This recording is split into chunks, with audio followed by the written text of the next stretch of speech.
Hello, everybody. It's funny because I was just reading the current chat, and it makes me giggle every single time that our zombies scare somebody or catch them off guard or surprise them.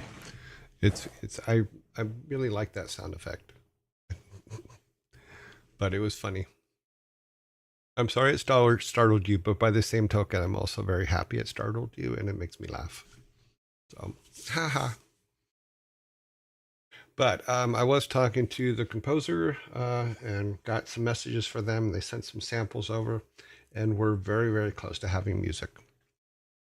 So please bear with me. It is coming, hopefully within the next few days, or it looks like it's going to be in the next couple of days. I also see that Sparta has taken the lead in the leaderboard on the Discord. I also see that he seems to have set up shop in one of our voice channels. Yeah. I see you there, buddy.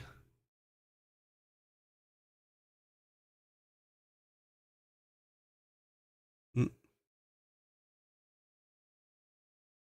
Okay, let's see what we got.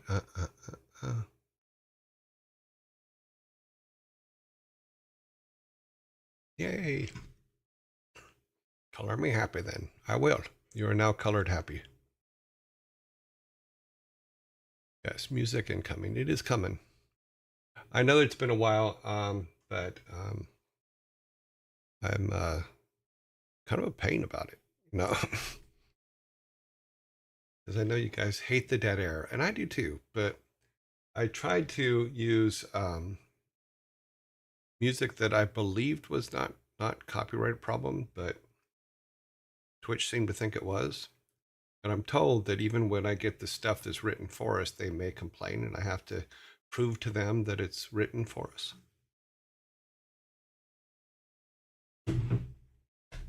But we'll get all that worked out. So I'm getting all my ducks in a row. It costs a little bit, but that's okay. We will at least have some music in the background. And it will be, from what I've heard, it's going to be quite epic. It's going to be very nice. Very nice. Mm-hmm.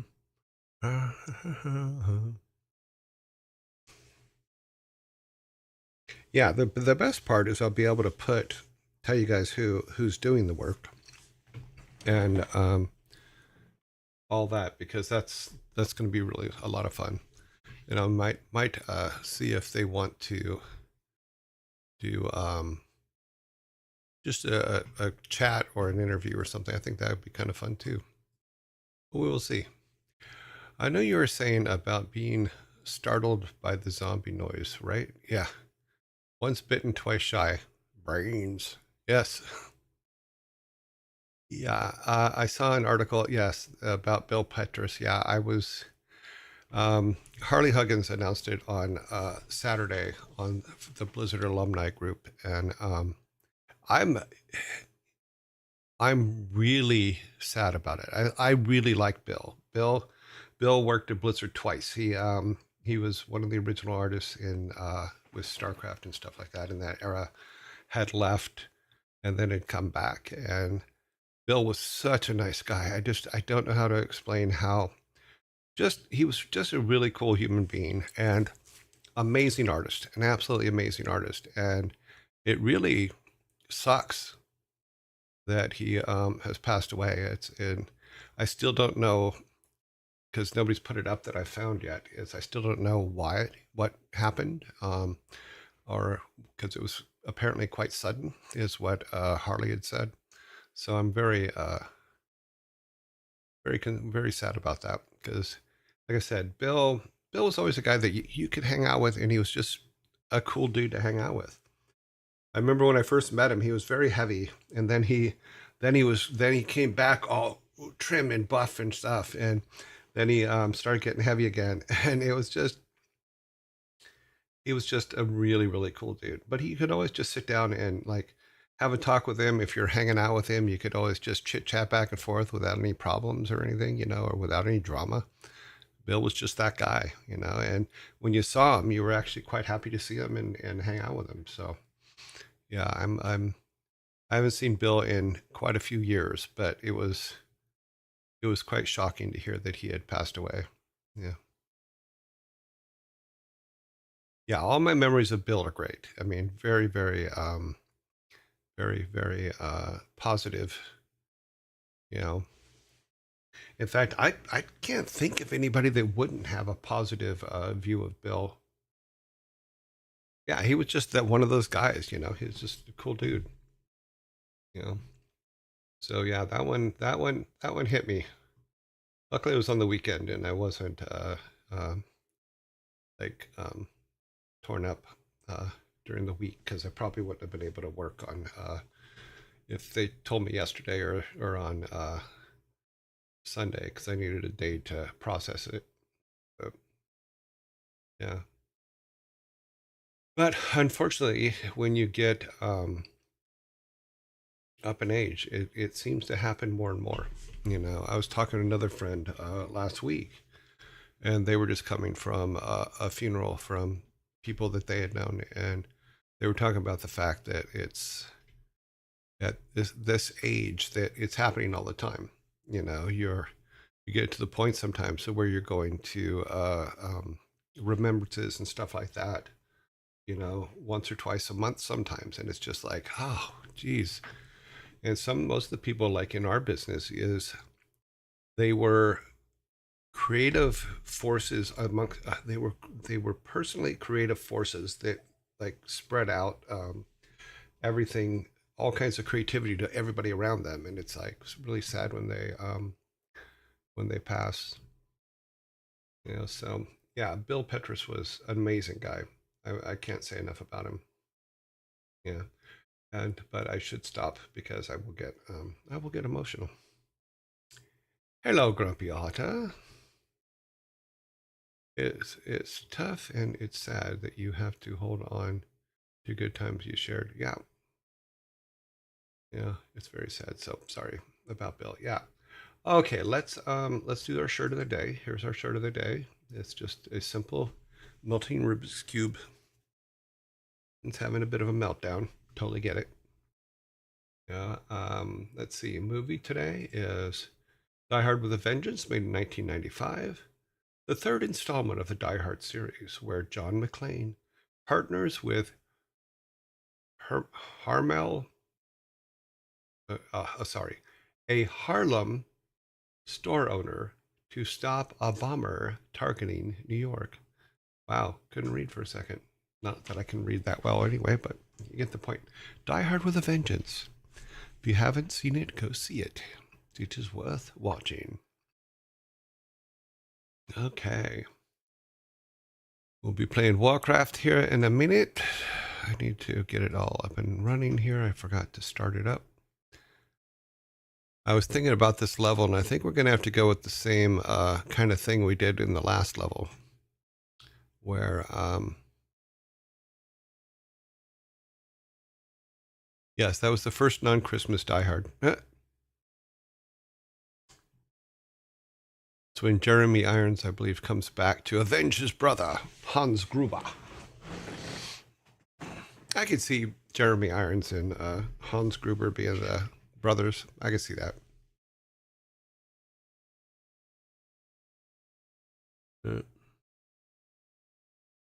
I just like Jeremy Irons' voice. He's got such a good, cool voice. That's just like, oh, I don't know. There's just something about it. Just like, wow. Yeah, I would run from that guy.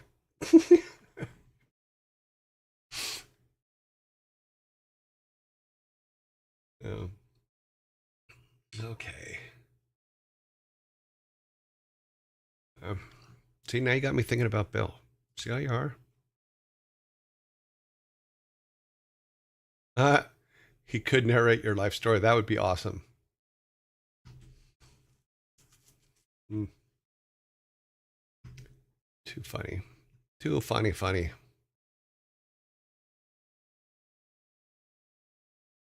Okay, let's get over here. Let me start war. Put that in. My ears will get blown out for a second. Let's go over to here. Takes a second for it to pop up. Okay, there it is. Yeah, that should be good. Okay.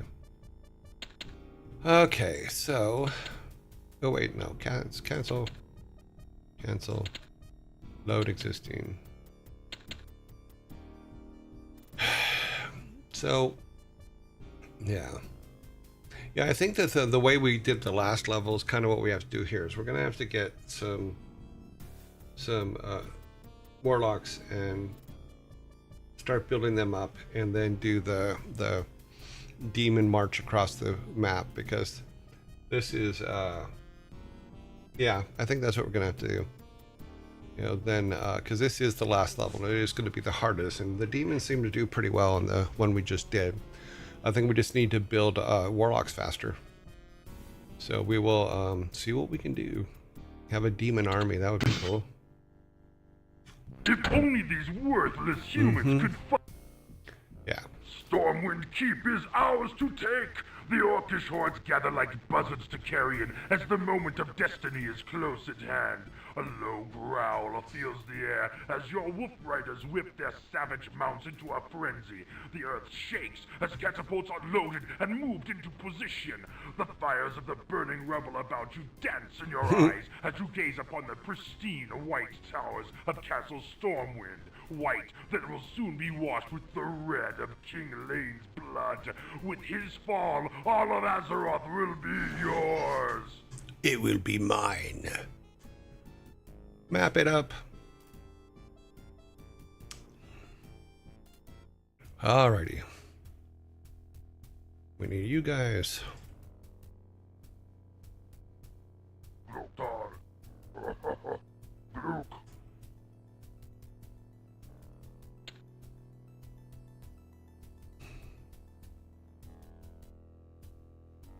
Okay, that's a problem.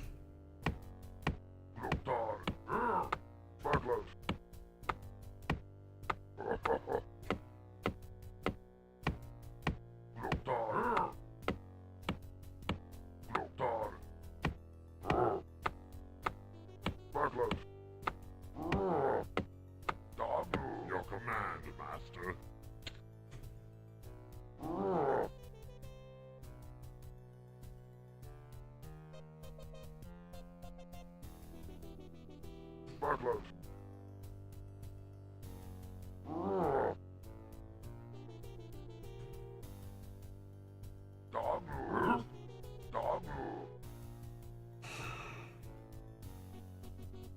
So what we need to do is we need to build a thing for these guys, like almost immediately.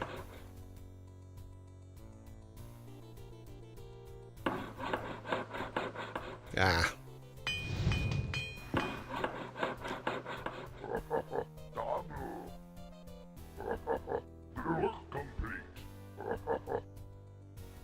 Hmm. 14, okay. Kind of put it here, but I screwed that up. Okay, we'll put it up here.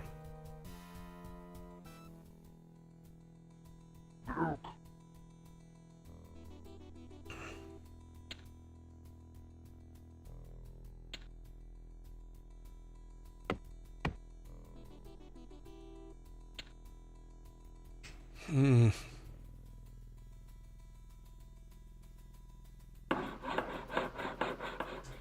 Come on, buddy.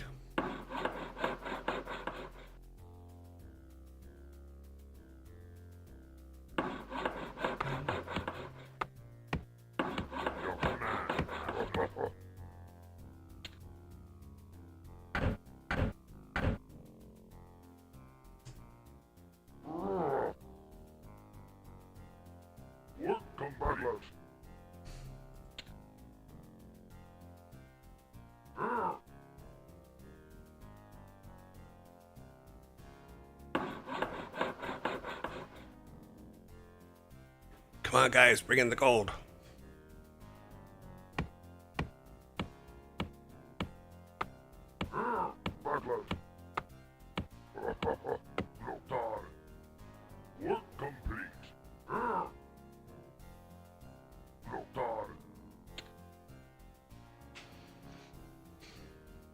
Okay.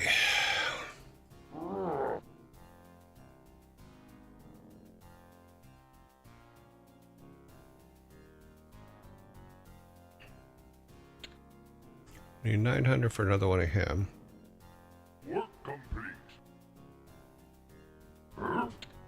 Okay, that should be good.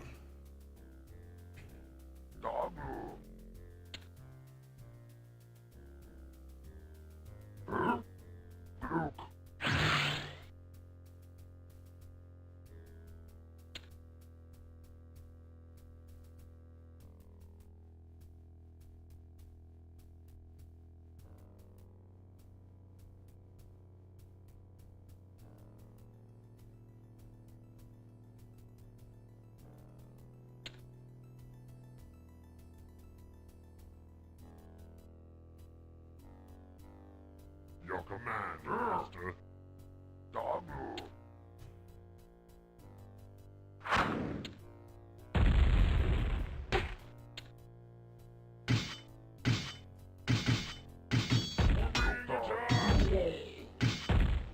The huge draw near.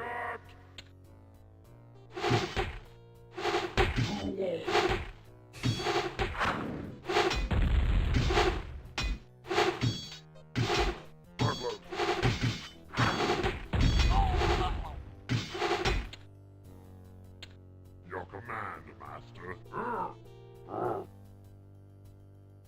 Dabu.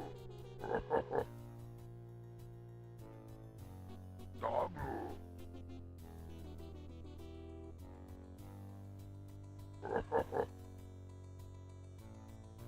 Lothar.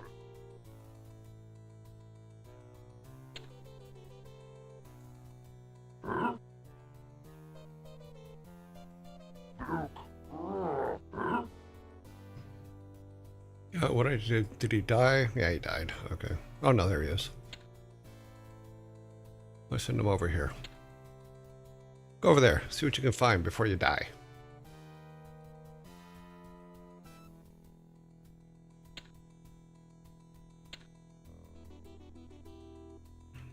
Dabu. Your command, Master.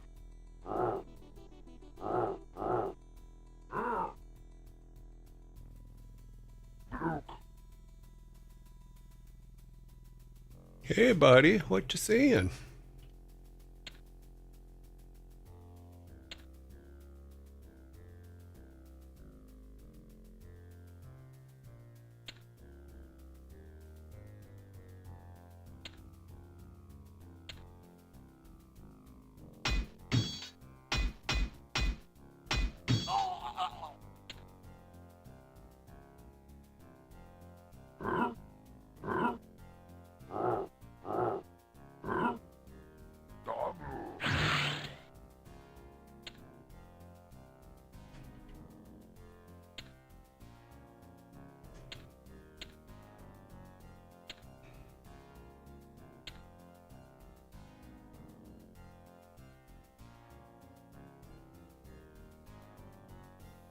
Soon we will have 3 brothers.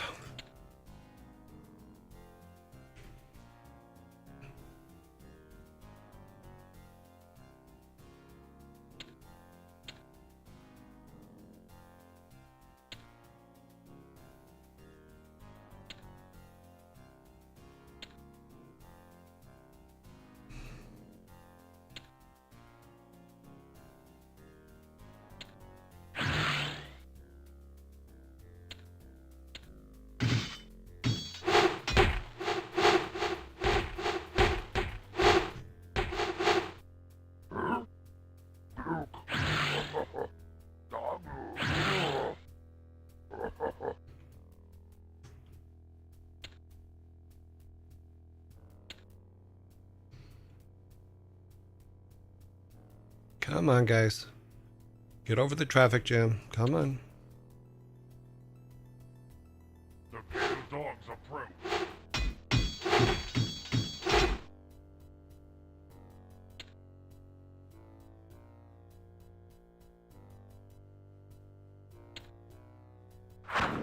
How'd he get past this guy? Oh. The humans draw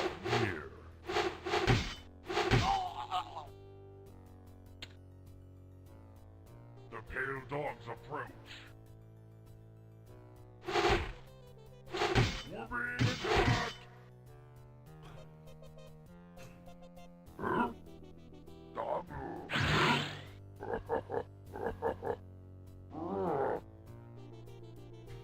No dog.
Oh, thank you very much, Heartlink, for the bits.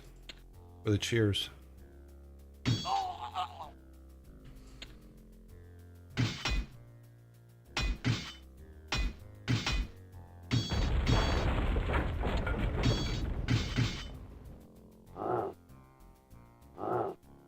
Burglars. Dog.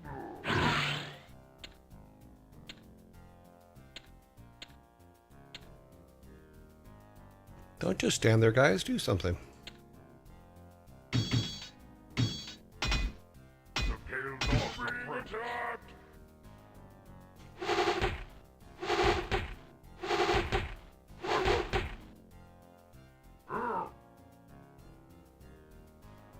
Dog.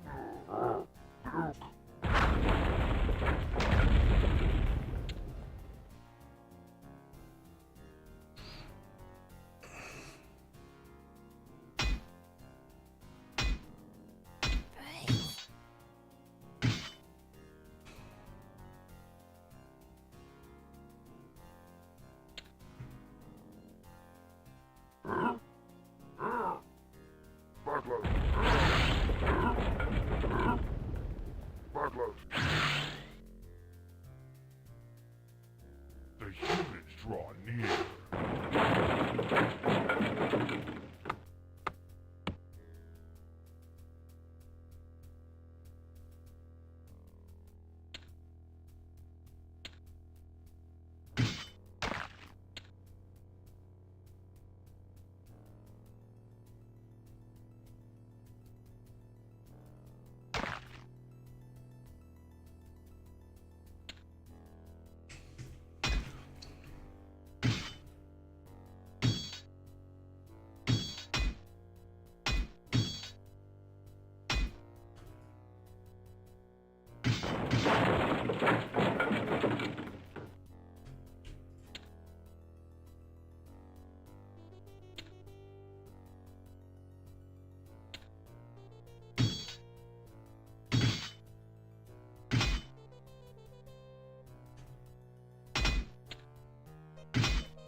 So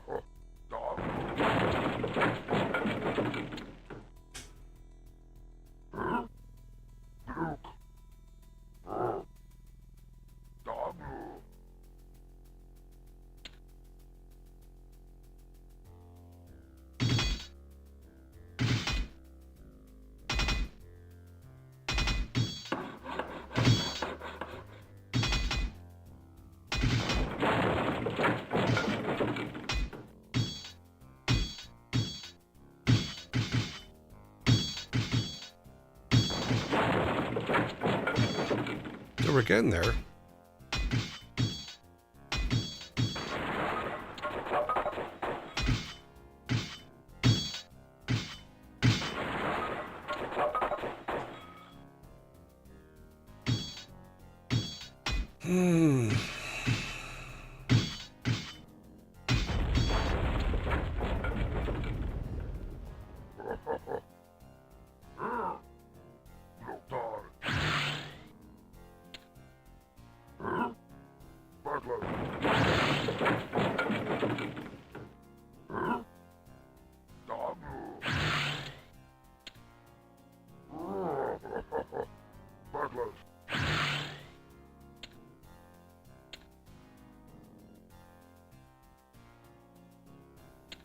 They're very powerful demons, but they're not very smart.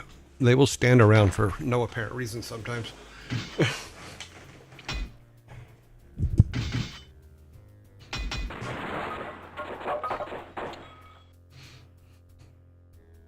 So that takes care of that, I think. Yeah. Yeah, that's okay. I'll come over this way.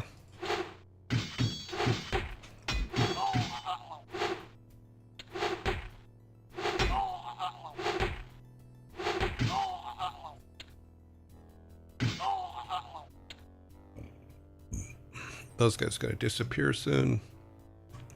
Take these four. No, sorry. Let's go up here.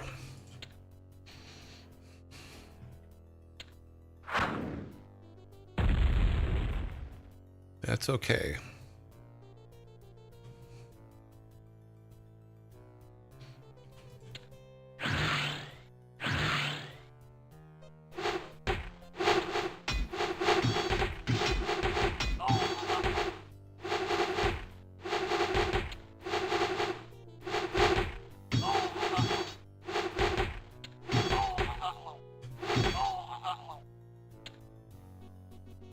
Bump ba bump.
Come on, guys, figure it out.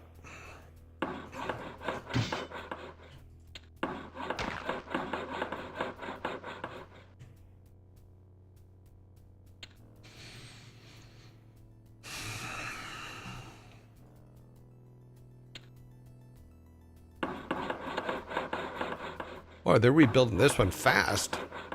I need to kill all the peons this time.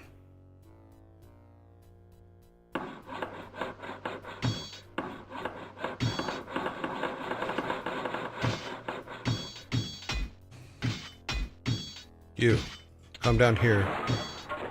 You're on peon watch.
No peons, no rebuilding.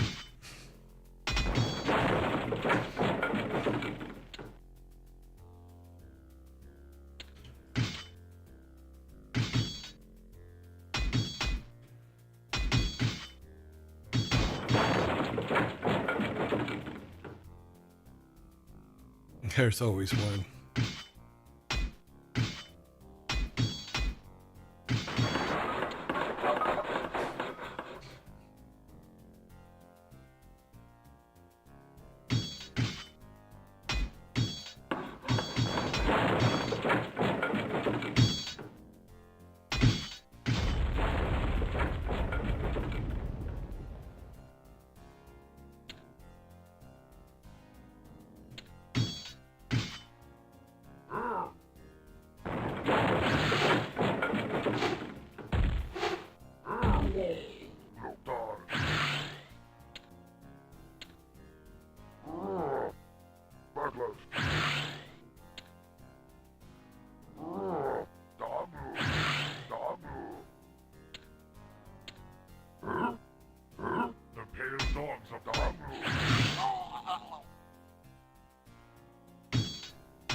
I hate when it does that.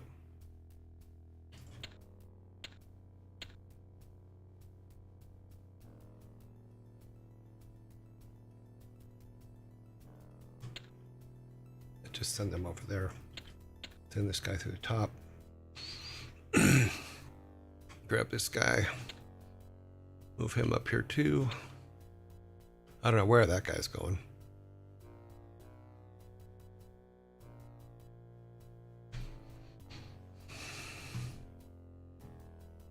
Yeah, he's gone. Yeah. Boom, boom. Yeah, move out from behind the wall, Catapult. Give us a clear shot at you.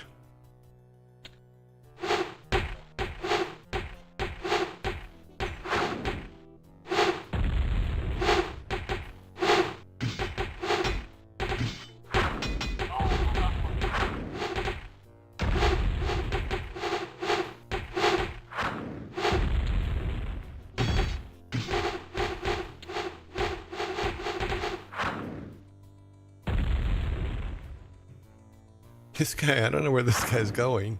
That was pretty funny though.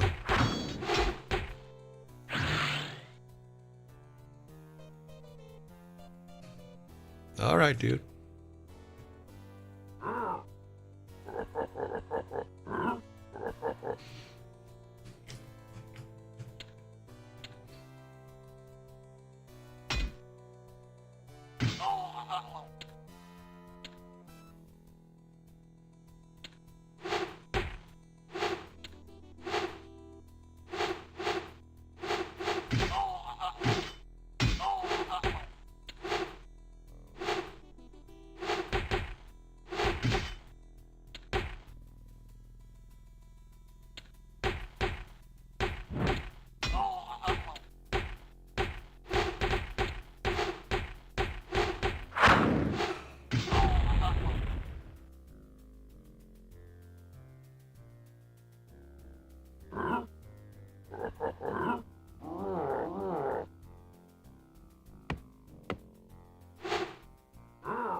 I don't know why one of them always just goes for the long walk.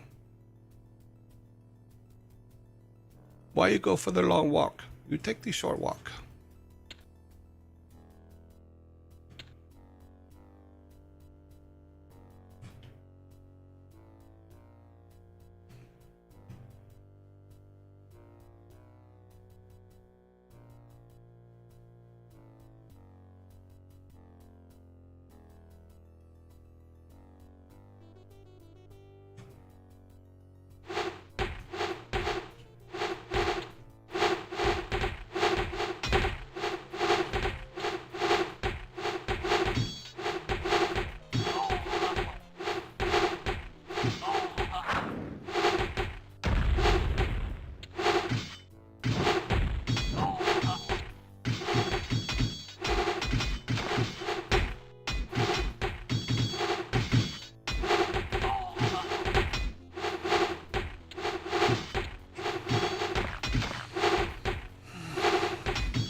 Make him fight his way out of the corner.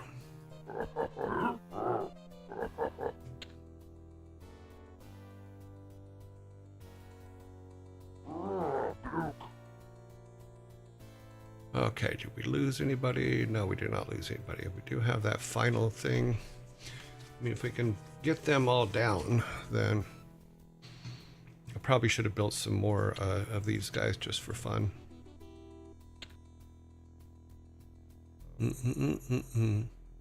But he doesn't really have... Okay, so he does have quite the army in there, which is fine.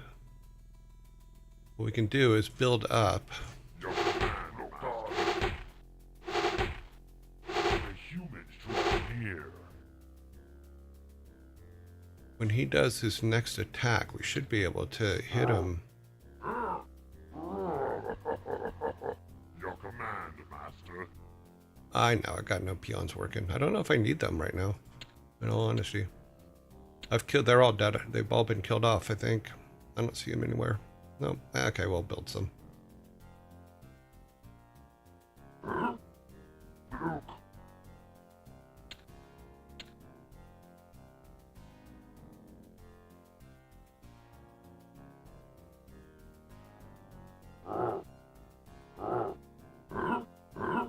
Okay.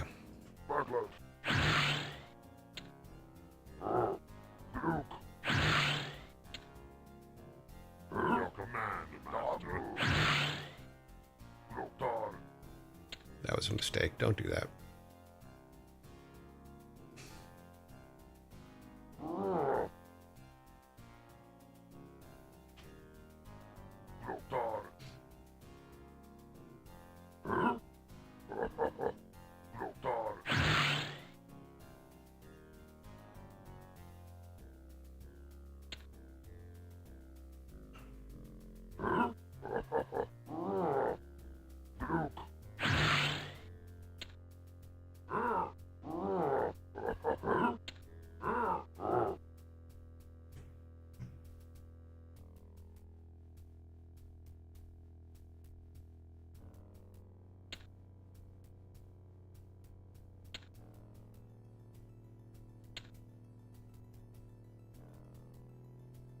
I'm going to take this guy over here just for fun.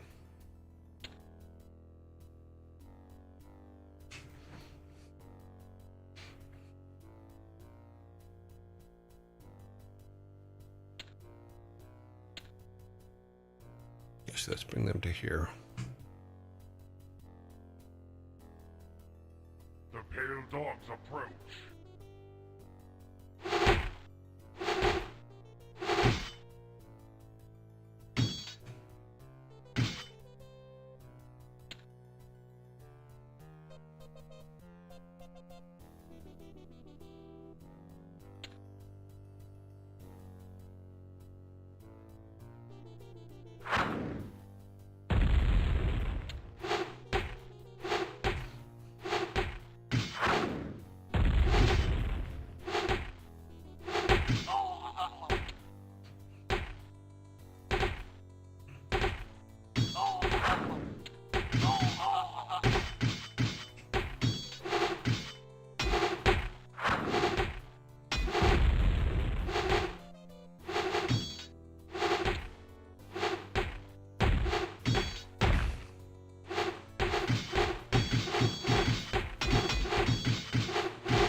Here's a wizard heading this way. He shall die. Here, you. Go attack him. Go get him. You got this.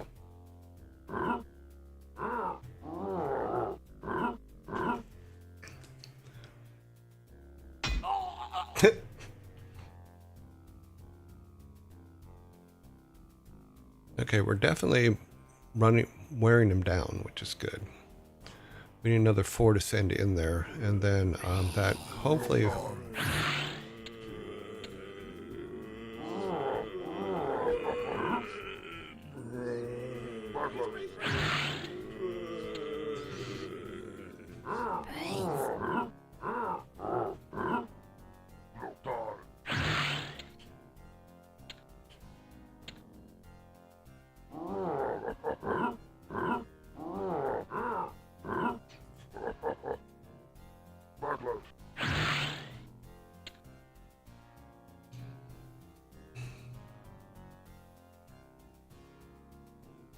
They're getting ready to send a force up.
Why are you... God, these things are so stupid sometimes.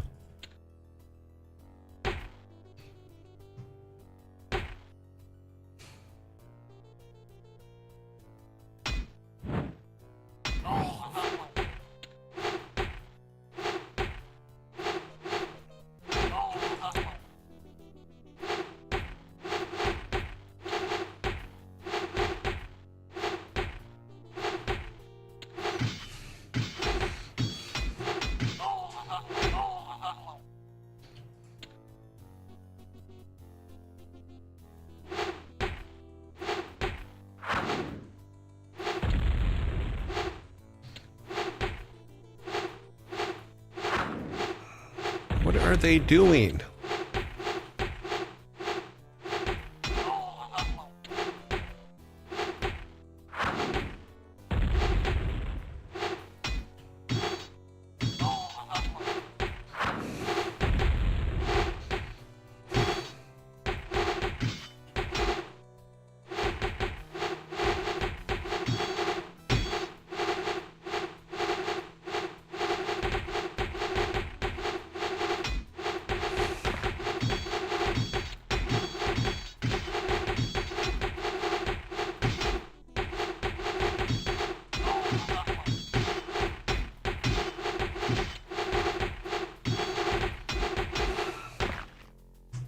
Ha ha ha.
Oops.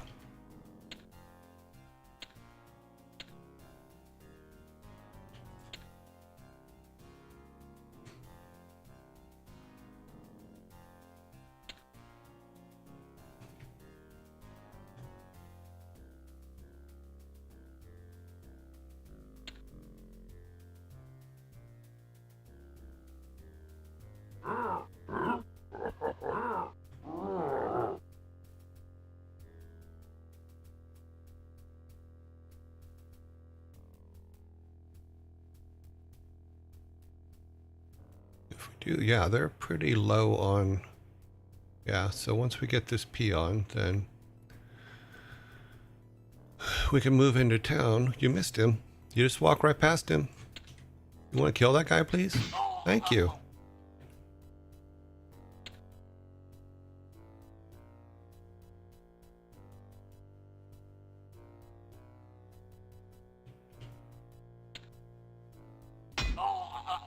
He's pretty close to having no way to defend himself, so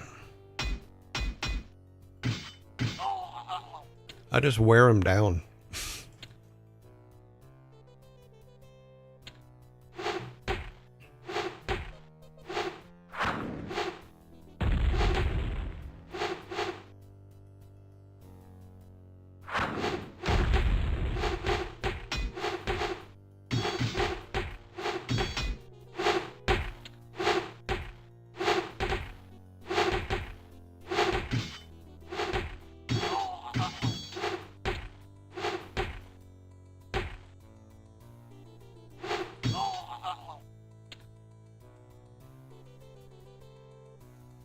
You bring these guys over.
Yeah, I think I got this one.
Troops are coming.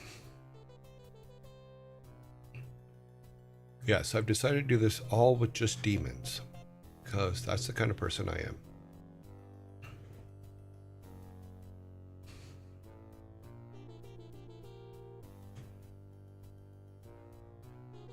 We need to get rid of that building, and so we need to get rid of the supporting buildings is basically what we need to get rid of.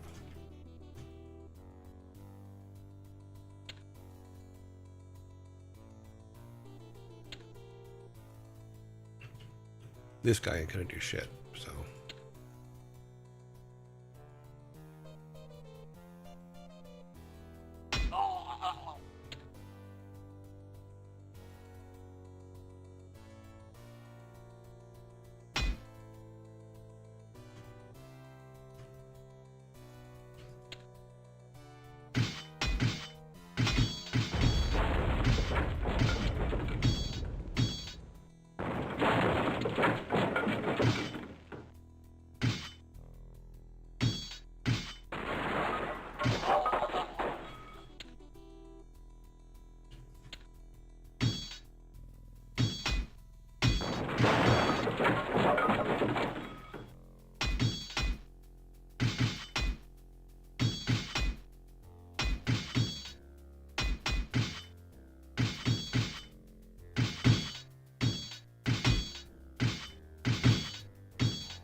I think that should do it, actually.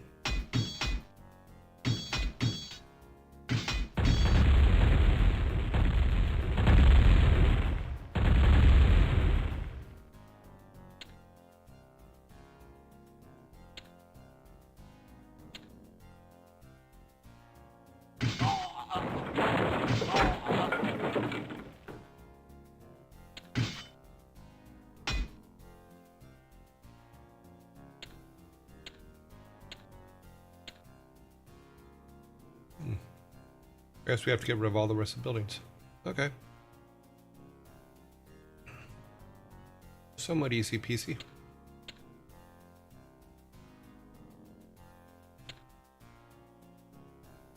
That guy could be a problem.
Come on, buddy, you can do it. He's not gonna make it over there. Okay, well. Hope he can get done. Hope he can make it.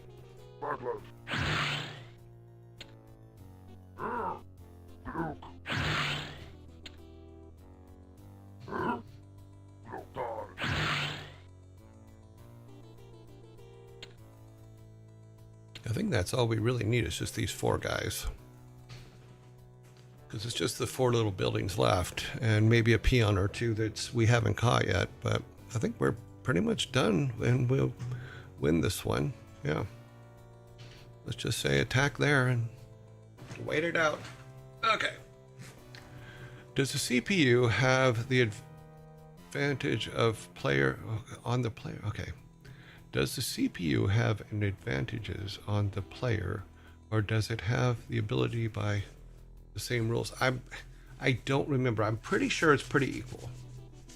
You know, I know that I think it was Pat White and Bob Fitch and them and Alan Edham wrote the AI for them. So I don't know if it has the advantage. I know it has the one advantage in that it already has a lot of stuff already built before when you start. But I don't know what the actual programming was.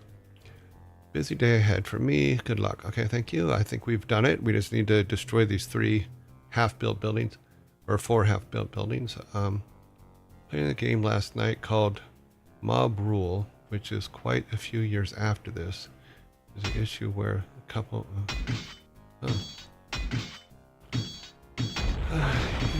You've got no peons. No, I had 1. I had 1 at the end. But I wasn't really spending any money, so...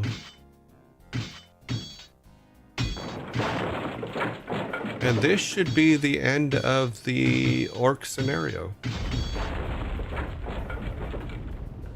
Save. Orc 12 is done. And we'll see the winning screen, I believe. Oh, I hate when I do that. Caps lock. Level 12 works. Okay, we have finished level 12 orcs. Let's see what they're... Gaze upon the destruction you have wrought, yes, and the broken bodies of your enemies. Broke them all.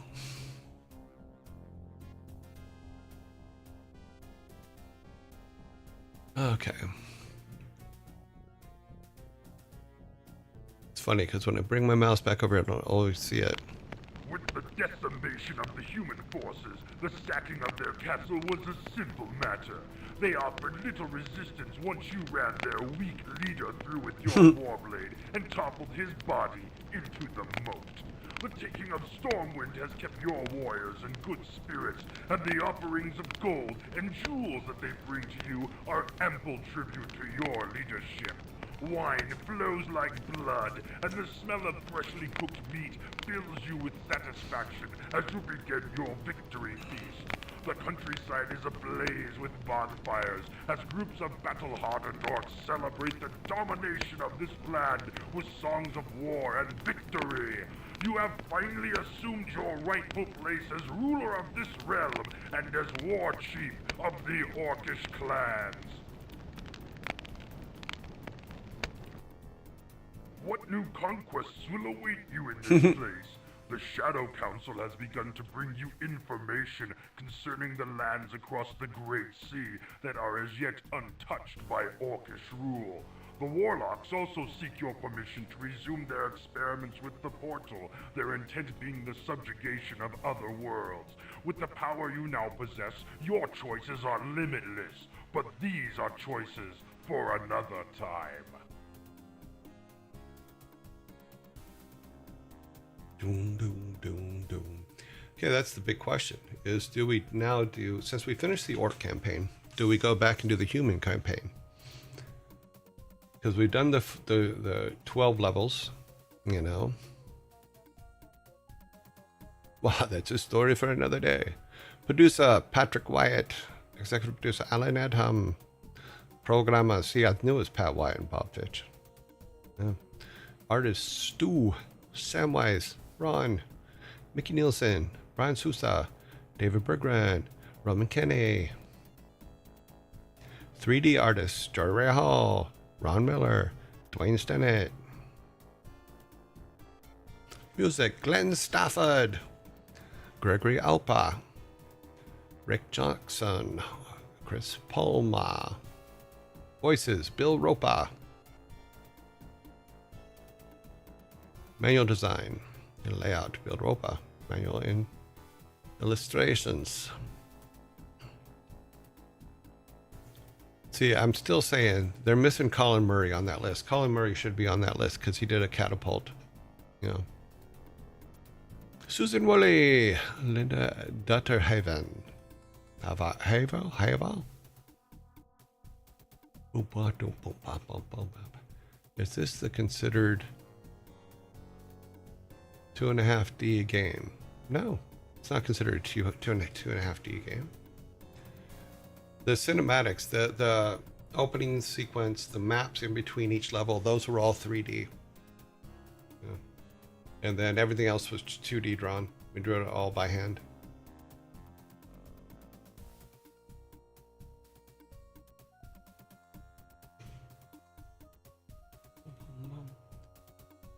I thought for sure I would run into a FAT32 error. Jen and Bob Davidson, amazing peoples that took us from Silicon and Synapse and made us into Blizzard Entertainment and allowed us to make this game. This game was turned down by about 24 other companies that we were trying to get funding for it, and nobody would fund us. Jan and Bob came in and said, okay, let's do this.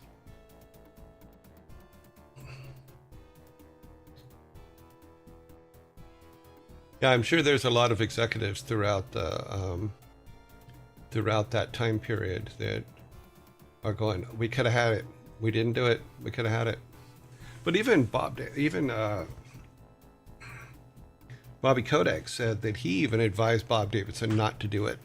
But Bob Davidson said, no, I'm doing it. So that is the end of the Orc side. Why is Thor on the credits for this game? Because here's the theory behind credits for Blizzard, and this is why our credits get very, very long, is even though they may not have personally worked on the game, and this is for many people in the credits, is the thank yous are to all the people that supported us while we made those games.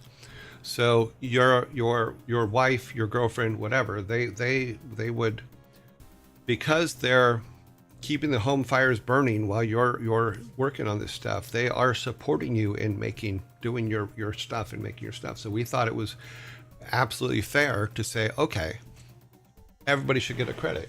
Now, my boys, both of them, had made certain sacrifices of their dad so their dad could make this game. So absolutely, they would be part of the credits. Because you do not make games in a bubble. You make games as your work. You're able to work sometimes because the home fires are kept burning by the people that support you. You also see things like Ray the soda guy, or back then it was Ray the candy bar guy, because he was the guy that ran it's not a candy machine, but a box that had candy bars in it, So it was that. I mean, all those people are in there because without them, we could not have done what we did. And that's important. That's I know that on this show, I talk a lot about credits. I talk a lot about making sure that people are getting credit for what they are, what they do. And it's literally not just the people that are pitching in and building stuff or making stuff for a game. It's the people that are supporting those people so they can. How do you run a box? How do you run a box? You dull the edges and make it into a rock and roll it away. You're going to run it down the street once you take the corners off it. Well, that's very cool. Yeah. Yeah, so there's a lot of people. There's like Bobo the orc. There's some cats in there. There's some dogs in there. All those things are in there. Moves are totally opposite. VFX credit space. is built into the contracts. Oh, it is. In fact, that's most movies do that. Is they're also credit the contract also says how long they have to be on the screen. You know, I think at one point some contracts are 5 seconds. You have to have 5 seconds of screen time for your name. You know, sometimes it's different, but all that is contractual. We didn't have all that back in the beginning. We just made them. I worked on the Batman and Black Adam. Oh, cool. But did not get credit. See, yeah, that sucks because there's a lot of that stuff is where they'll give the credit to the name of the company that worked on it, not necessarily the individuals in that company.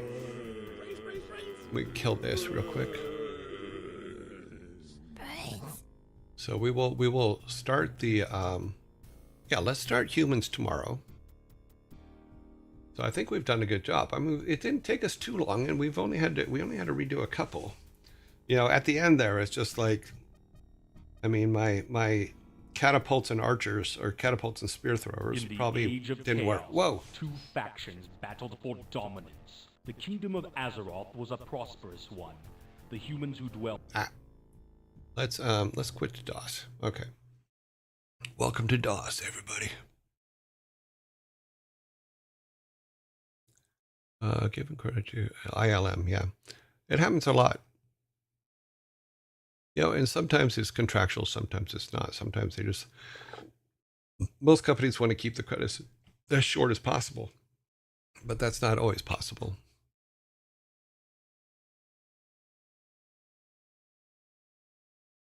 Yeah. I use DOSBox Plus, I think is what it's called, or X.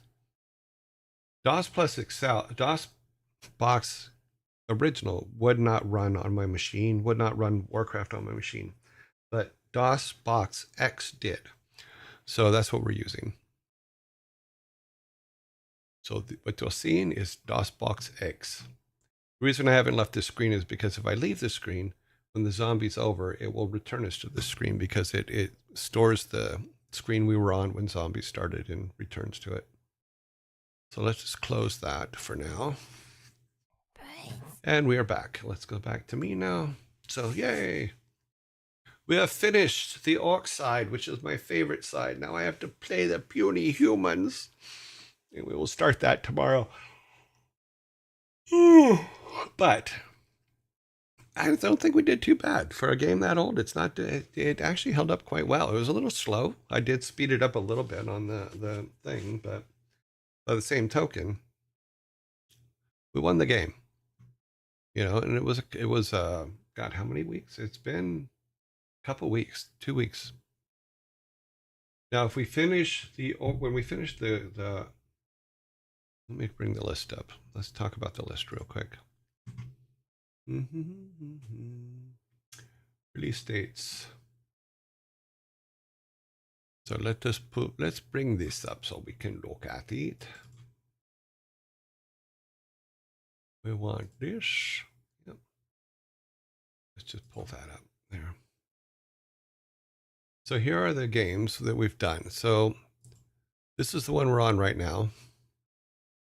We grade those out so you can see what we've already done. So we've done Rock and Roll Racing, we've lost Vikings. No, we didn't do RPM Racing because I didn't work on RPM Racing, but we did Lost Vikings, Rock and Roll Racing, Death and Return of Superman,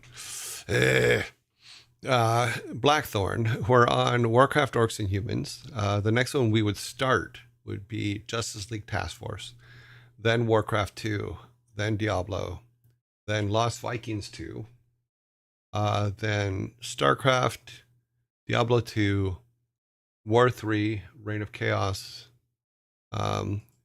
start World of Warcraft. And we have to talk about World of Warcraft because it's a never-ending game. We have to set parameters for what we're trying to do. And what we might do is say, okay, the character has to get to level 50 or level 70, and then that's where we'll cut it off. Then we do Diablo 3 and then some Hearthstone.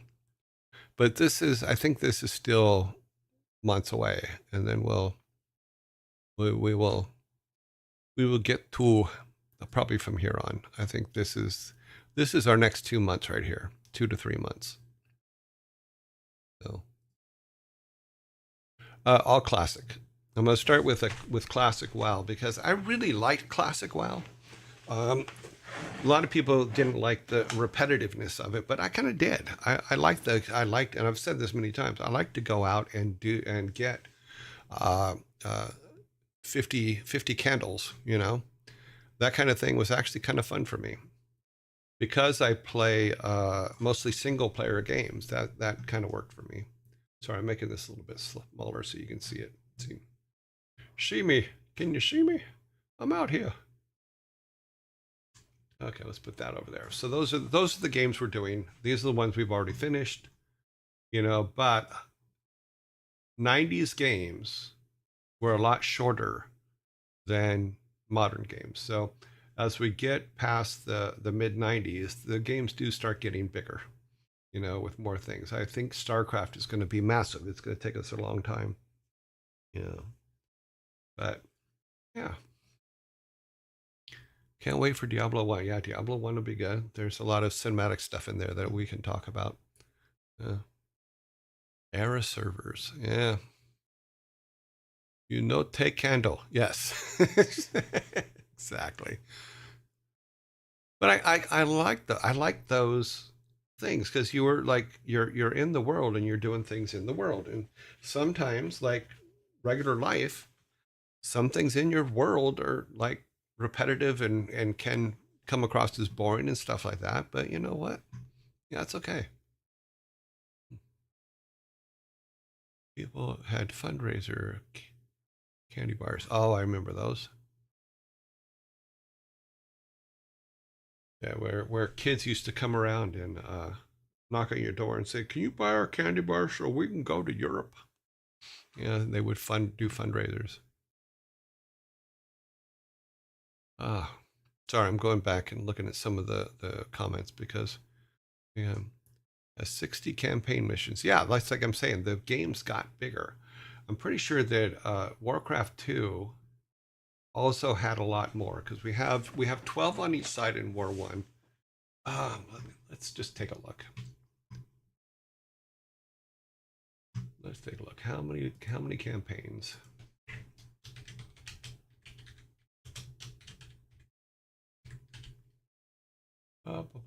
Boom.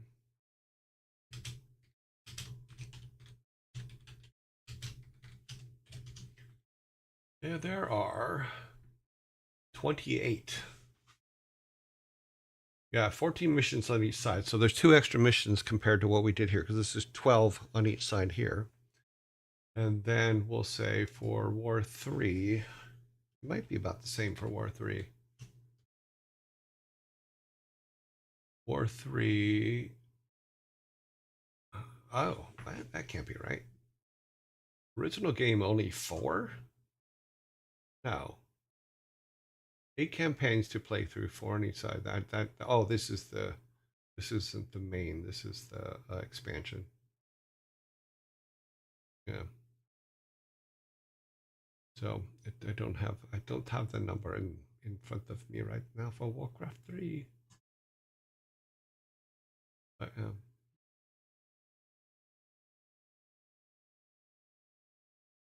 so they're claiming 55 hours of play.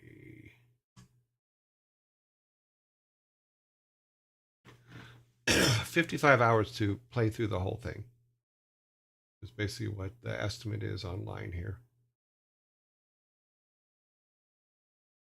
But we'll get there when we get to War 2.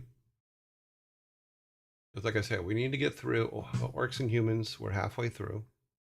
And then we'll start Justice League Task Force, but what we'll do is we'll split it like we were doing before with the other Super Nintendo games, where we'll do a half hour of Justice League Task Force and then an hour of whatever PC game we're working on at a time. Because we don't have another Super Nintendo game until Lost Vikings 2. So.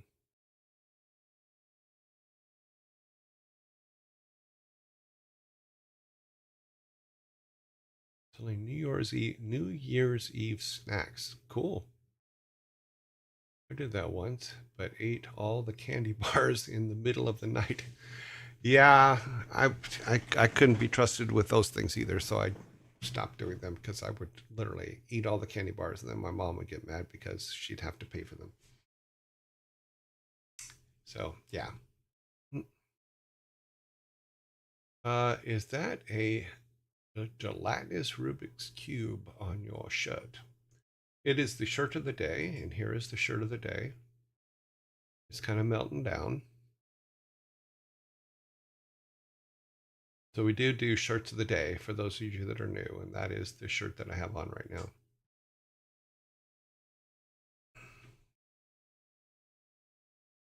I guess around 30 or so streams. Hours per session, maybe. Yeah. Well, it depends on how much time we have. Yeah. Have you ever checked out the Blackthorn Prod content on YouTube? No, I have not. They take 6 developers, and each dev passes the work they have done on to the next one without communicating. At the end, and they show off the game they made. Oh, cool. Oh, I've never seen that. It gives me chills. Life's complicated. Chill out. I'm not sure what that was about, but okay. You mean the competition he's talking about? Yeah. I'll have to look them up. See what they do. Okay. This was a chicken in the 5-6 parts since it's really big. The chicken walks up like she does every morning. To the sounds of her husband screaming, she closes her eyes and dreams of walking to Memphis because becoming a dentist in anything but this. I mean, she likes her life as a mother and wife, but is that all that she is? I think she needs to get a hobby. In all honesty, you know what? A marriage has to be a partnership, and yes, it can be draining and stuff like that, but it has to be a partnership. You even if you're a chicken, I guess.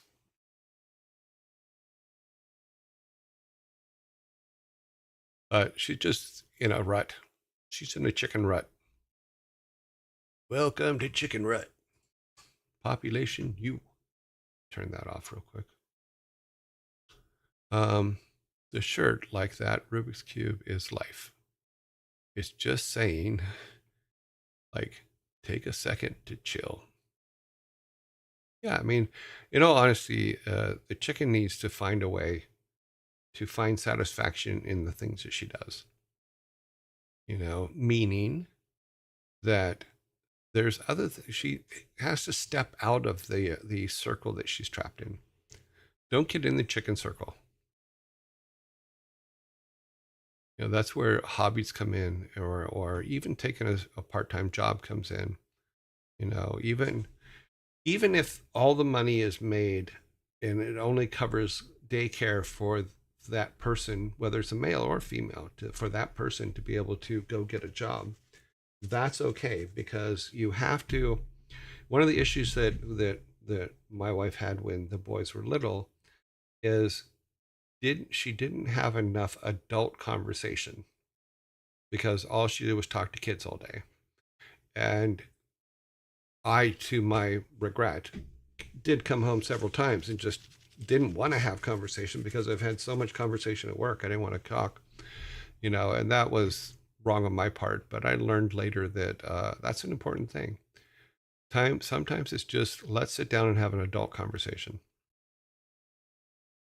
We're a team, just my wife and I against the world. Sometimes, yes.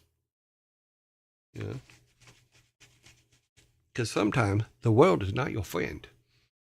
Just saying. Yeah. Alrighty then. Let's see. We need to What is next on our list? Oh, that thing again. Okay, yeah, we can do that.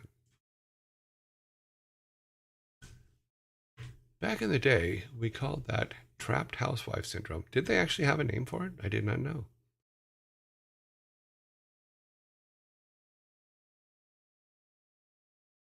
Yeah, I always had a theory. Because I used to drive to and from work all the time, I used to have this thing. It's like I would get home and I wouldn't remember driving home. And so I started thinking about why wouldn't I remember driving home? And then I realized that it was because my brain was bored.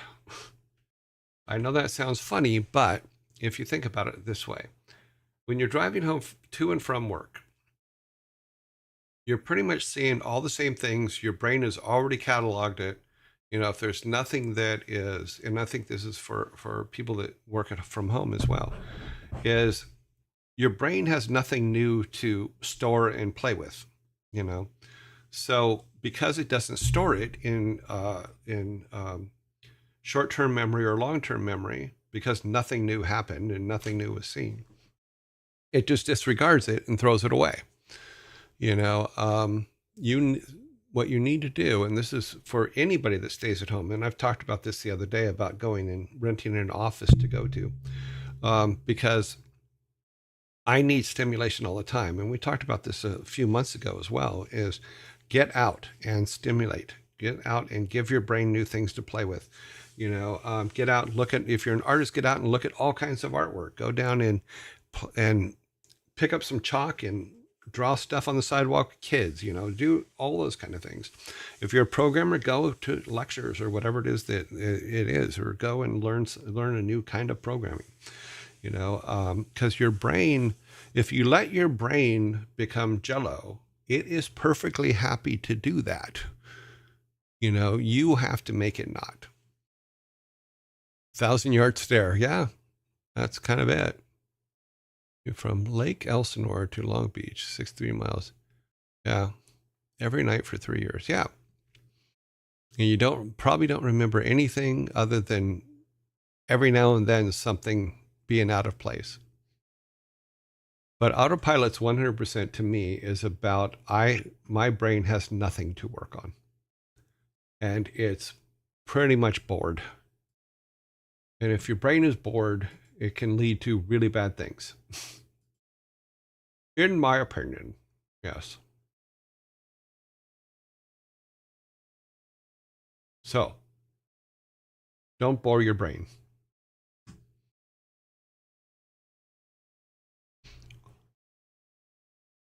What is this up here? Luckily, all the horrible drivers in my city require me to be a full alert all drive long. Holy shit, it's like rock and roll racing. Haha. Well, it's just like in the area I am, they don't understand how a four-way stop works. And the majority of the accidents I see in this area are at four-way stops because they don't know how four-way stops work. And for those of you that don't, if you and someone else pull up to it at the same time, if they're on your right, they have the right of way. If you're on the right, you have the right of way. So if it's all four ways and everybody pulls up at the same time, then you know what? It's whoever you guys decide to let go first. Learning new things keeps your brain active, sharp, and just like a muscle. The more you use it, the stronger it gets. Every new skill or idea creates fresh neutron paths. Yeah, I mean, we have talked about the fact that I have trouble with people my age, my own age, because they are boring. I like to get up and do things. I like to learn new things. I was showing you guys yesterday the new note system that I put in place that I learned how to make, and I'm like, wow, this is pretty cool. Now I can keep my notes in order and be able to go back and look at the conversations we're having and look at bullet points for them and things like that. So, yeah, learning is always good. Dude, I racked up 13 or World of Warcraft audiobooks on that commute. Yeah. Books are a good one. Like I'm still listening to the Norse mythology by Gaiman. I'm re-listening to that one. I'll probably re-listen to uh, God, what is the other one he did? See, all I talk about is memory stuff, and then I forget. Okay, it'll come to me in a minute. Dude, I wrapped up 13. That's more common than you might think. Yeah. My problem is stress management. My brain is fried. Hard to focus when I have more than 30 minutes available. Available. You need a bailout. Cervantes is the thing is, and this is going to sound really freaking weird, but you have to figure out, and this is different for everybody, you have to figure out what makes your brain happy and what relaxes your brain. Because it's not just about you being under stress. Is you're under stress because your brain doesn't know how to. Good Omens. That's the other one I want to listen to again. Yeah. But I know the things that makes my brain happy and takes stress away and stuff like that. And so I do them when I get a chance or when I think I need to. Gaiman did a good job. Odd, the frost giant was him. The North Mist too. Okay. Yeah, Good Omens is a good read too. Also, the TV series with Michael Sheehan and David Tennant is amazing. Those two are awesome. And I will once again put out there, if you have not seen Staged with those two, which is their internet show. Oh my God, that's absolutely brilliant. And the first 2 episodes, they talk a lot about credits, and it's they do it in a very, very funny way, but it's very, very serious that people are adamant about credits. Oh my God, the most fights that I ever saw from a standpoint of sitting back and watching was about where names are in the credits. So if you're going to start something, make a rubric onto what equals credits and what doesn't, and how you're going to do them up front, so that people are not freaked out when they see the credits. So, giving credits. We have about a minute before the next zombie attack. So what we're going to do is we're going to wait for that zombie attack. Then we're going to come back and do dad jokes. So we'll continue our quick conversation here until that happens, because it's about a minute before the zombie attack, the next zombie attack.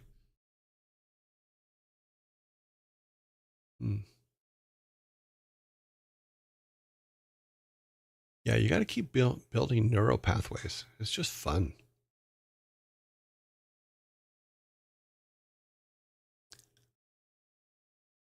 Yes, dad jokes, they are coming. My problem is not actually doing anything. I do like 6 hours work sessions just to do like an hour of actual work. Okay. But what do you do for your brain? What does your brain like to do? That is the important part. What does your brain like to do? I'm not saying get your brain out and make it do calisthenics or stuff like that, but you know what? Find things that it likes to do. Figure things out. If it's puzzles or crosswords, all those things keep your brain working and active.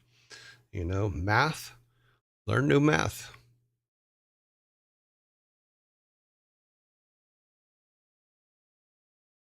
Takes me a little time to get stuff up and running. I'm always better with a deadline. You give me a deadline, I'll make that deadline. You give me a thing, okay. Well, we'll talk about this in a minute. I will be right back. I just realized if I do that on the screen.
Yeah, got back in time.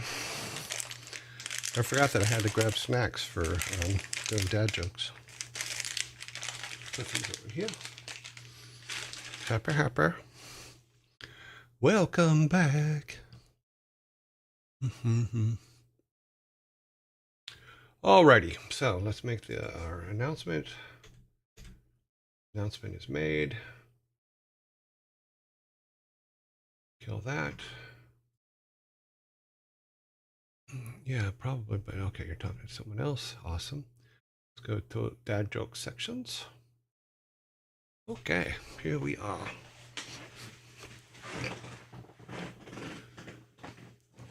Today's snack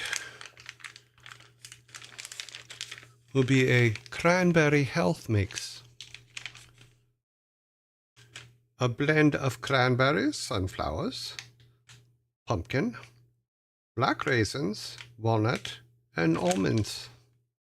Yes, that will be today's dad joke snackage.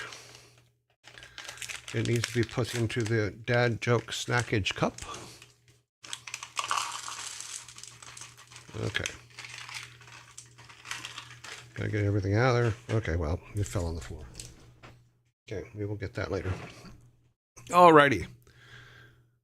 We had a welcome back Cotter board game with the up your nose with a rubber hose play piece. That's funny. Well, I did get 4 yesterday, so I did break your little streak. Yes, I did.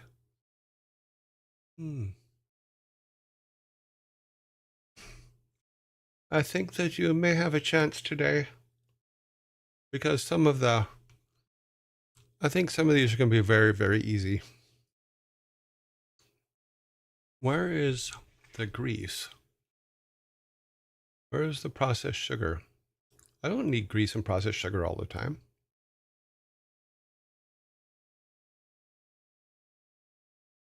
Yeah, it's 2:30 for me. Let's see if I stay. Oh, 2:30 in the morning. Wow. Okay, here we go. Let's get going so that he can stay awake. Let's get our logos down. Get that up. We need our timer.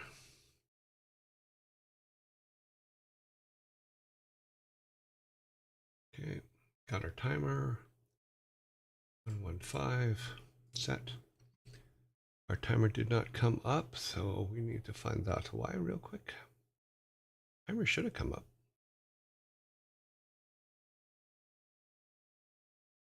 Okay, there it is. Okay, sometimes it doesn't come up. Got it. Gonna be from the chicken. All right, here we go. Let's see if you guys can get your first soda on this one, because I'm pretty sure you will be able to. This one's simple. This one is so simple. Which number stays the same no matter what number you multiply it with? Which number stays the same no matter which number you multiply it with? Cervantes is correct in 6 seconds. Yeah, it's correct with the answer of 0. That is great. All of them.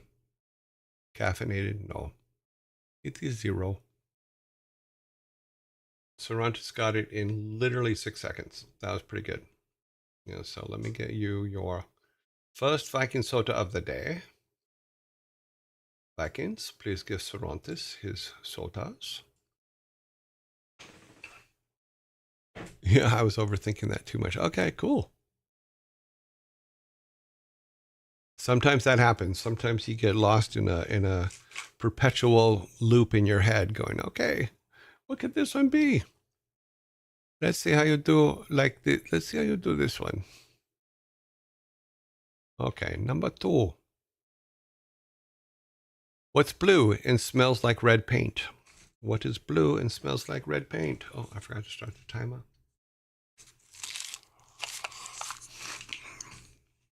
Timer stop.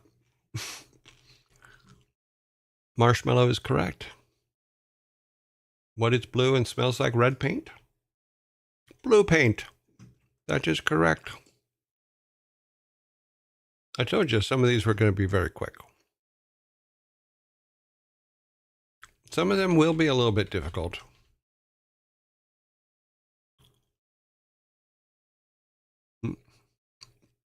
Marshmallow did get that one first. Very nice and done. Okay, so number 3.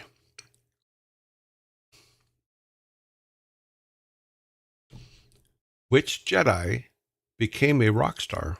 Which Jedi became a rock star?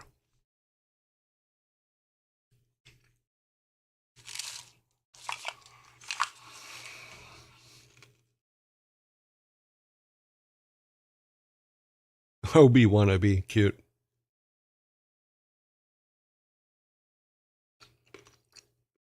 Which Jedi became a... Hi, everybody.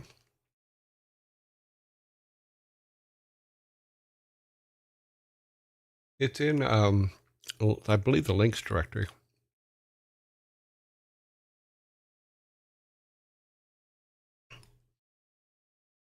Which Jedi became a rock star? Yoda Superstar. We do have a correct answer. This is one I was actually hoping I was going to get, but apparently I'm not going to get it. So Heartlink is correct.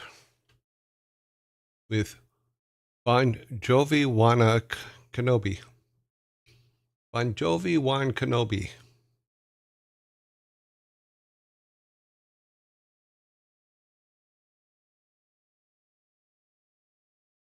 Let me check something real quick. Okay. Bon Jovi Wan Kenobi is true. It's really hard to say, too. Bon Jovi Wan Kenobi.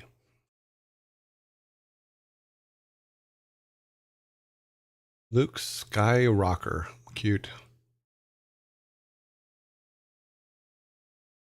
I think that just ruined my chance to get one today, but we'll see how that goes.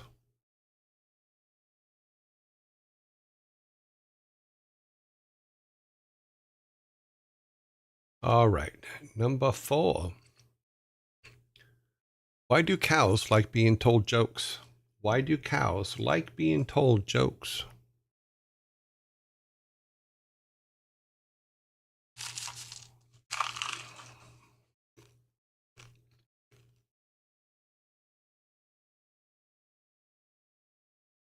We have a correct answer.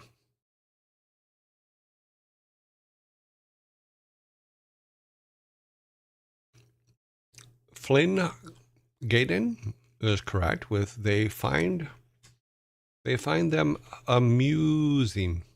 Amusing.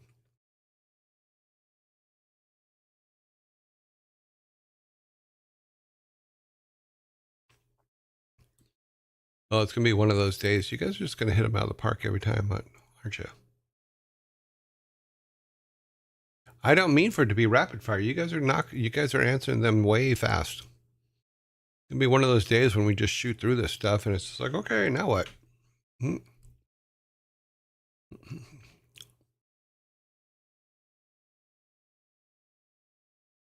think you're going to get this one really quick too. Let me reset the timer.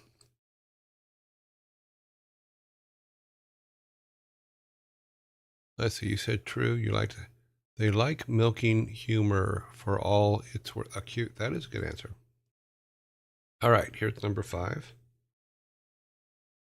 What happened when the cheese factory exploded? What happened when the cheese factory exploded?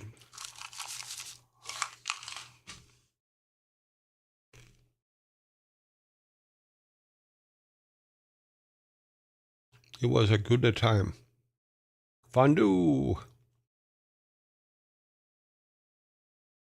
Wow. If you guys are going to keep answering these in less than 20 seconds, this just going to go by too fast. So, Scry, you are correct. What happened when the cheese factory exploded? Debris was everywhere. Debris was everywhere. Thank you, Vikings. They do have Gouda enough insurance. Cute. Yes, debris was everywhere. It is now 5-0.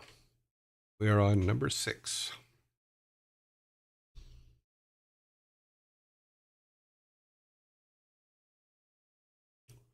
And for number 6, it says,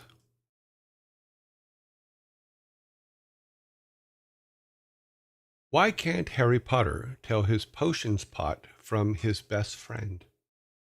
Why can't Harry Potter tell his potions pot from his best friend?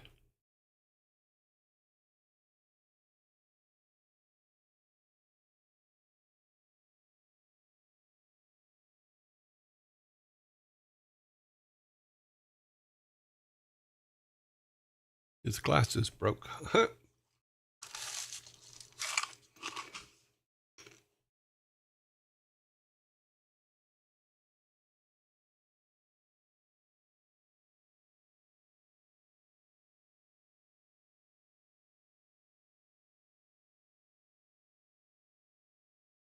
Cthulhu is correct. I don't know, Savvy. I'll have to think about that.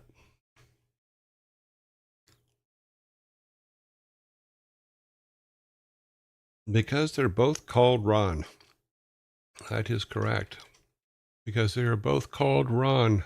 Cold Run. You now has a 6-pack. Let the Vikings pick those up and put a 6-pack next to the table for you.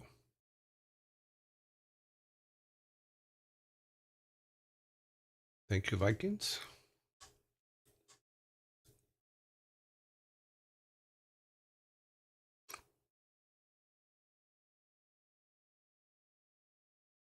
Because they are both called Ron. That was a Weasley answer. Ah, cute.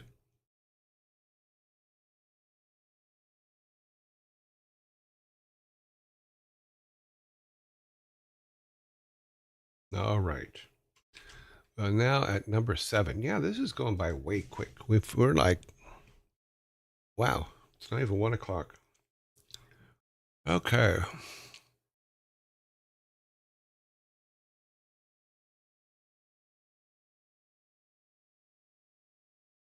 Alrighty then, let's go with number 7, and it is, what do you call a snobby criminal walking down the steps? What do you call a snobby criminal walking down the steps? Mega Mind style emote for the really I wrote jokes. Mega Mind.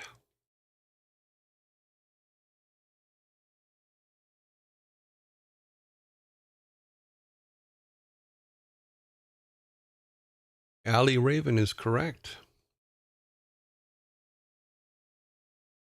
Allie Raven has the correct answer with a, what do you call a snobby criminal walking down the steps? A condescending.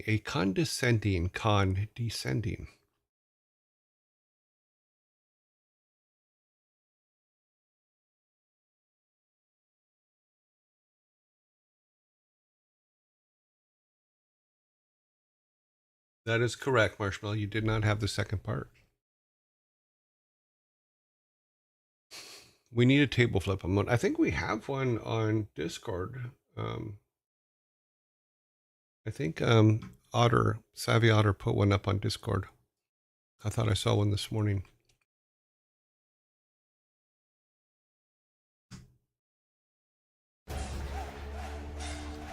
Doom Vega, thank you very much for the follow. We appreciate it. Welcome to the Horde.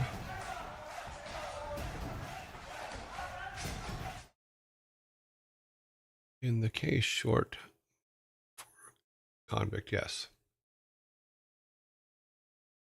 Number 8.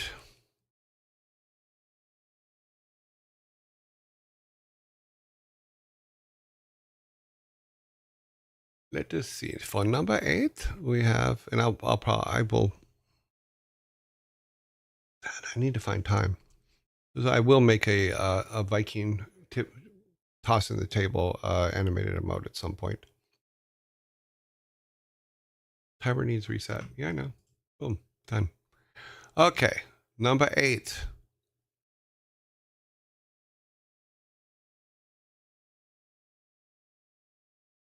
Which website did Chewbacca get arrested for creating? Which website did Chewbacca get arrested for creating?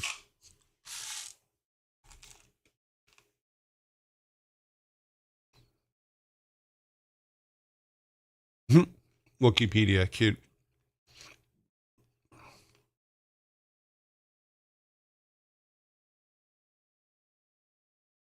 Wookiees only, cute. Wouldn't you have to shave the Wookiee? Never mind. Sorry. Wookiee feet. Only Wookiees. All very good answers.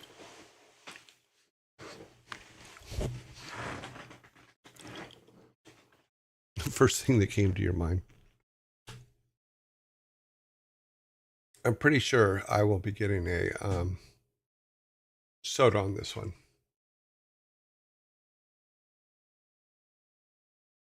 Okay, I won't be.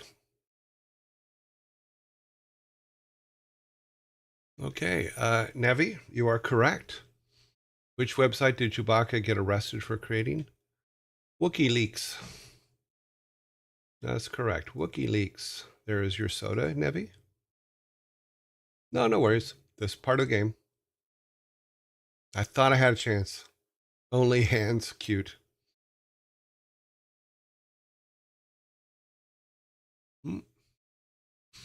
Nevi, there is your soda. Then we go to number 9.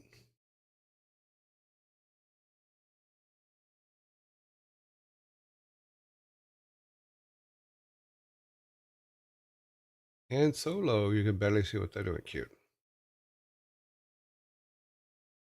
Thank you, Vikings. You're welcome. Okay, number 9. How does a pig write home? How does a pig write home?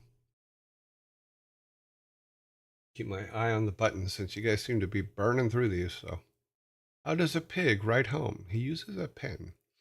Using a pen. With his little piggies, he can't write. All of those answers are incorrect. With his pinky. With a stylus. Uses a stylus. Trying to understand that one. Nice try, Sneedling. Cute. What does a pig use to write home? A pigsty. Stylus is a pin. I know what a stylus is. It is a pin you use. Thank you, Nevi. Nevi, 2 in a row for Nevi. So, how does a pig write home? With a pig pen. With a pig pen. Nevi will be receiving yet another soda. Please give Nevi the soda.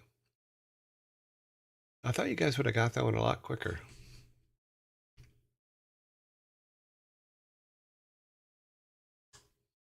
This one you'll probably get pretty quick too. It looks like it's going to be one of those days. We're halfway through. I got 0. So.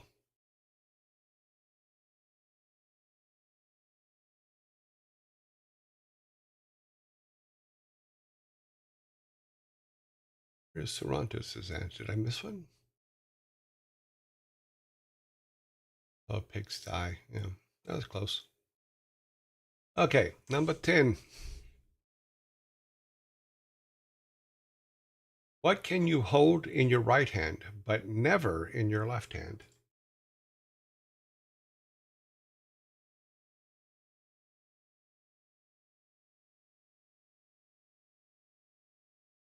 We have the correct answer. Cervantes, making up for the last one, is dead on. What can you hold in your right hand, but never in your left hand? Your left hand. That is correct. There is your soda. On my screen, Cervantes has it first, then Sinner, then where'd it go? Sorry, big message just came through. Oh, it's for someone else. Good. But yeah, we're all good.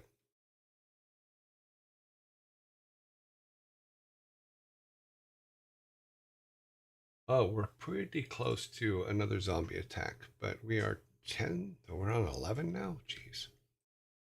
Yeah.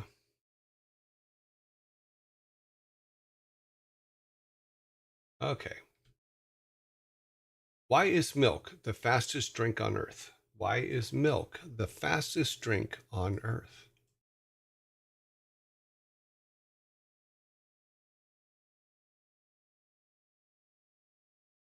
Why is milk the fastest drink on Earth?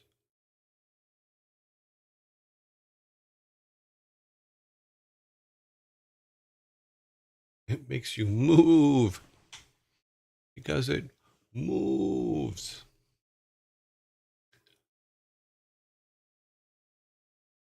There is a possibility that the timer will run out during a Viking attack. All answers will be stopped once the timer is done, not necessarily when the Viking attack starts, but I will be stopping the timer on time and leaving it flashing red. Should you not get the answer to why is milk the fastest drink on Earth? Nevi. Really? Okay, Nevi got it. Timer stopped. Why is milk the fastest drink on Earth? It's pasteurized before you even see it. Nevi, here is yet another Viking soda for you. I hope the meat treats you well. It's past your eyes before you even see it.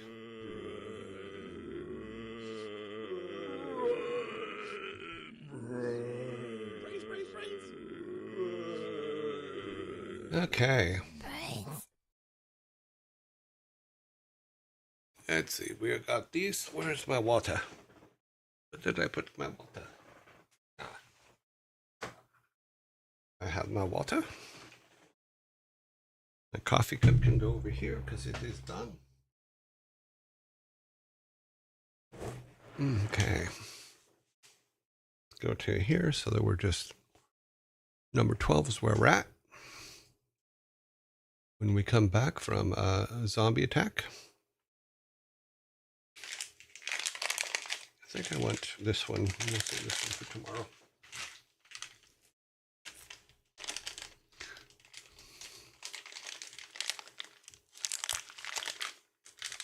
Excuse me until Nevi sweeps the rest of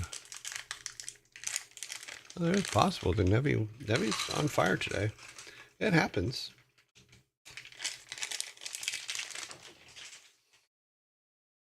It does happen. In 40 seconds, we'll find out if Nevi can get the next one. Yes, there are 20 in total.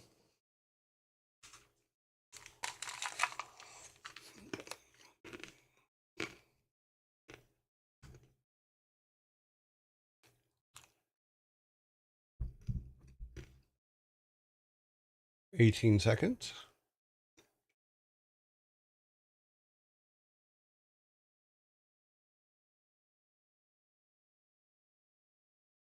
Need about 9 more, I think.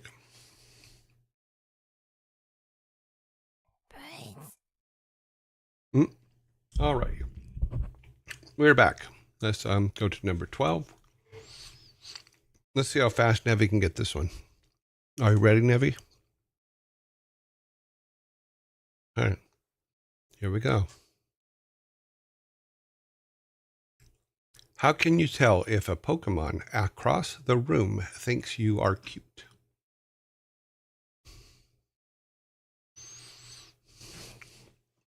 How can you tell if a Pokemon across the room thinks you are cute?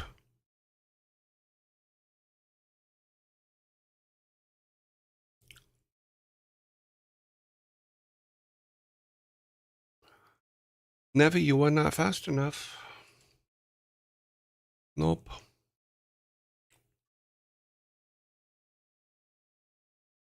Flynn technically got it, although I wish you would have used a more Pokemon answer. It says, how can you tell if a Pokemon across the room thinks you are cute? He keeps trying to Pikachu.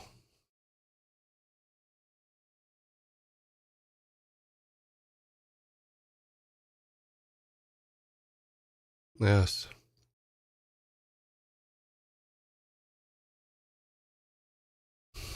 We may have to make a call on the spelling. Flynn did give the first technically correct answer. Just did not spell it as Pikachu. So I think we're going to go ahead and give it to Flynn. It peeks at you.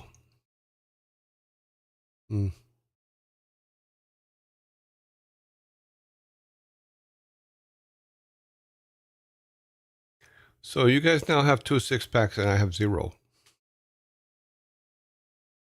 2. Why am I giving myself one? Vikings are weird. Sometimes they come up in the wrong place. So your team now has 12 and I have 0.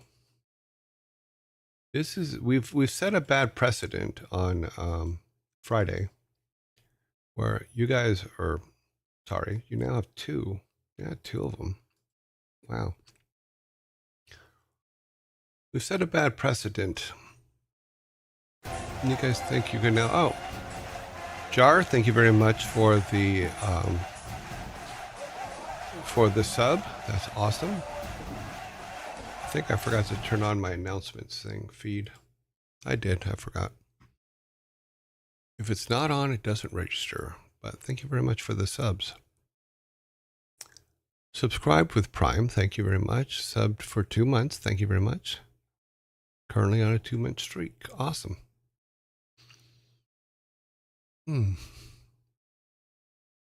Welcome. Welcome to my nightmare. Hope I didn't scare you. Sorry, just got all Alice Cooper on you. Sorry about that. Okay. Here's number 13.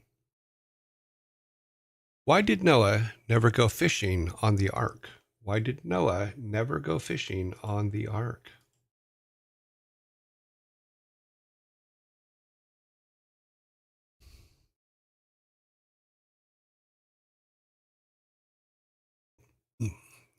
He already had 2 of them on it. Why did Noah never go fishing on the ark?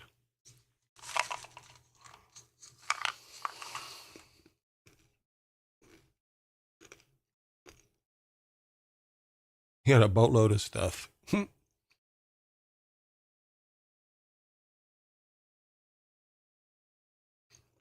Okay, you guys are not going to believe this, but Nevi, once again, comes out of nowhere. Here's Nevi's thing. Why did Noah never go fishing on the ark?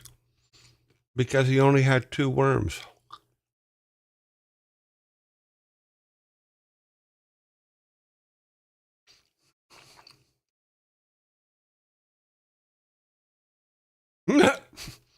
Nevi is a menace. Really, Marshmallow?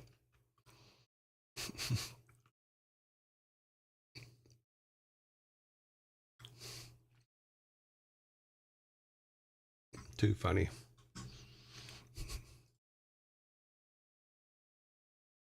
Yeah, that is so funny.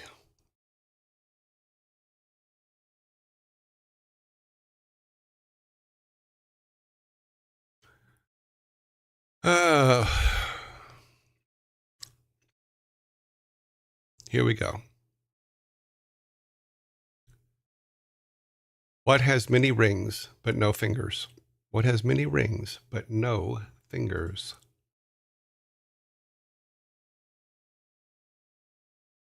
Stop. The answer has been put up, and it is not Nevi.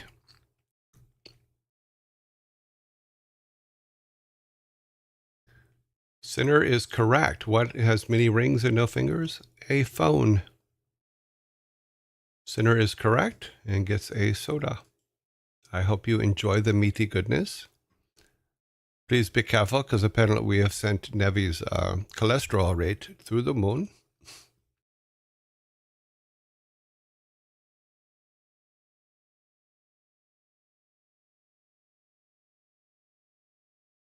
I don't know. Is a Viking soda keto? I'm not sure. I mean, I know it's a meat-based product, but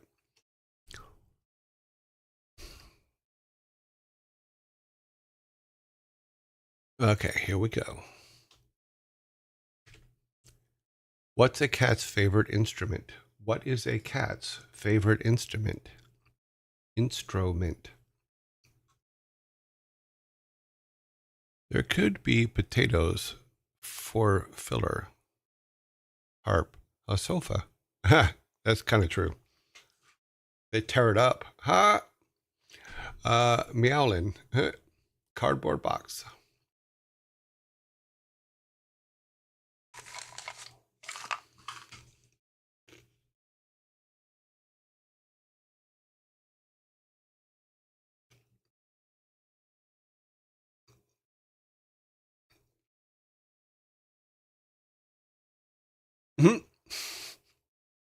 All right, guys.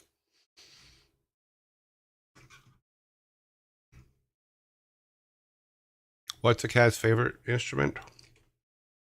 Percussion. Who said percussion? Let's look. No. Oh, it's Nevi.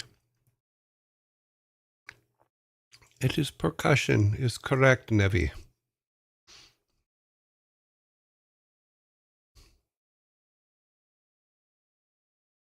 You can tell your joke anytime you want.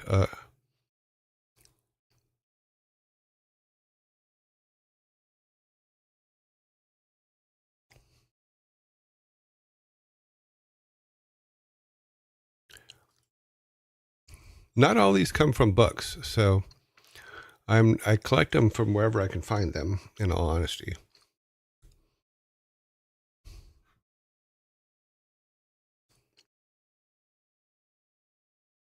Okay, we are on number 16. So that means 15 should be out here. 12, 30, 40, 15. That is correct.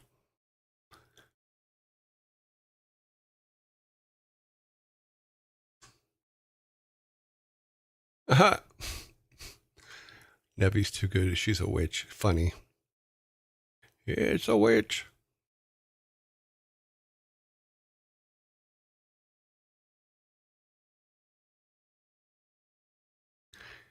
What is... Oh, okay. What is the body temperature of a tauntaun? It's lukewarm.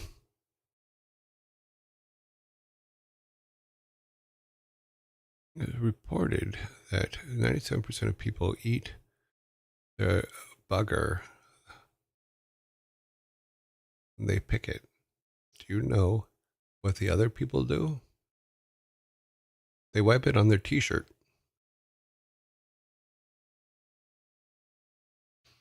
We found the witch.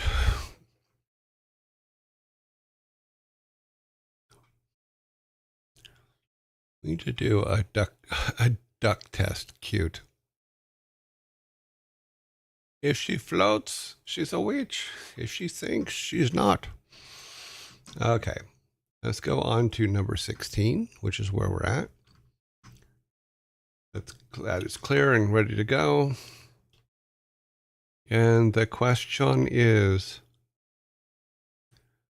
what has 1,000 needles but cannot sew? What has 1,000 needles but cannot sew?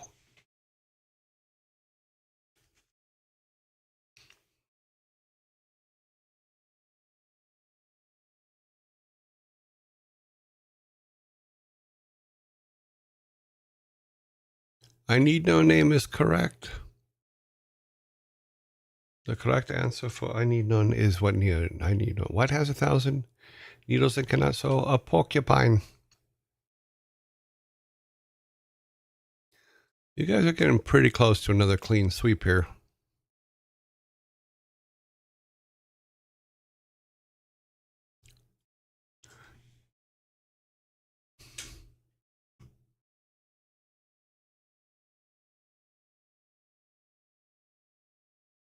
I know why this. Okay, never mind. I'm not gonna say that. Okay, I will say it. I will say it after I ask the question. Why did the plumber quit his job? I know why I quit my job as a plumber, but why did the plumber quit his job?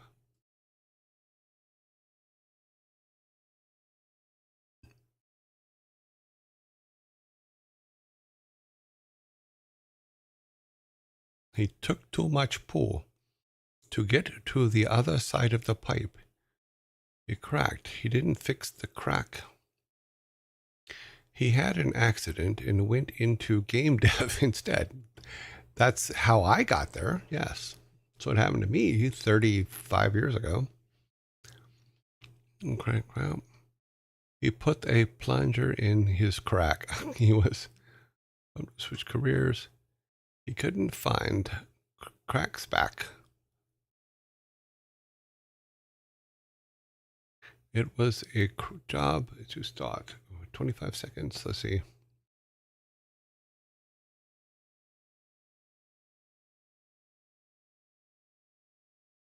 It's 15 seconds is what's on my clock. You didn't want. Okay, stop. Nevi has the correct answer. I know you're all surprised. So Nevi, here is your soda. So why did the plumber quit his job? It was too draining. It was too draining. Is the correct answer with 8 seconds to spare.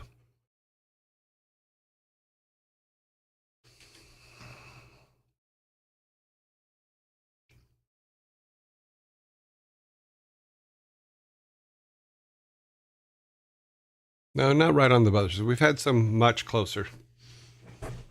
We've had one that had been within 3 seconds and sometimes 2 seconds.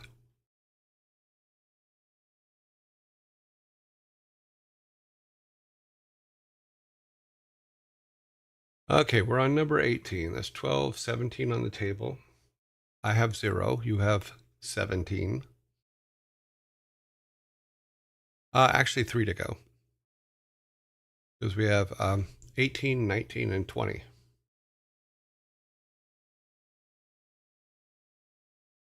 Okay, here we go. Number 18. Why did the coffee taste like dirt? Why did the coffee taste like dirt?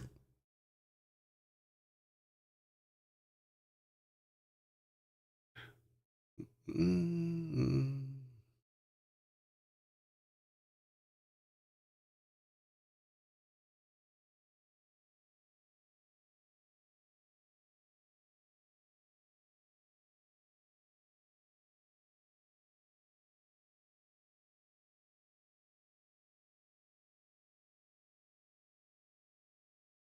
From picking up a cat's turd. Really? What? What? Okay, I'm not sure where that came from.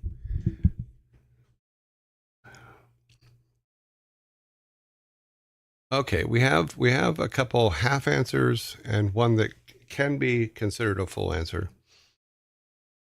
So we're going to stop the timer. And we're going to go with the ones that is the closest.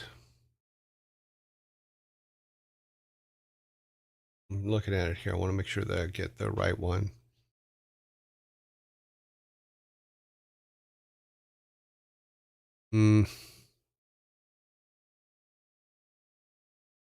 Okay, I think I'm going to have to go up here with where to go. I think jar is the correct answer. Wait, no, got one above that that's pretty much the same. It's freshly Okay, I'll let you guys decide. Because why did the coffee taste like dirt? Because it was ground just a few minutes ago. So would that be freshly ground? Would freshly ground be correct? Or it was just ground? Oh, if Flynn up here just has it was ground, I don't think that one works because it had grounds in it. No.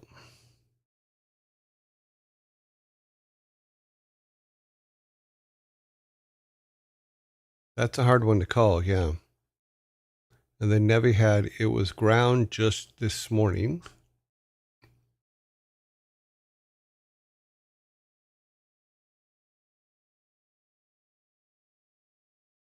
And then Jar had, it was just ground, which was probably...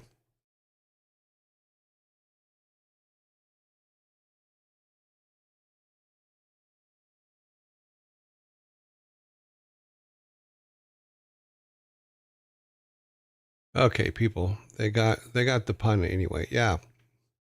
The pun is correct, but I think that we have to go up to the top here and run with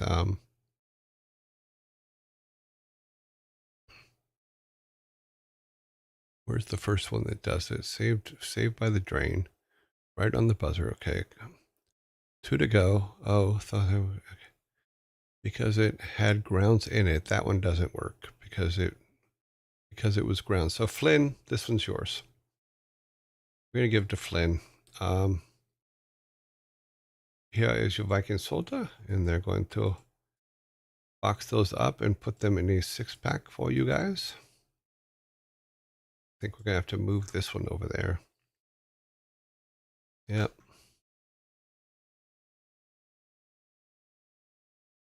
All right.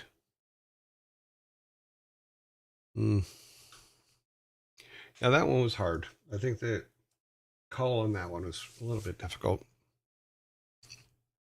Okay, Vikings, thank you. Oops. I didn't say take them all. What the hell, dude? Okay.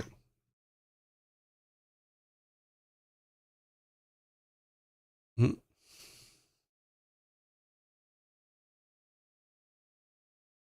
Well, you guys all get the soda anyway. So because it's your guys' side against my side. So technically you all get the soda.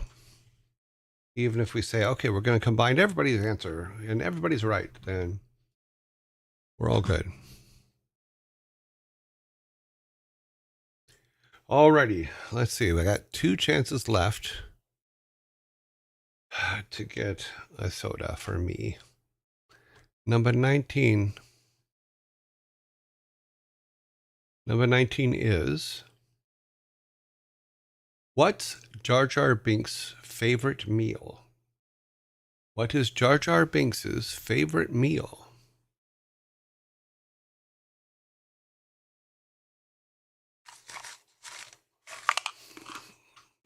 A Happy Meal. Cute.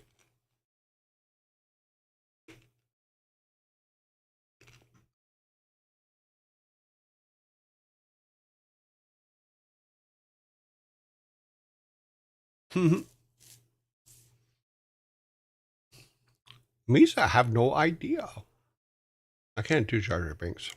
Nice try, though. A Jar Jar of Bug Bug. Davy's Art Corner is correct. Stop the timer. There is your soda, Davy. Let's just go back here. What's Jar Jar Binks' favorite meal? Miso soup.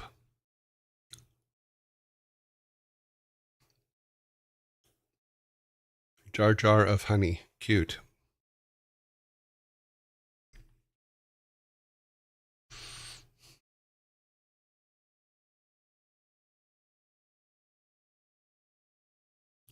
I think we should just stop it there. Oh, shoot. Laugh out loud. Good job, David. Davy's Art Corner. Jar Jar is a Sith Lord, so it makes sense. Okay. We have one left. One left.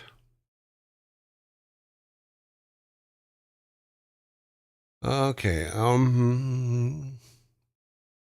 Here we go. I'm just going to throw it up there. Let's clear this. I think we can do it before the zombie comes.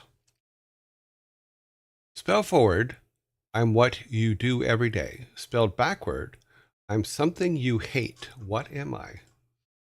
Spelled forward, I am something you do every day. Spelled backward, I am something you hate. What am I?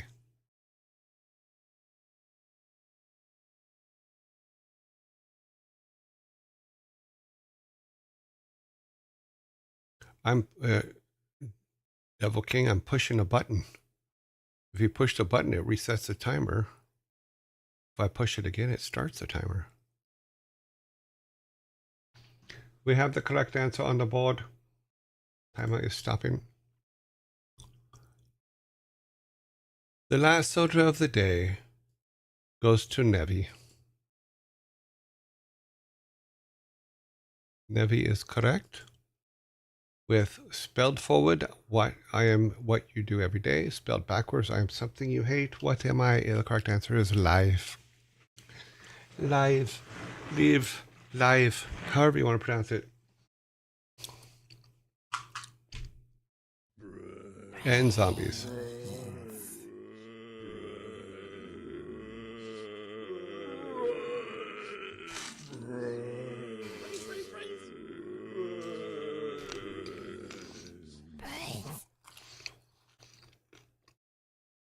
Devil King, yes and no. We do have a version that runs through the whole time because people were concerned that I was calling the end time too soon. But the problem is that with the timer we're using now, it's not built into the system. It's one that is on a website. The problem, it doesn't put the stuff up in chat like the other one did, so that we had a clear distinction.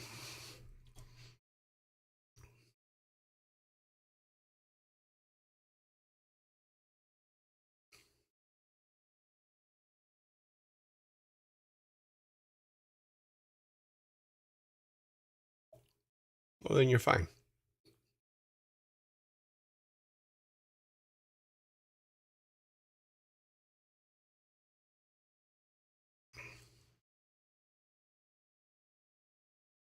So now you guys have swept me 2 times, leaving me with 0. I think most of the cans you guys got today were got by Nevi. So in order for me to get points tomorrow and later this week,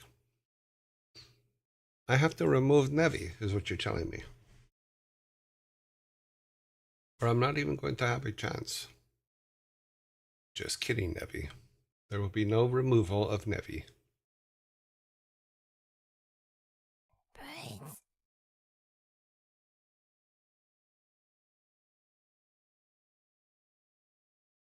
Well, it's impossible for someone to share the answer sheet, and here's why.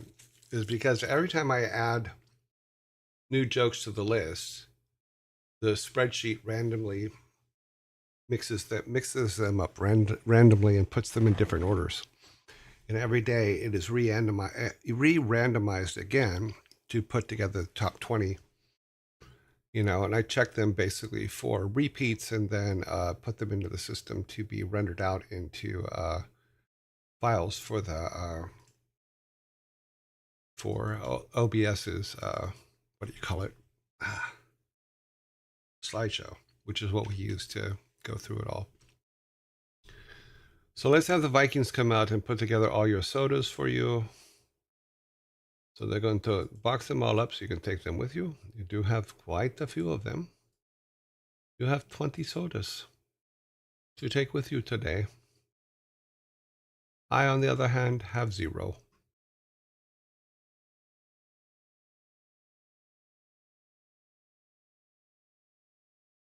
Waltz cakes, cute.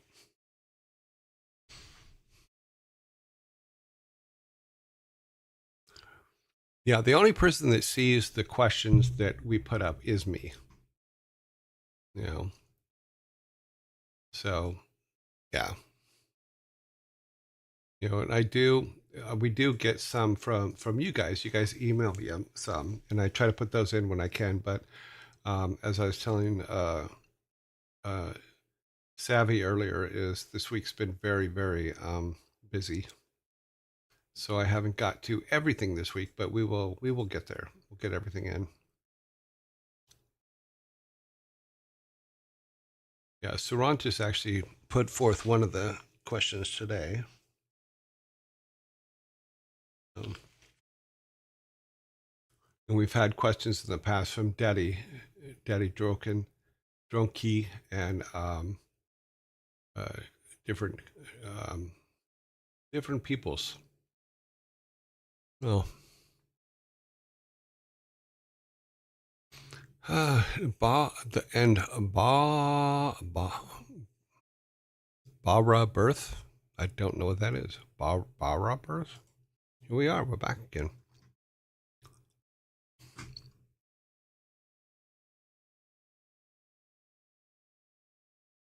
Let us see where we are. We're over here. Okay.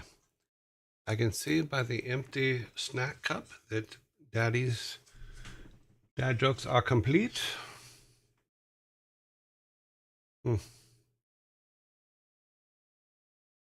Whoa. Bluetooth Rage is impressive. I'm charging my phone and listening to the stream 60 feet away from the... Oh, yeah. If you're using a headset, yeah, they actually are pretty good. My favorite is the people that wear headsets and you're talking to them, and then they need to look something up on their phone and they don't remember where they left their phone. That always cracks me up.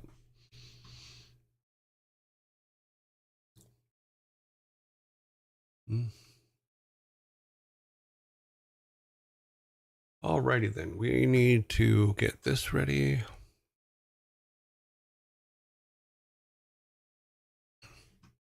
Put that over here. I need to go to this and grab that. I need to check something on that before we go there. No, that should be fine. I don't know why it gave us a problem yesterday. Really weird.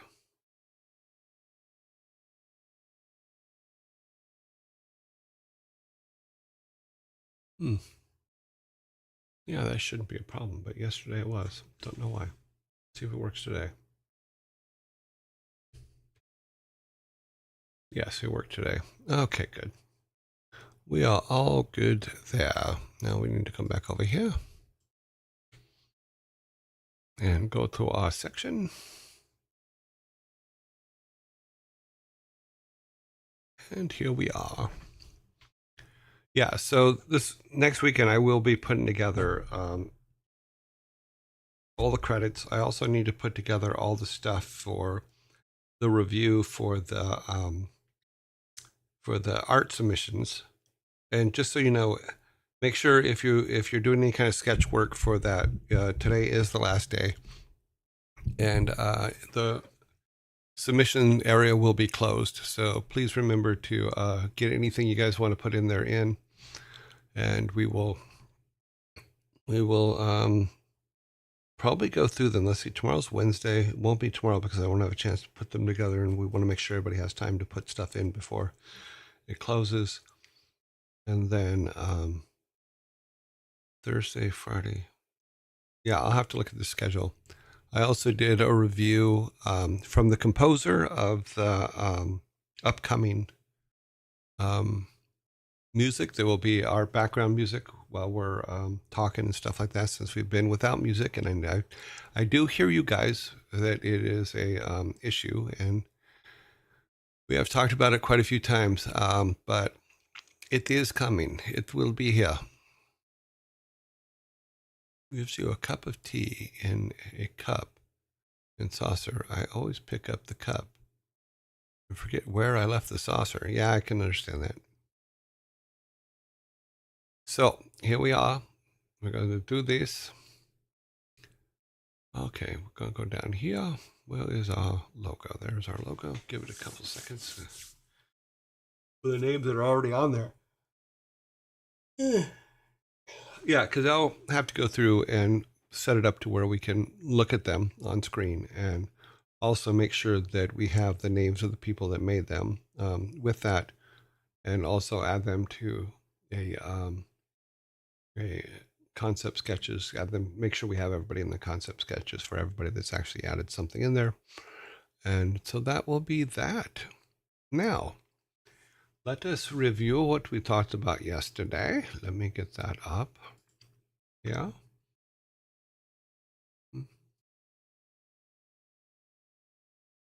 Boop, boop, boop, boop, boop, boop, boop, boop. Oh, that's funny. And final smalls. Okay. Yesterday was the 7th. We need the Word doc. There is our Word doc. Okay, points, all the way down to the bottom.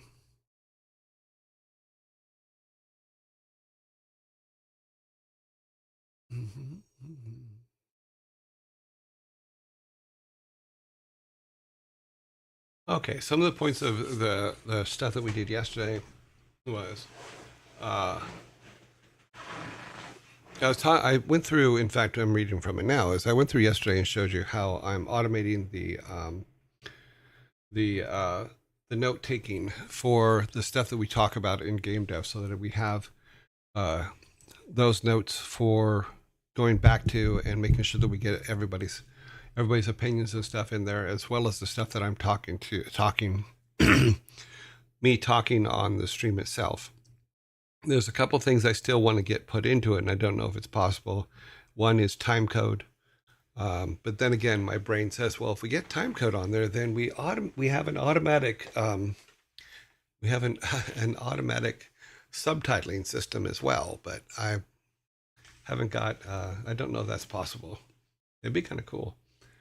So I'm also working on the streamline process for all the what everybody's saying and what everybody's contributing and stuff like that, so that we just have all that somewhere. Let's see, what else did we talk about yesterday? We talked about meetings and what should be meetings and what should be email, and that's fine, because we do have to talk every now and then about the actual, not just the creative of the development itself, but all the things that go around it. And meetings and stuff like that can take huge amounts of people away from development and slow a lot of things down. So those need to be processed well as well. And we've had conversations, and I agree with quite a few things that were said in there. One of them that I agree with is never go to a meeting that doesn't have a very clear agenda put out for it, because they're not telling you what you need to talk about. They're not telling you what to prepare for. That's just silly to me. We talked about the role of producers in keeping visibility upward and downward of all the work that is being done, and their job to keep communication between all parties. We talked about being the communication cycle being the most crucial thing, both for the work you're doing and keeping that on track, but also for the visibility to the departments around you for how much work you actually have, because you can't, I'm sorry, but you can only fill a cup so much, and then it overruns. And that's the same thing with some of these teams that are doing so much work that it's crazy. People keep expecting them to do stuff. We also talked about the importance of managers and producers prioritizing work properly sometimes based on company goals, not necessarily on individual department goals. So that's very important. We also talked about documentation of the work you're doing, as well as documentation of the procedures that you're creating in the work you're doing. So that's important, because not just so that you can remember how you did it last time, but also so you can teach other people how to do it, which is always good, helping other people level up. And then we talked about the need for department heads to make decisions quickly, and to make them decisively, and to make sure that everybody involved, not just their department, is aware of those decisions and what's going forward. I talked a little bit about how some companies I've worked for in the past will give different departments different marching orders, and how it screws things up, because If everybody's not on the same page, you're going to waste a lot of cycles. We talked about the importance and the impact of removing underperforming people from teams. It's very important because every team, no matter where you go, every single team knows who the weakest link in that team is, and they know who the person is that they have to do, whose work they have to fix all the time. And that is just, if you come into a department and you do not listen to those and see if you can observe the things that they say are going on, and then if you don't fix them, then your team will never trust you. And I always say is one bad person can poison a whole team because they know, and if you get put in a department where someone above you's relative works for that department, I can almost guarantee you that person is the weakest link. It's very rare that they are not. So I would say, and that is where you really need to learn how to negotiate and talk to superiors above you. Because I've been in departments where I've watched friends of the owner, friends of upper management literally be moved from department to department because they really don't know how to do anything, but their friend is in high places, and those are things that you really need to identify quickly and find solutions for.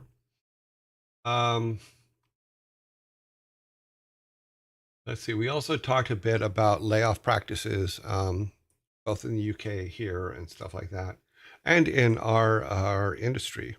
We talked a lot about the 9-box and the fact that every company I've ever worked for, when the 9-box comes out, layoffs are coming.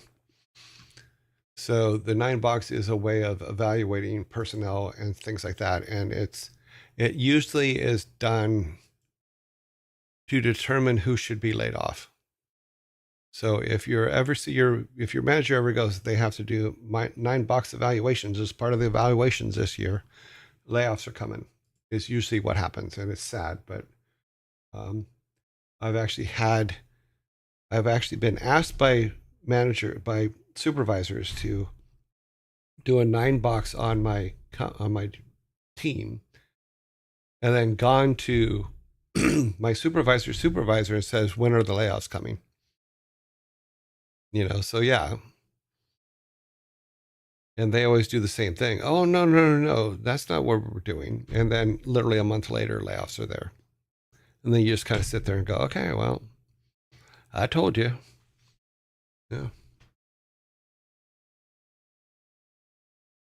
Well, yesterday I put it up late last night because I had to leave almost immediately after the show yesterday.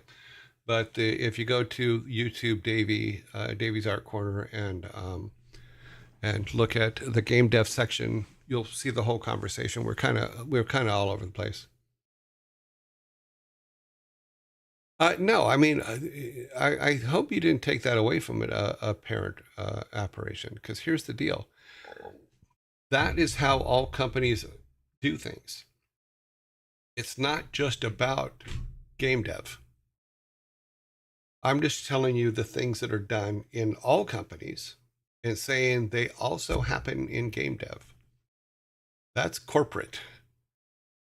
So yes, there is and the reason why we have it in game dev in the first place is because as games started making more money than movies, which they do, big corporate guys started saying, I want part of that, and started coming in and replacing the kids that started the company and the people that believed in the people that they were working on. And they started applying the corporate model to running of a game company. And that's what's happening. And these are not abnormal situations. These are how corporations have been running forever. Yeah, you may be lucky and you just may not be aware of it, because even with layoffs and stuff like that, I've had some companies come to me and say, okay, we're laying off these people in your department. And I'm like, well, why didn't you ask me? Why wasn't I part of the conversation? And they're like, oh, well, we decided. And that sucks, especially if you're a manager who have really good people and nobody asked you who should stay and who should go. And that sucks.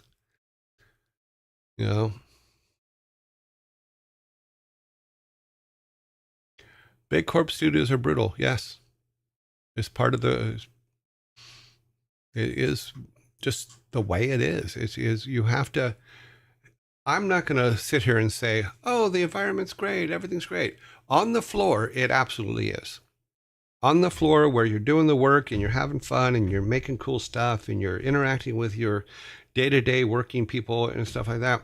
I have never been in a situation where that was a bad thing. It's once that corporate hat starts coming down into those places that things usually go bad. And that's sad. And what's funny though, it's 100% predictable because they're running the same playbook every time. Because that's what your business degree tells you have to do. And they follow it to the letter for several reasons. They follow it to the letter because then they can justify with HR that they did it all correctly. And they can make sure that they don't get in trouble for doing it wrong, basically. Yes, there is a reason why indie studios create better games. You're absolutely right, because they interact with each other a lot more. They talk directly to each other. We used to joke that when we made WarCraft 1, which we've been playing, there was only 24 of us in the whole company. We didn't even have an HR person yet. We just got our first receptionist, because before that, me and Frank Pierce used to answer the phones, which was just scary. We're not the kind of people you want answering the phone.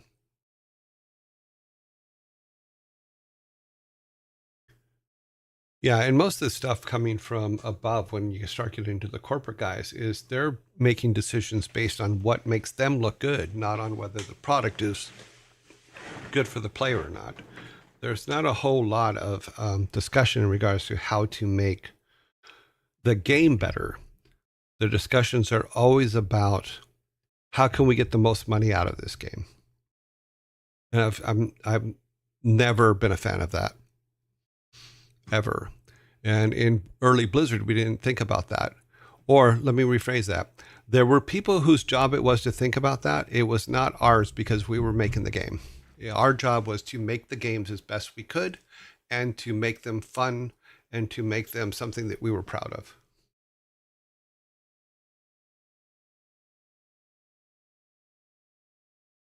That wasn't Sam. That was Chris Metzen, Sparta. Sam was hired the same year I was.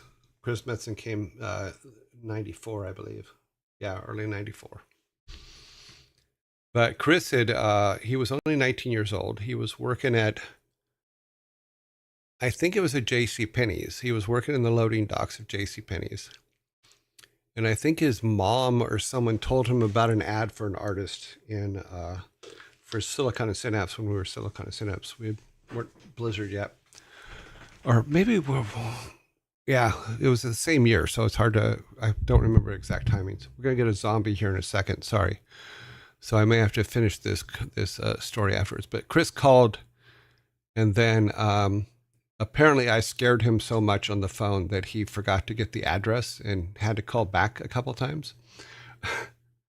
To where I finally got to the point, it's like, show up or not, I don't care, because you could talk to people on the phone back there that way. But to his credit, he did show up. He did bring his portfolio, and his stuff was awesome. And he did get hired. So, but yeah, he was, when he first walked in, he was pretty scared of me. It was pretty funny. We got over it. Chris is awesome now. Yeah. Only 19. Yeah, he was only 19 years old. He was a skinny little kid. He wasn't the monster he is today. Kidding. Chris knows I love him. In all fairness, whether you're in indie studio or corporation, your job is always on the line. I'm going to answer that after the zombie thing because I don't think that's true.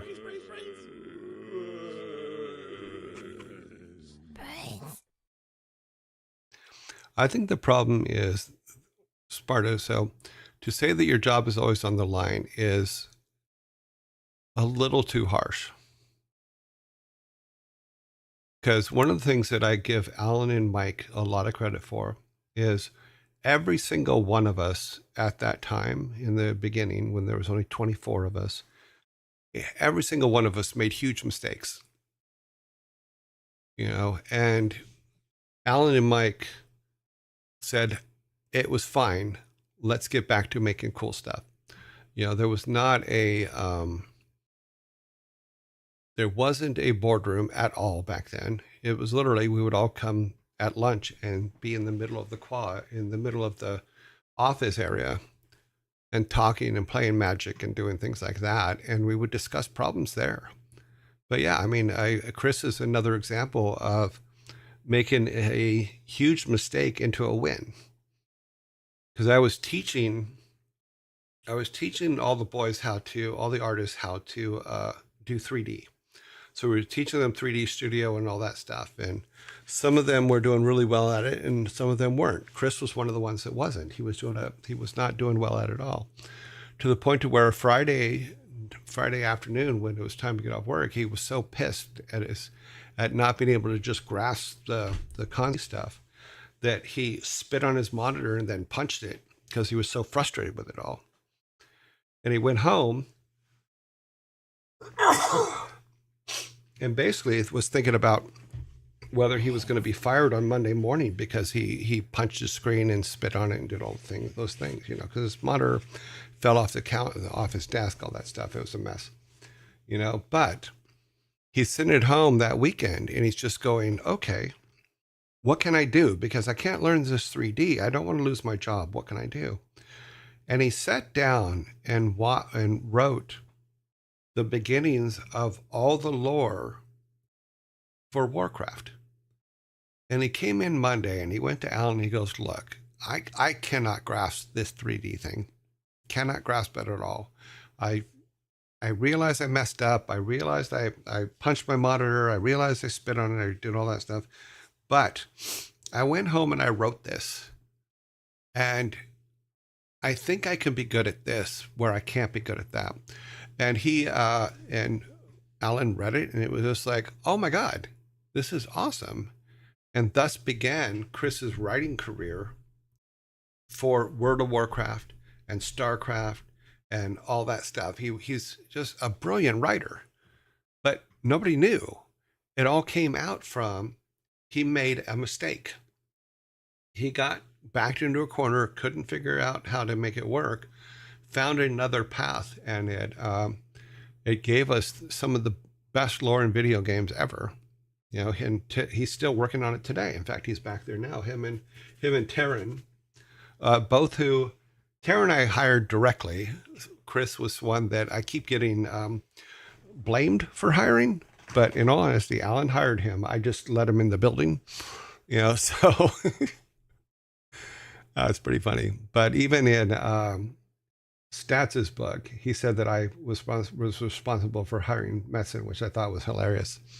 You know, but we all know it was Alan. Alan did all the hiring and firing back then.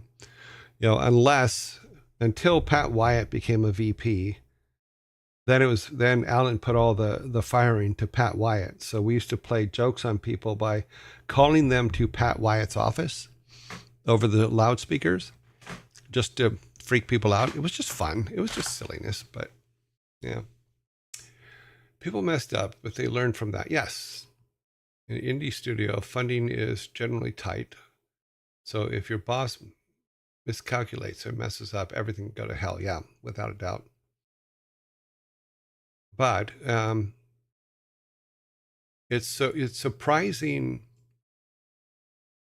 how much Mike and Alan put up with in the early years, especially since they were when royalties didn't come in on time, Mike and Ellen would have to take their credit cards down and cash their credit cards in to put money in the bank to be able to pay salaries. While we were waiting for royalties, because royalties didn't always come in on time. Or payments didn't come in our time or anything else. It's just, that's the way it was. Thank you very much, Savvy, for the bless you. Okay, what else did we talk about yesterday? Layoffs, practices, we talked about that. Discussion of the role of HR. Yeah. And I want to make something very clear. Yes, I said yesterday that HR is all about, their job is to make sure the company doesn't get sued. That is true. But they are also human beings. We had an HR person that was at Blizzard that was there for a very long time, and I loved her to death. But I always remembered that her job was about protecting the company. But she was also a very good friend and someone that I could talk to. And to her credit, none of the things that we talked to privately ever became part of anything else, which was good, and it never would have. But it does. I don't want you to be afraid to be friends with HR people. Just know that when they're at work and they're doing stuff, that their job is to protect the company and to find those pain points in the company before they become something that has to be taken care of legally. That's their job. Yeah. What do you mean you can't joust with scooters? That is exactly. It was funny is one of the things that was put up for Petrus over the weekend was Petrus and Mark Skelton doing scooter jousting. So that is funny. So somewhere out there, someone put up one of the videos. And the videos, I put all the videos of us scooter jousting actually on the 10-year employee present DVD. It's an Easter egg on there. Is I forget which screen it's on, but if you move around on the screens, at some point you'll see two scooters facing each other at the top of the screen. And if you click on that, then the videos of us scooter jousting come up. So, and someone put one of those up over the weekend because Bill had unfortunately had died on Saturday or Friday or Saturday. Is Savvy our HR? Technically, no. Savvy is our VP and our mod, and we do not need it. We don't give her another title. We have many. So no, Savvy technically is not our HR department.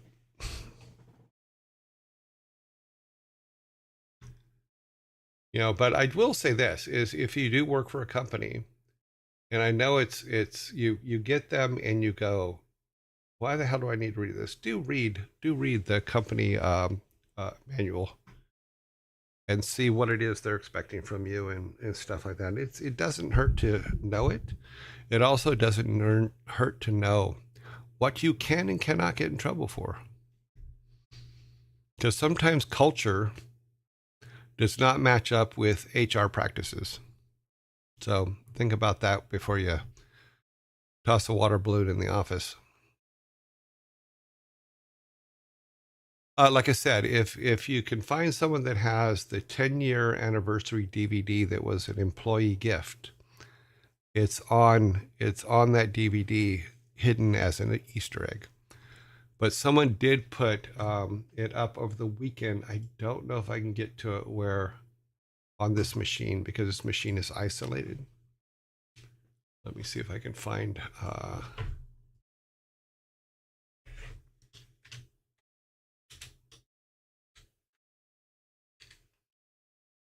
Let's see if I can find the videos.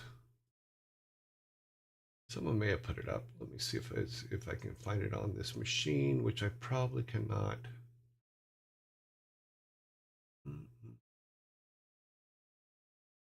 Why I look for Bill Petrus as my face come up? Don't do that. I'm not Bill Petrus.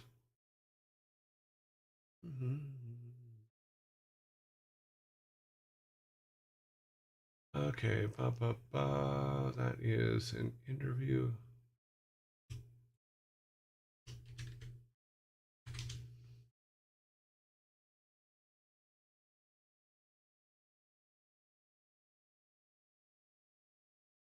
No, I'm not seeing it, but don't have access to my personal accounts from this computer. So not seeing it today.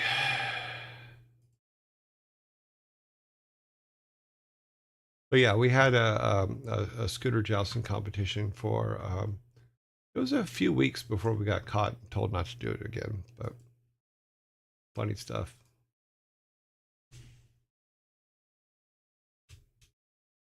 Let me see if it's in this one.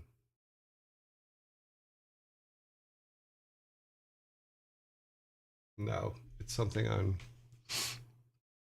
It's something that was put on the alumni group, and I can't get to that from this computer. So.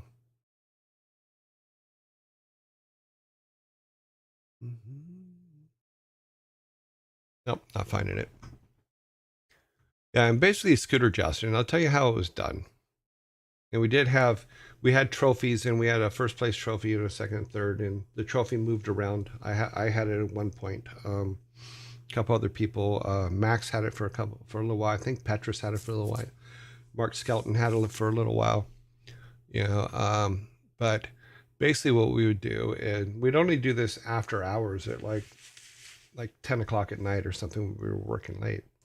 We had these big beanbag chairs, and we draped them over the front of the Razor scooters, and then we would get at either ends of the hall and then just come at each other and hit with the beanbags and try to knock each other over.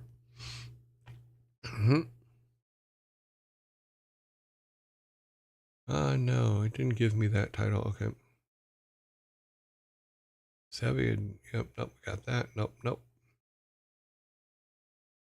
They're on the 10-year DVD. Like I said, the scooter jousting videos are technically on the 10-year DVD, and I don't think they're anywhere else because I don't think I saved them. I did record them with my camera, and kept them because I thought they were funny. But they're back in storage back in California. But yeah, so unfortunately, this machine is blocked off from all that stuff. So sad. I was going to try not to talk about Bill Petrus, but because it gets me worked out because he was a pretty young guy. I mean, very young guy, and for him to suddenly fall was that one was surprised. That one surprised me. A good dude. Good dude. Let me see. I'm going to take one more look here and see if I can. Nope, not seeing it. Okay. I'm back. That was a waste of time. I really wish they'd let me check the candidates prior to booking interviews.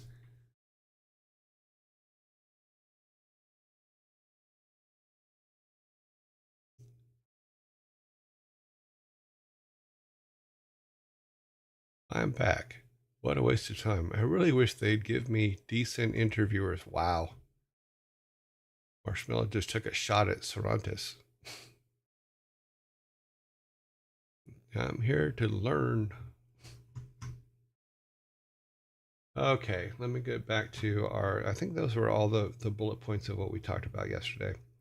So, where did my Word document go? Yeah, so it's very important to understand your company's policies.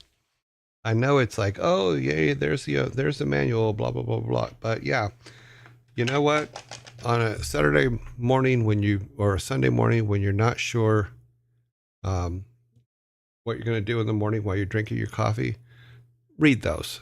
It's very important that you read the company manuals and understand what they expect from you and what they will not allow, because sometimes it can surprise you what's not allowed, and you can get in trouble for something that you do every day.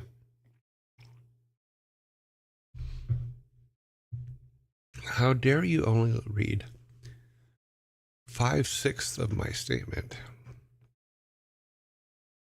Interesting.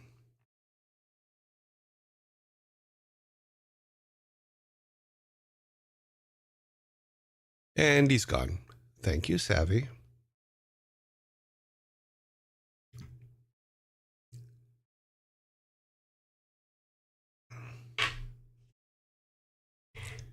I approve this message. Okay, let's see. We got that.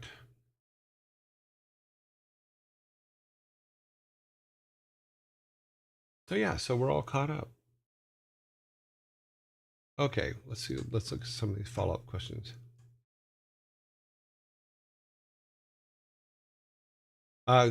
We talked a little bit about, I think it was the day before. No, I 100% agree. Savvy, you made the call. You were right.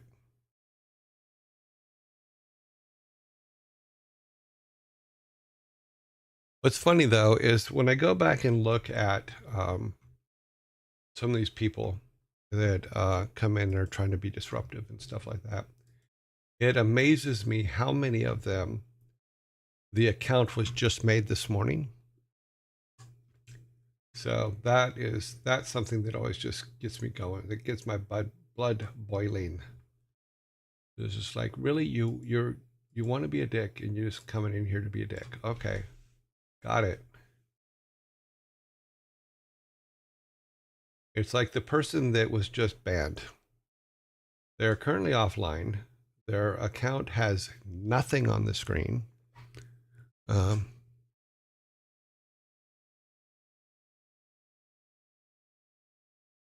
I don't even know, what is a speed run ban? I don't know what that means.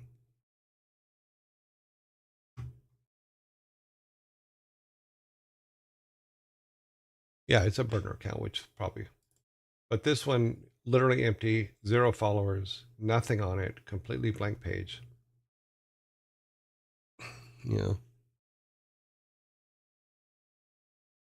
I am familiar with speedrunning games, yes, but I didn't know about speedrunning bans. That's a term I've never heard. So I please bear with me because I am, there's a lot of things I still need to learn and I'm totally understand that. So, but I've never heard of speed bans. So I had to step out before. What did I miss? Oh, we had to ban somebody. You didn't miss much. We were just doing a recap of the things that we talked about in game dev yesterday in regards to working in the game industry and something like that. Oh, so it's about them being quickly banned? There's actually a thing for that?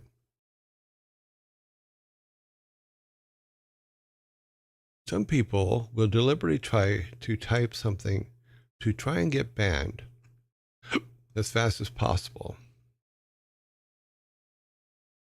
Okay. But okay, my brain asks one question. What does that gain them? Is it just to be a dick?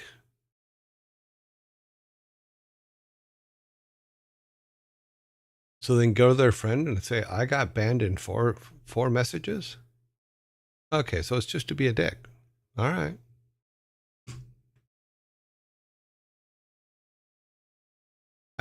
My logic center just doesn't understand.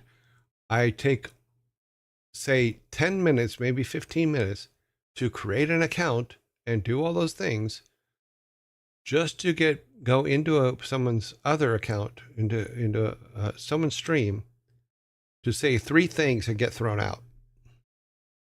It doesn't, logic makes no sense. The logic of that makes no sense. I'm sorry I lost track on that. It's just,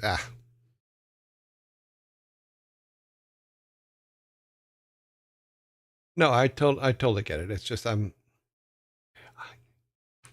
wouldn't find that fun.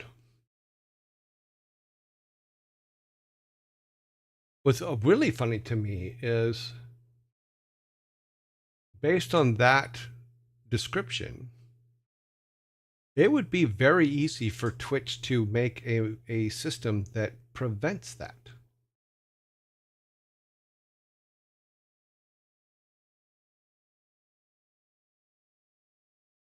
You know, so I find it illogical that they allow it. But get it, sure.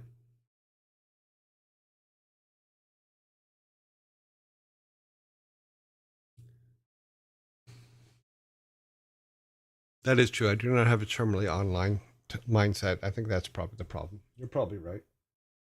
I'm sorry. I'm putting my confusion out there. It's just I just don't see the benefit of it. You probably hurt new users coming to the site from YouTube to join chat. I don't think it would.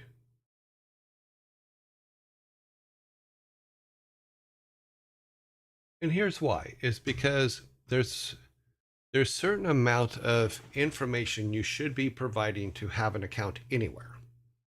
I'm not saying thumbprints, DNA tests, and bloodletting and stuff like that. I'm just saying that there's a certain amount of identification that you should be able to put forth when you're signing up to be on someone's system like that.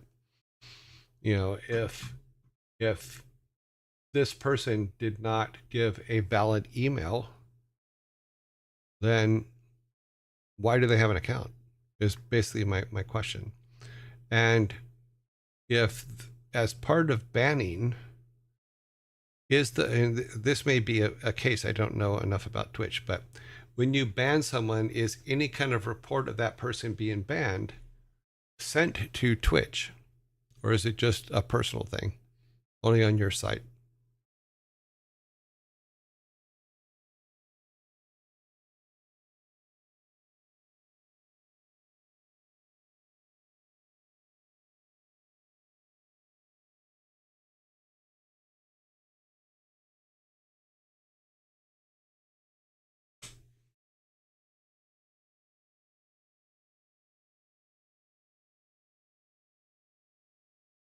Hmm.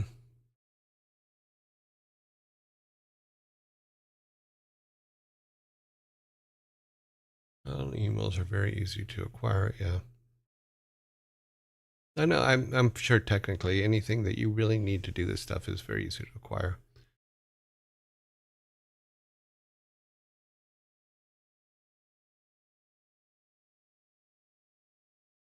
Hmm.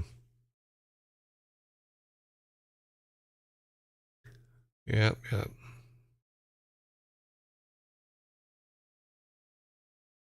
Yeah.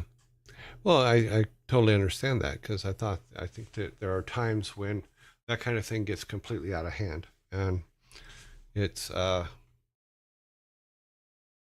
it just sucks, you know, because it's there should be something that could be done from a standpoint of the platform itself, in my opinion.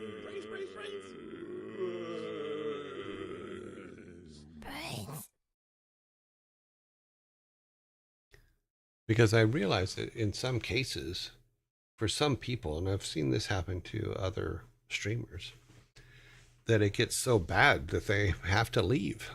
You know, that they can't do this kind of thing anymore, and it sucks.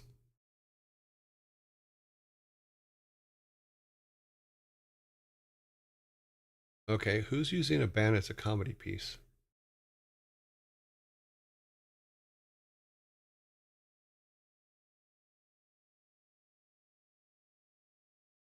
Twitch could probably figure something out, but the problem is already mostly addressed by automated manual moderators, so there isn't a huge incentive for them to look into it with any real amount of risk.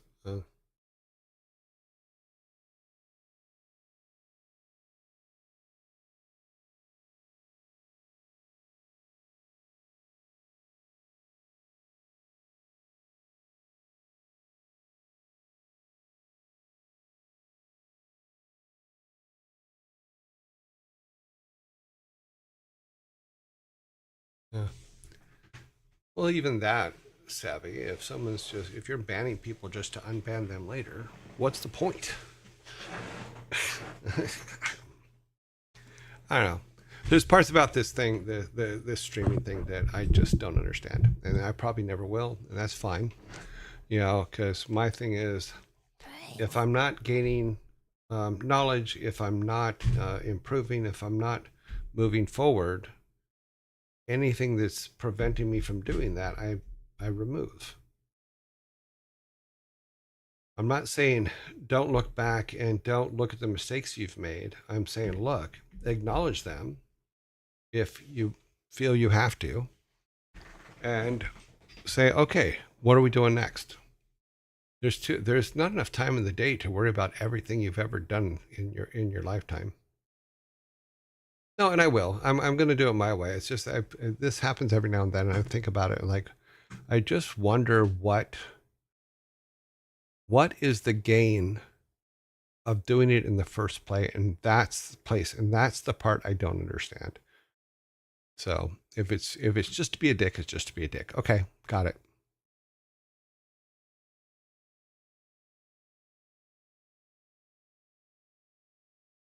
Frank Sinatra style, cute. Acting out for fun. Okay, well, those were the kids we didn't play with when I was a kid.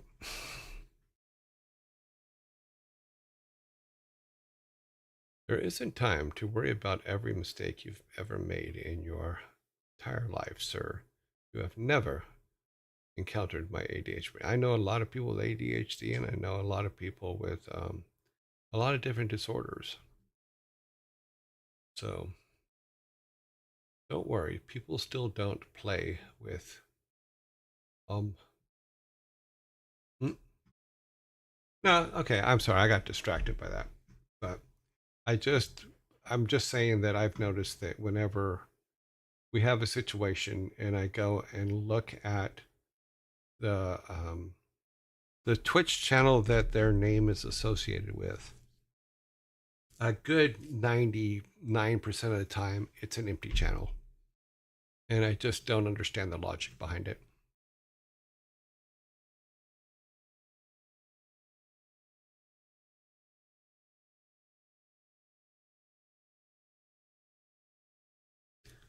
Okay, I certainly appreciate automated ways to help weed this stuff out, but track records with large platforms have a lot of friendly fire problems or false flags. Good mods and delay help take out the idiots. Okay, cool. All right, I'll drop it. If you think about it, it's kind of like mirrors real life. Every group of people always has some malcontents that only want to barrage in some momentary attention. Yeah. It all comes down to good community management at the end of the day. Yes, it does. And Savvy, we appreciate you. And Sparta, do not come up with another title for her. If we were at mercy of Twitch's automated system, I'd be banned 100. Well, for some reason, the auto mod does particularly like you, Sparta. I'm not sure why, but it does take a certain percentage of its day just looking at you, and I don't know if I have ability to change that or reset that. I don't know. Bots are racist to you. Okay. So Sparta, yeah, I can see your point because you seem to be the number one user of our mod, of the automated mod bot. Hardly agree with Twitch adding telemetry to accounts to help humans make better, quicker decisions. Yeah. I'm just saying there would be, to me, I would have a team. In all honesty, I would have a team of programmers working on the problem. I mean, you're not going to, and you shouldn't make every single space safe all the time, because you still have to be able to allow people to disagree with you. But if you're just coming in, throwing shit on the walls and running, then that's not giving people your opinion. That's or discussing the opinion. That's just being a dick.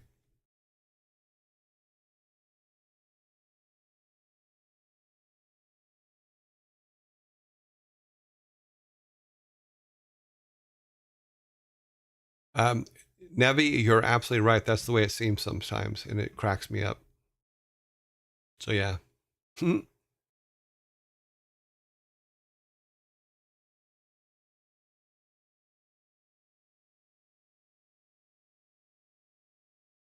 Yeah, that's funny. Is Sparta a training set provider? It could be, but Sparta's also a very welcome part of this community, and she does a fantastic job interacting with us and putting stuff up. In fact, if you notice, even on credits, Sparta's almost on every single credit because he is always jumping in and being part of the community. And from the way it looks on our Discord, I think he pretty much just owns the one phone channel.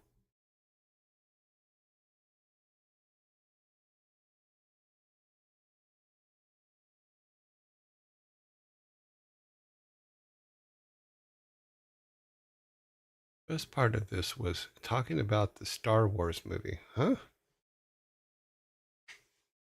Which Star Wars movie?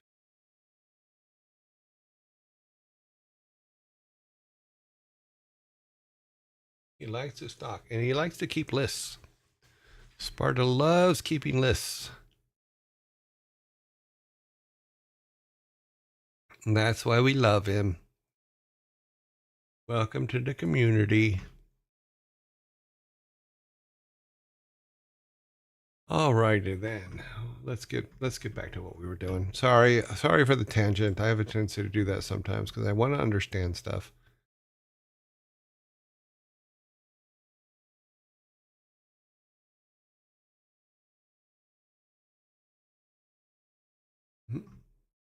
No, I just noticed earlier that you were in there. That's all, Sparta. Giving you a hard time.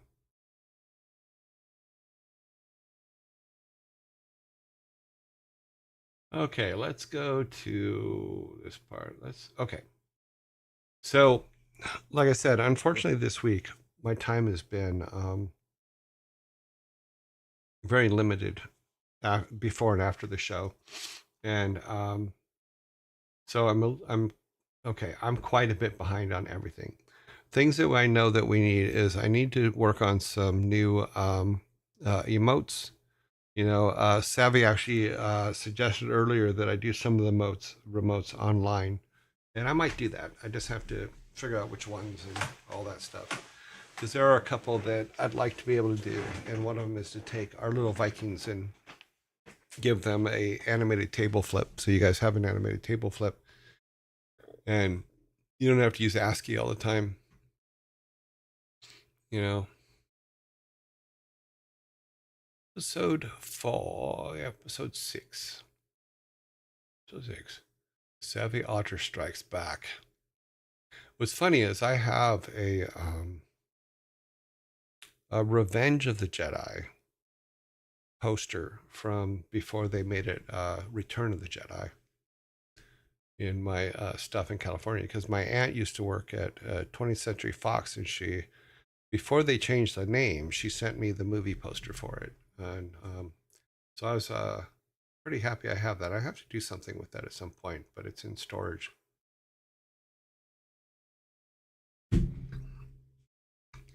For those people that don't know, that Return of the Jedi was actually originally called Revenge of the Jedi when it came out.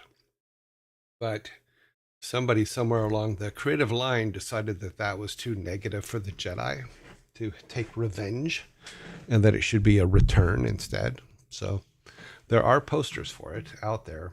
I don't know how many they made. I know that I got one of them. But they probably made a few thousand of them at least because they were going to send them out to movie studios. But I do have one. Let me see if I can find a picture of it.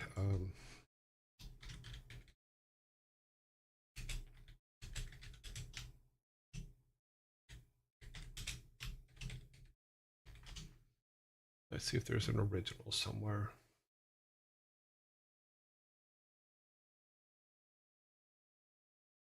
Oh yeah, that's it. This is actually a framed one. Well, let me see if I can get one that's a little bit bigger so you guys can see it. It's like I said, it's unfortunately it's in my storage in California. But it basically looks like this. Let's not that, we'll get this window here. No, yeah, okay, good. Take the logo down. So that's what it looked like.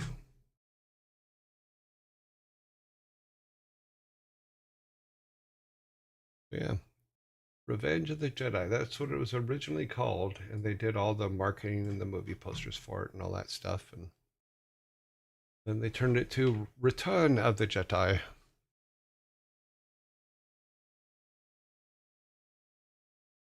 Oh, well, look, even here, I mean, there's some of them, if you have an original one, they could be quite expensive, but there's been so many copies made of them, you have to be able to prove that it was original. So, not sure how they prove it's original, but 60 grand for one, I'm like, okay, whatever. Yeah. I also have the Star Wars New Hope with the little black ribbon banner on the bottom of it that says Revenge of the Jedi. So, so cool stuff, fun things you get throughout the years. You just kind of go, okay, cool. Luke's lightsaber in Episode 6 was originally supposed to be blue. They changed it because it was tough to see in the Tatooine sequence. Probably, I can see that. Yeah. Color theory works. You have to think it out. Yeah, in this poster, he has a red one, and Vader has a blue one.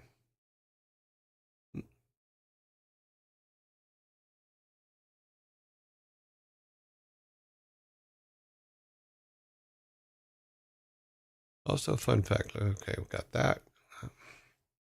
Yeah, I mean, you have to do those things. It's in the day, on the day of filming, what works, what doesn't, and if you're doing special effects, what works, what doesn't. I have an original color by number Star Wars poster. Oh wow, that thing is worth around $300. It's funny because it was bought for 39 cents. Yes, but have you colored it in? Because I think it's probably only worth about $300 if it's not colored in. If you've colored it in, you have ruined it. No.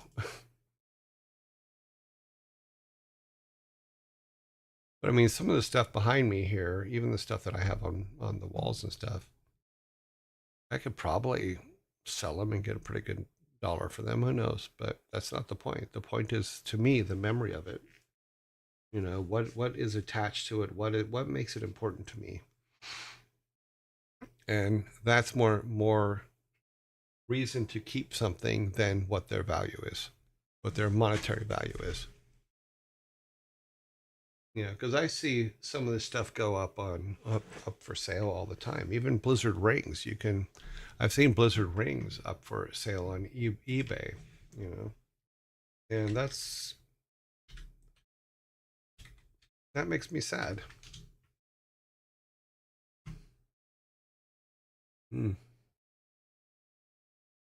Because someone put 15 years into the company and now are selling off their ring, and that always makes me sad when I see those kind of things.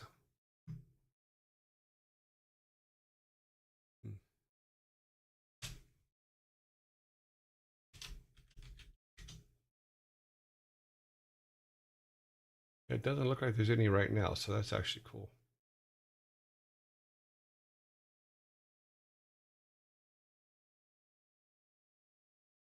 That's good. That's good.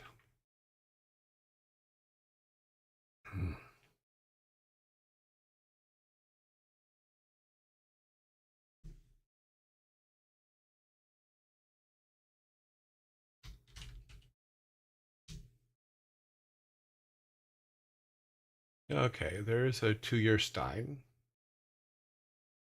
Oh, a lot of swords. A lot of the swords up for sale. That's too bad.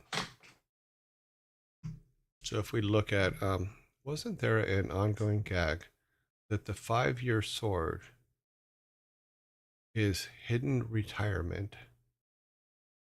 The gag being that if you worked for 5 years, you could sell off your sword for profit. It was probably after they went to, if that was a joke, it probably was after they went to the actual Blizzard embedded swords.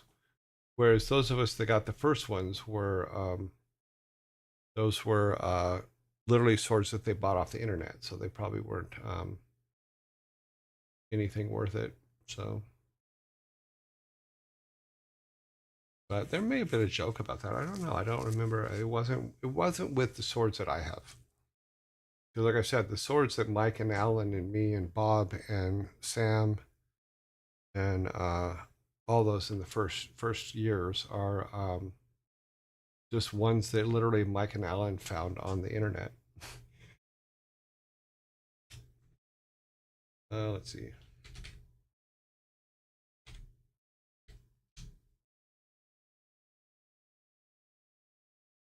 Oh, there's no shields up, so that's good. So you could probably get pretty bank for the Lordaeron shield for the 10-year shield. Yeah, so there's no rings, no shields, but there was a 2-year Stein, which is back there too. So, but yeah, me personally, I can never sell them. I mean, I'm sure when I'm dead and gone, that Thor and Loki will they've been ordered to sell everything and split it in half. So that's what you do.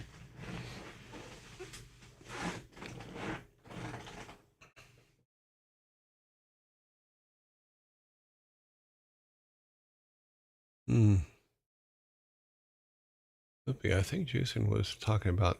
He may have, because it's, you got to remember that there's multiple generations at Blizzard now, and what is going on with one generation, the other generation may know nothing about.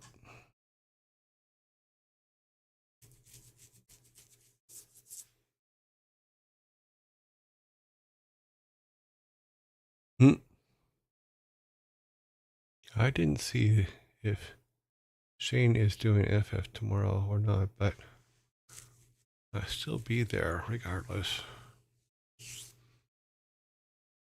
Might be gone a while for work, but still check in.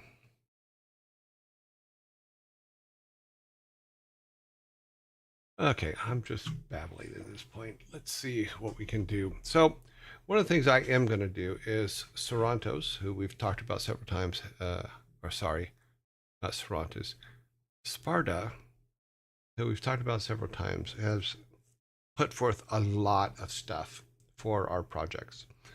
You know, and one of them is a new map that we'll be using to build our new layouts, which I'll probably start doing the layout for that tomorrow. So while I am busy with after hours stuff, so that we're still moving forward. Because I've kind of stalled out this week, and I apologize for that. Yes, the Cervantes confusion strikes again. It happens. It's like when your parents are trying to call for you, but they yell your brother's name first, you know? Wahahaha.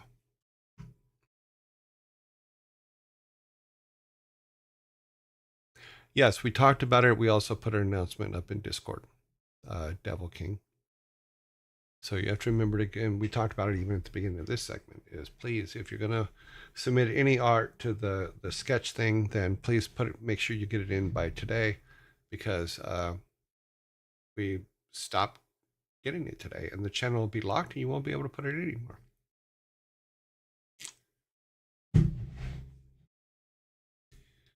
No, Spartan and Santos are not my kids. I have 2 kids. You ain't it. Mm. By the way, I'm not against reviewing the writing for the town that's attached to that.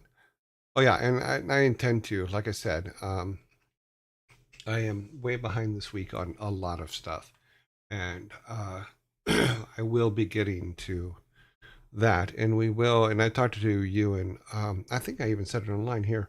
Is I think I've talked to you and both Savvy, you, about having writing sessions on the Discord voice channels and talking about story and stuff like that and doing all that stuff. I just haven't got there yet. I was hoping to get here this week, but unfortunately, there's some in real life things that I have to take care of this week that have to take a little bit of precedent right now, because it needs to get done, and that's just all there is to it. In fact, I have to leave exactly at 4 today because I have to go and do some in real life stuff. So once I send you guys on the raid for today, then I have to literally run.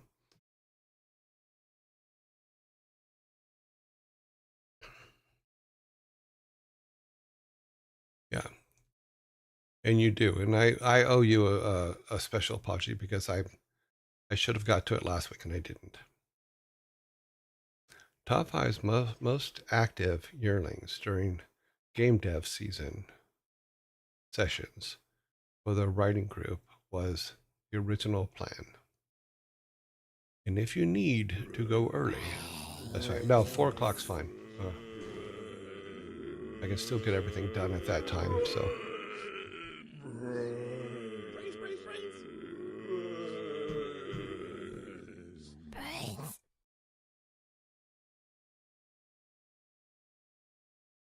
okay, automated systems. We talked about those yesterday.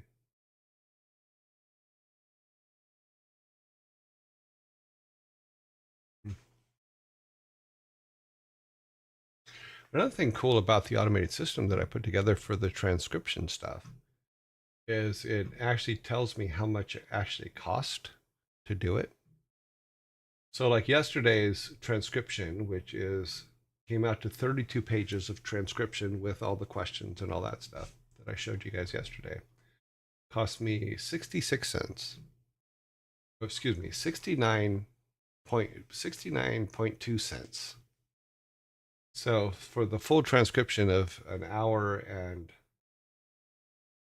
whatever it was, an hour and 40 minutes or whatever it was for yesterday, it only cost me 67 cents to have it transcribed.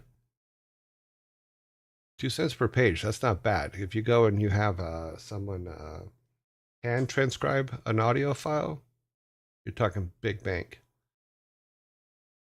Well, that's also why I want to see about adding time code to the output. Because when I download like our chat files, like your guys' chat that we're doing right now, when it's downloaded, it actually comes with time code for when you guys say things.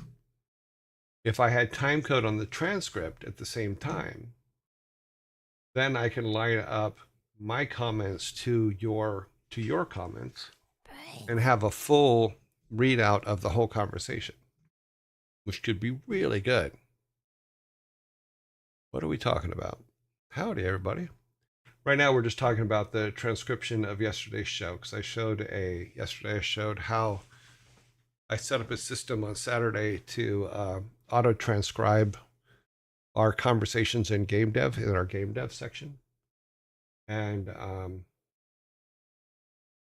now I was just talking about what the cost of that transcription is, as well as what benefits it has and what I would add to it.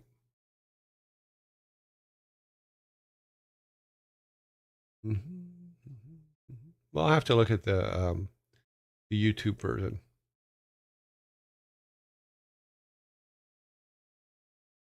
Yeah, maybe there is a way on YouTube to download it. I don't know. But right now, like I said, is Savvy showed me how to download the chats for every show, which is one of the reasons why I put in chat now the starting game dev section in chat, so that when I pull the chat logs, then I know where this section starts, and I know where I can start working on the files to get all the information of what we're talking about while we're talking about game dev and things like that. And then I'll also mark it with an end, because we do have stuff that we do after game dev. So,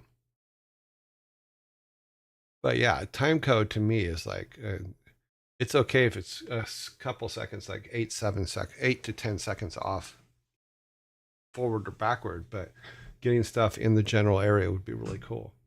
And I know from doing closed captioning for all the Blizzard stuff for years and years and years, if I can get a single time code for a single sentence as is of the transcription, that could be fantastic, because then I can pull that into Excel, format the time code for chat, and put everything together into a single document, which could be pretty nice.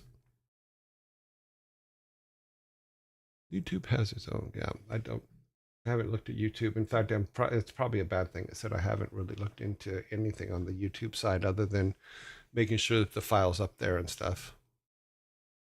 So a lot of my after stream stuff is about making sure that the files on YouTube are all correct, and that I've downloaded everything and processed it properly, and cut up the game dev stuff to make the game dev playlist. So we will get there. YouTube is a great place to watch people clean things. Really? What, like houses, or what do you mean? Apparent apparition? Carpets? Really? Oh, you mean, oh, I think I know what you're talking about. The ones that they bring the absolutely black carpet in, throw it on the ground, and do that. Yes, pimple popping's also really big on YouTube.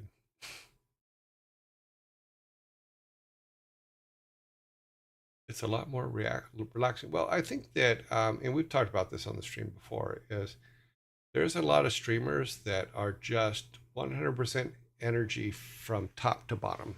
You know, I forget which one I forget her name, but there was a girl that we rated a couple weeks ago that the amount, I don't see how she keeps that energy level up. In all honesty, I just could not understand how she could keep that energy up.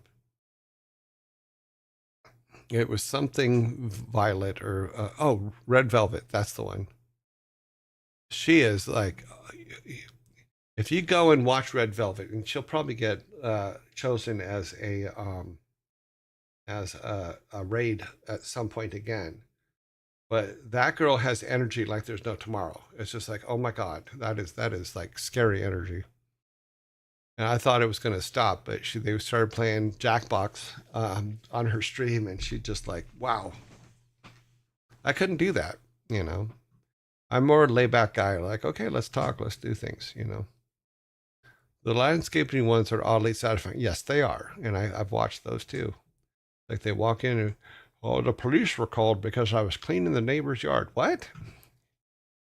Yeah, I've seen a lot of those. And you're absolutely right. There's a certain satisfaction is when they're all done, and you're like, okay, cool.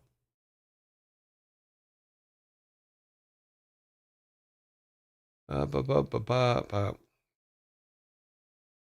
Spiffing Brit. I've never seen that one. Is that like the Spiffing Brit? Never heard of it. But is it like Spiffer? The Spiffer, the better cleaner upper? The golden retriever energy. Holy cow, that's pretty good, yeah. Oh. Yeah, show me cool stuff has always been my thing. And you know, watching you jump over Ferraris going 60 miles an hour and stuff like that just is not, it's like, okay, You know, I watched Jackass in the day. Got it. You know, I'll be over here making cool shit.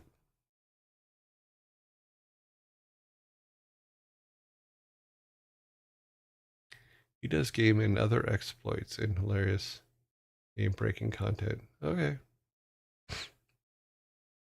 It's pretty good. Recently got into him myself. Okay. Yeah, I'll have to check him out. You said it's on YouTube, so let's see, is our YouTube stream running still? Yes, it is. Okay. We haven't been thrown off yet. Yay for us. But I will let me add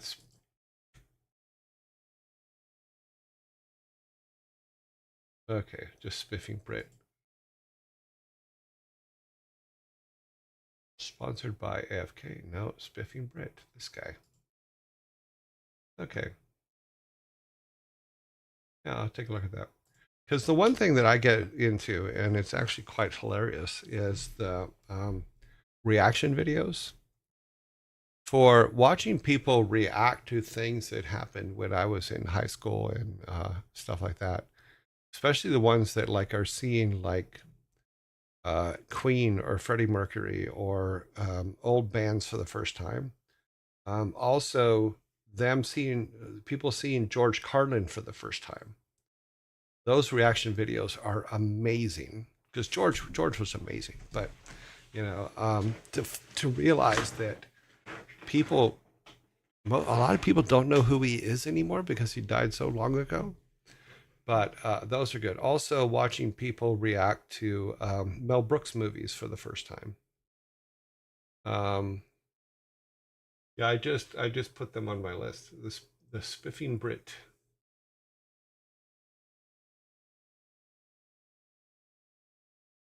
Carlin, the reactions for the Carlin stuff is just talk about a guy that could write thing.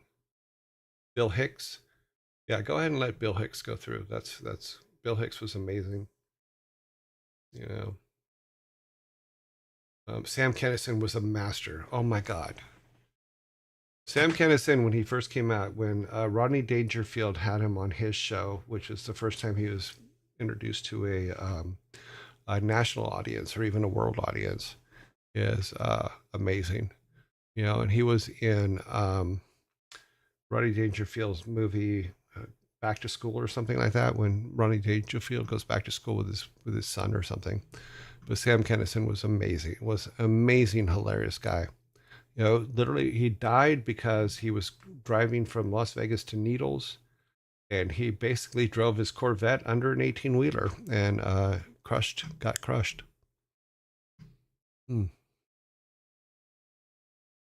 Yeah, George. I remember George from he was in Car Wash years ago. It was in the early 70s, and he used to be a stand-up. Originally, he was a DJ, and then he started doing stand-up. Yeah,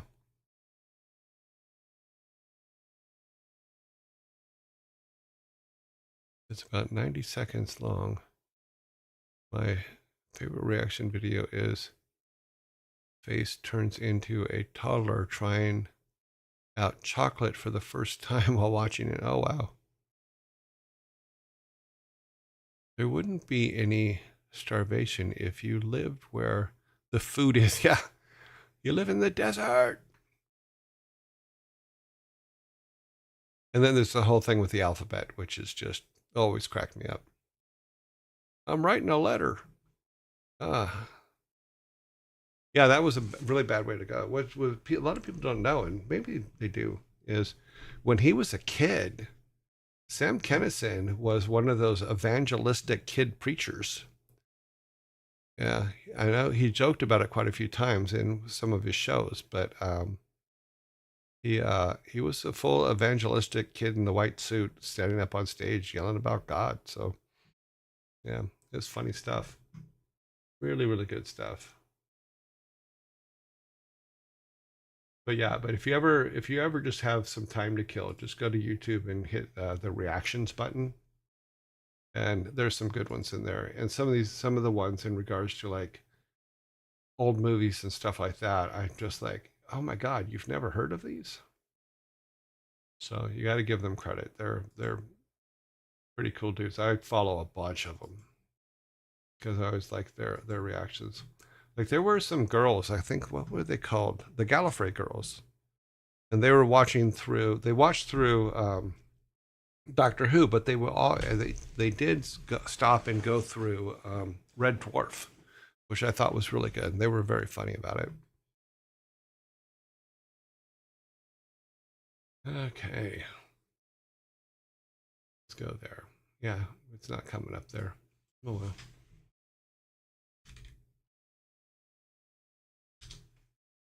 Let's see if I can find some of these people that I've watched in the past. Some of them are really, really good. And they're just not, you know, let's see.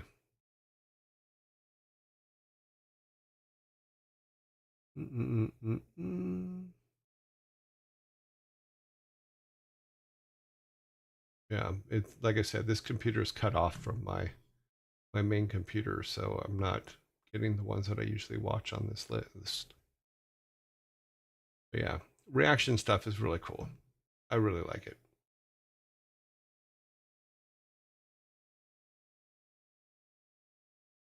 Oh, that's funny.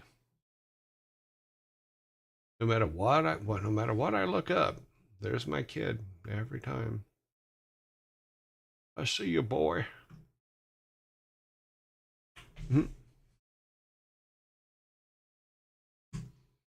Okay, where we at? Rice is great when you want to eat 1,000 of something. That's true.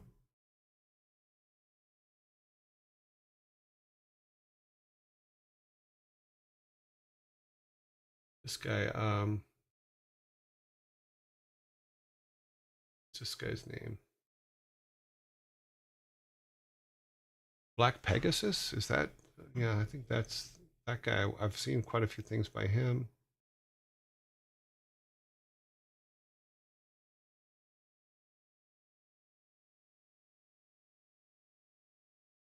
Oh, oh wow.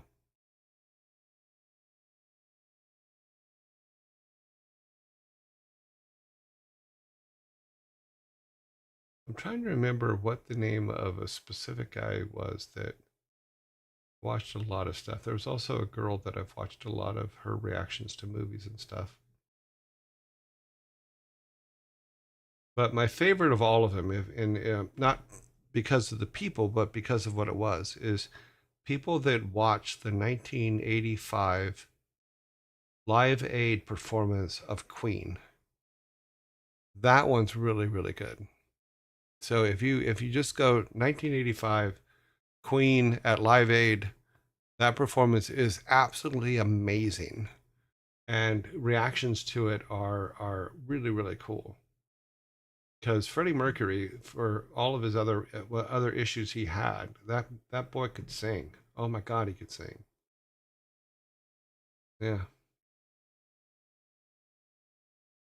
Yeah, and the fact that they're watching it and realizing that at that time there was no autotune.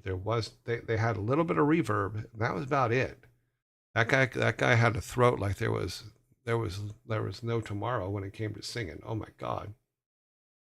If you haven't seen it, even if you don't watch the reactions, find the video of that concert, and the control he had on that crowd and what they were doing and stuff like that was just that's why you become a rock star right there. But cool stuff. Yeah. Throat goat. Okay, sorry. Funny. Hmm. That's great. Okay. I loved when Carlin went off on a rant. The soft words. Oh, well, there's the 7 words.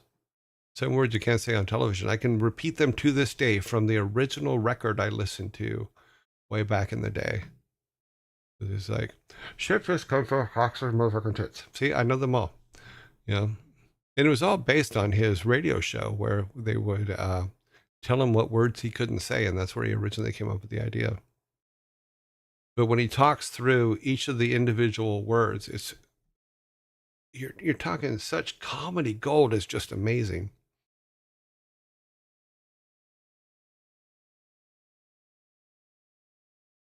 Performing demonstration. There's also, what is that guy's name? Let me see. Because there's a guy I like to check in on now and then because he's a musician, but he's also really funny. Uh, there he is, and he does requests.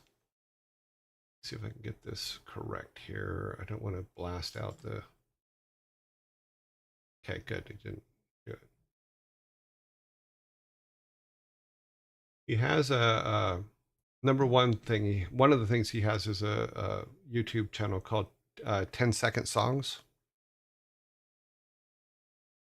Miss Maisel was really good. In fact, I think it was about, if I remember correctly, Miss Maisel was based on, um, what was her name? Joan Rivers. I believe it was based on Joan Rivers in the early years, but I did like it. Yeah. I don't think I ever saw season 2. I think I saw most of season 1, and then I went to the UK, and then oh,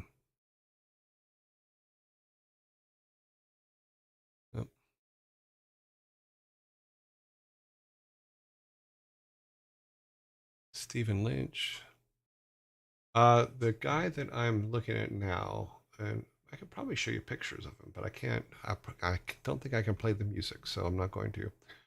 But if you go and find him, he does a song called "Cute" that is absolutely brilliant, and it's a song to his cat. But he does a whole bunch of stuff. So, but you've probably seen him. This guy here, extremely funny. Some of the songs are absolutely brilliant. But he also does songs sung by other artists than your normal artist would sing them. Very funny guy. But every now and then I'll go and dig up what he's doing lately and watch them because they make me laugh. But cute, if you look up, his name is Vincent something. Oh, Anthony Vincent is his name. And just put in Anthony Vincent cute, and you will laugh your ass off. It's very funny. But he gets requests all the time. He does them, so and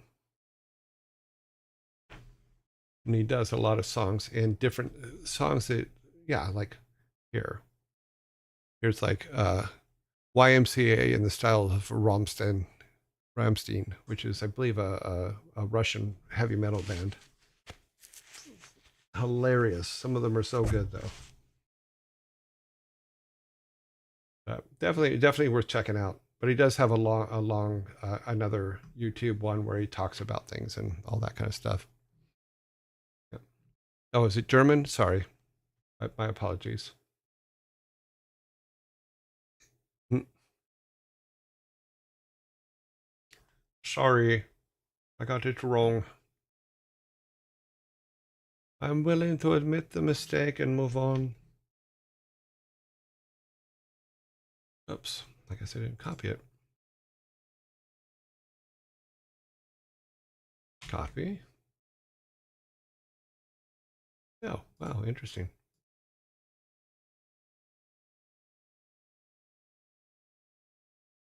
Yeah, that's a mess. Okay, no big deal. So check them out. The cute song just cracks me up.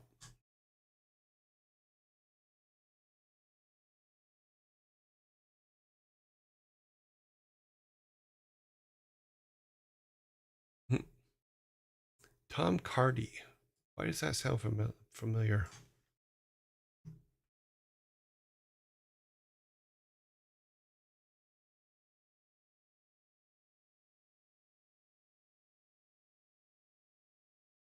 Oh, he does reactions. Okay.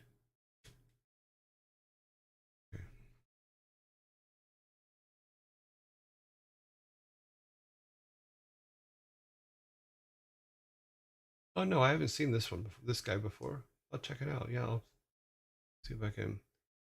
The Wolf Hunters. Is that what he's under? Or Insane Ian?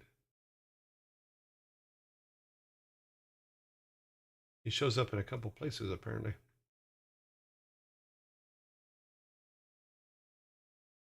Coming music reaction by Tom Cart. Okay, we'll go that one. Insane Ian. Yeah, grab that. Check it out later. See, I can sub too.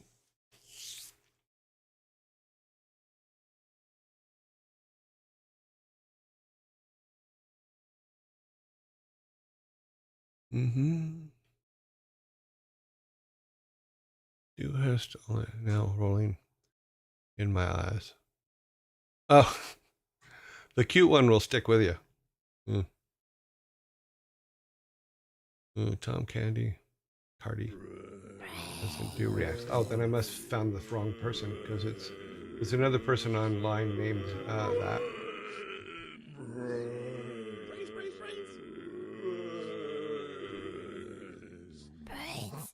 Tom Cardi HS reaction with.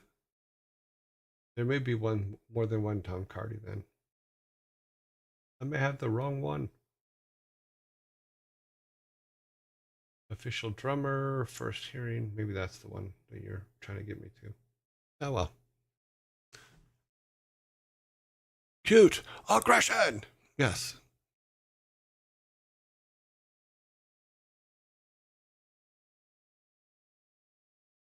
That song cracks me up. Cute Aggression is absolutely brilliant by Anthony Vincent. But he has a lot of songs that are just like, oh, wow, that's kind of cool. Yeah. And he also does this thing where he'll do one song by multiple artists and then lets people vote on which artist they want to hear the full song from. And he'll just do little snippets of it. And then he'll go back and make the whole song with the artist that people vote on. No, I'm sure he records it separately and then just mouths it with the cat when he's holding the cat. But because the cat doesn't look disturbed by it all, the cat actually looks kind of bored about it.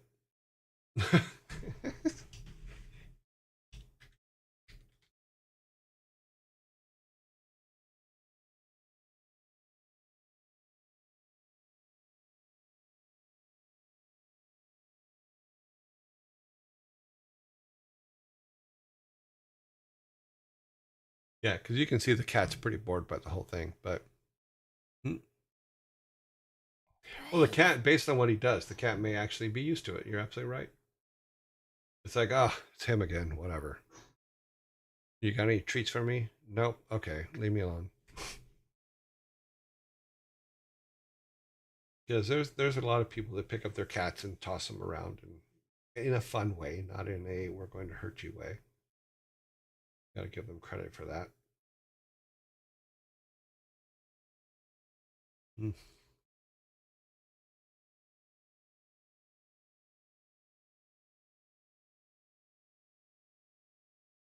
But it's funny because he auto tunes his voice to the person he's imitating, and it actually sounds not too bad.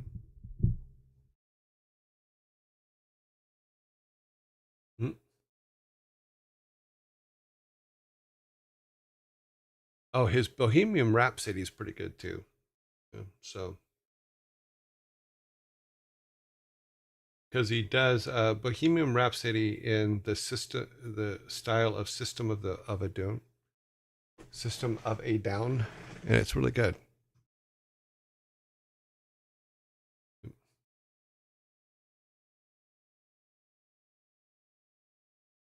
He does it a couple. He has one that has Bohemian Rhapsody in 42 different styles, which is one of his compilation ones where he lets you vote as to which one he wants to see. You want to see Final Love. Thunderbolts and lightning, very, very frightening through Galileo. Galileo Figaro. I remember when that first came out. I was in high school. Hmm. I mean, you'd be surprised what people's pets get used to.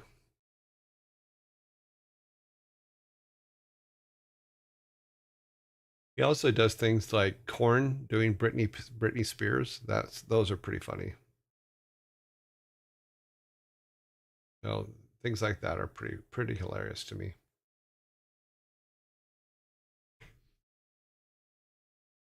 It's too bad I can't play any of them. I would like to be able to play some of them, but I don't think it will let me. Twitch will get all bent out of shape.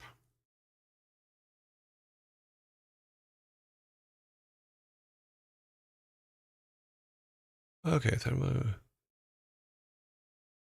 put it down. That seems pretty hard to achieve. No, he did a really good job on it. Yeah, if you look it up, it's not too bad.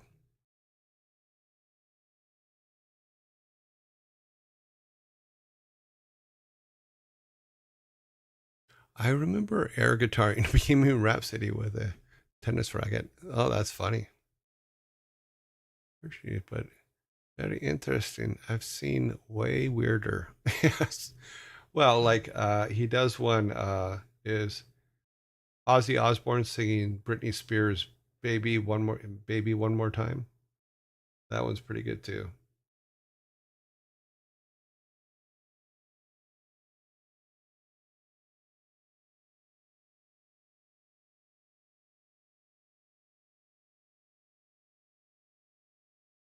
So yeah, there's a whole wide range of stuff that is worth watching with him. Because I'll go in there when I just need my heavy metal fix for the day.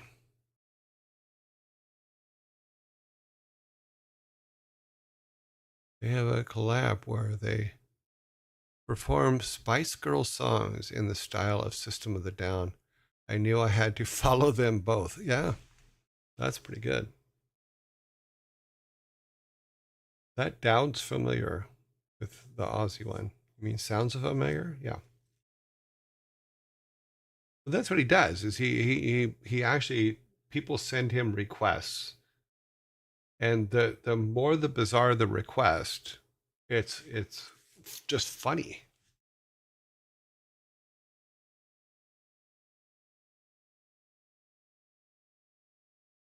And he does a pretty good job.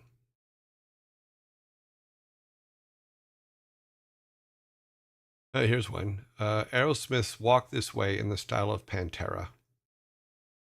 Hmm.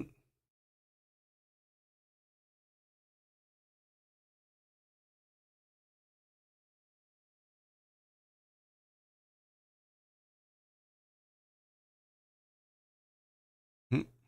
Too funny. Okay, back to what we're supposed to be doing. Sorry, guys. I, hmm. Last couple of days I've been really distracted. Have you seen the guys that perform songs by barcodes?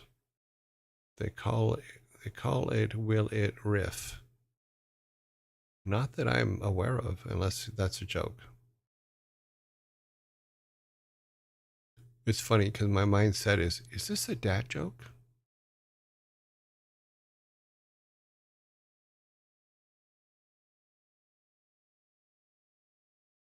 Let's look up Will It Riff.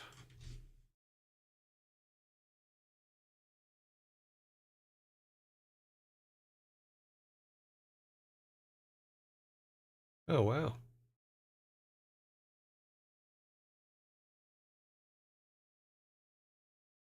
The real way to play 17.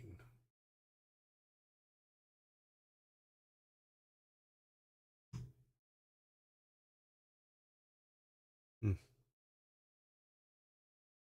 You talking about Small Town Titans?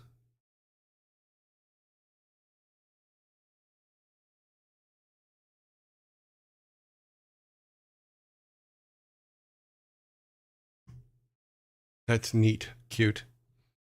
Why did the robot get pulled over on the way to work?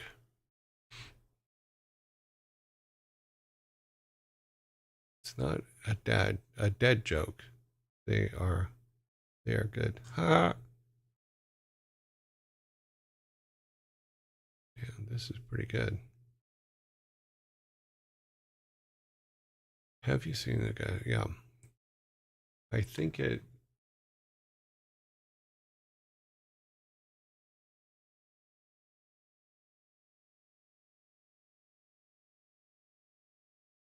Another healthy request. Small town titans. Maybe that's. We'll see. Because he couldn't think of a savvy response to please the bot.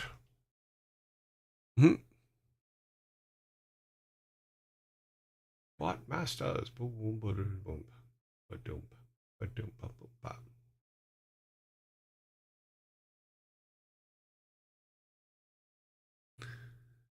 And if you look up the question, will Heinz tomato ketchup rock?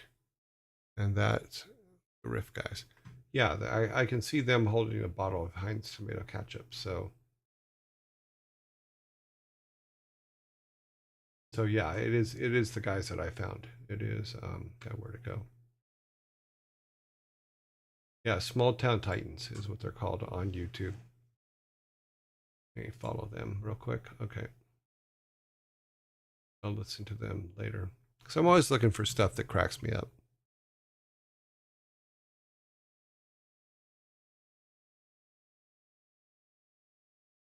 All right. That's fun to listen to.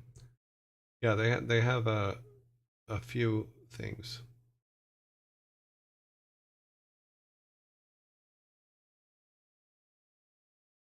Their singer to me looks like Riff Raff, but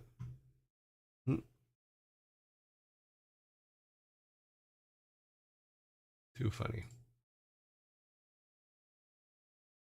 You've come on a very special night. It's one of the master's affairs.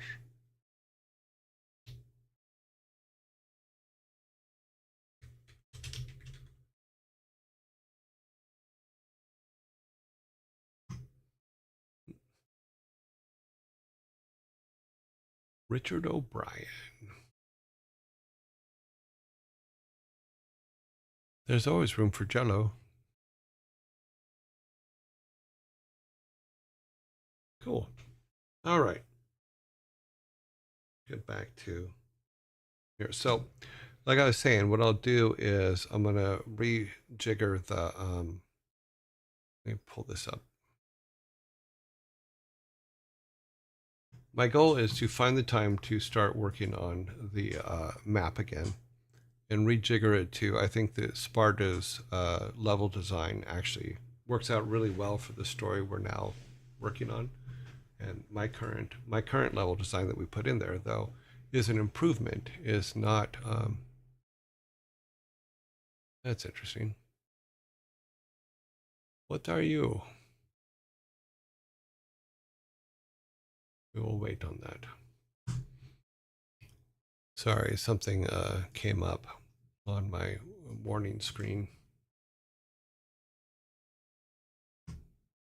So let's pull this.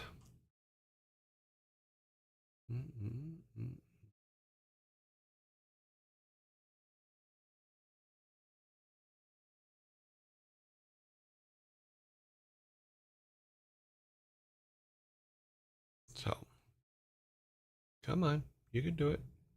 No, apparently you can't.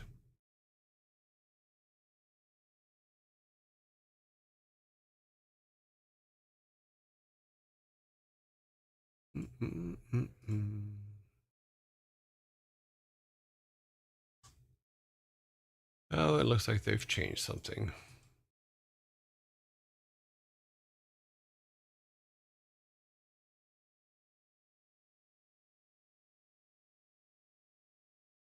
Interesting. Nope, not coming up on the screen at all. Let's try another thing. Let's try this. Okay, there. So like I was saying is, with the new, what I'll do is I'll take this artwork here and we'll just basically rebuild based on the new design, and we'll have separate pages, but it'll only be where bridges are. When you go over a bridge, you leave to a separate room. I made was a rough sketch. Yeah, we'll online, work it all out. I have to land for myself. If it helps further the game, then, oh, I mean, if it's something separate that you wanted separate, then okay, I will not use it. Yeah. Have you seen the Switch 2? No, I've not seen the Switch 2. My thoughts right now is I'm just very concerned about what the actual cost is going to be in the US. Because my understanding is, as of last week, Nintendo has pulled all pre-orders because of the, unfortunately, because of the tariff situation. So something that in the US would probably go for 450 is probably going to be up around 7, 8, 900. I don't know. It kind of worries me.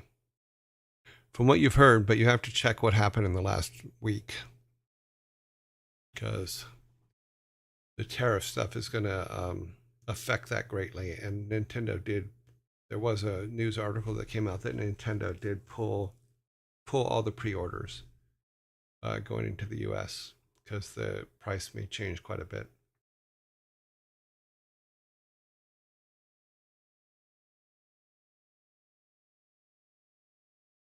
Yeah, I don't know the full story. That's just the overview of what I read. So if I do not have the facts correct, please forgive me. I haven't completely read up on the story, but that was what my understanding is for it. Is that they're repricing it based on tariffs because they manufacture as orders come in. They don't manufacture everything all at once and sell it over a period of time. So tariffs will affect all of that. But other than that, I mean, my understanding from people that wanted it, it's a pretty good system. They were very concerned about the price in the first place because it was pretty high. For 475 was pretty high.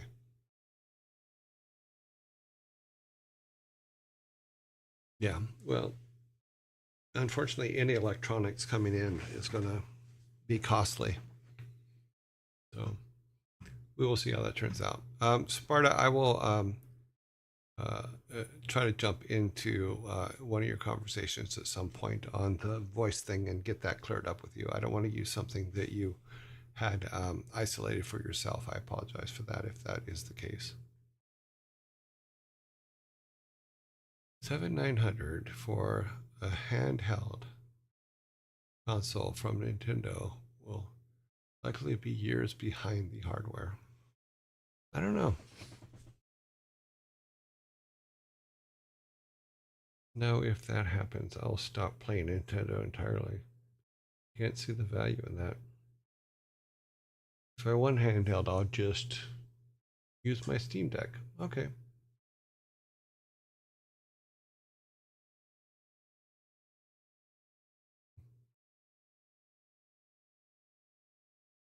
So I'm leaning into read.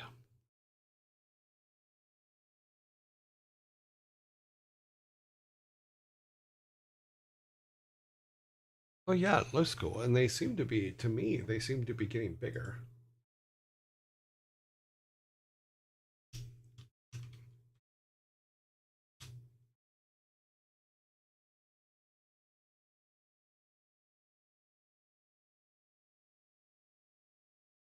Because right now,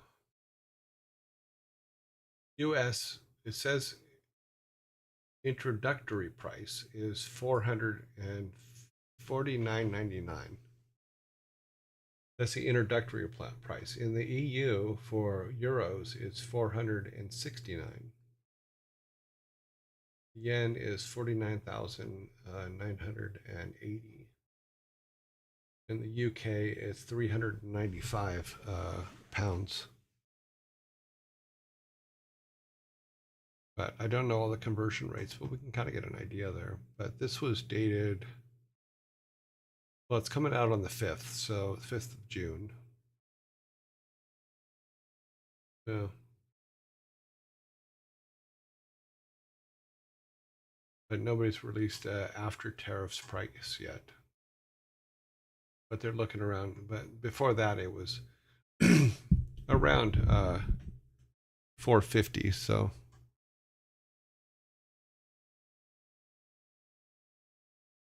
On this article here, it says that it could go as high as 540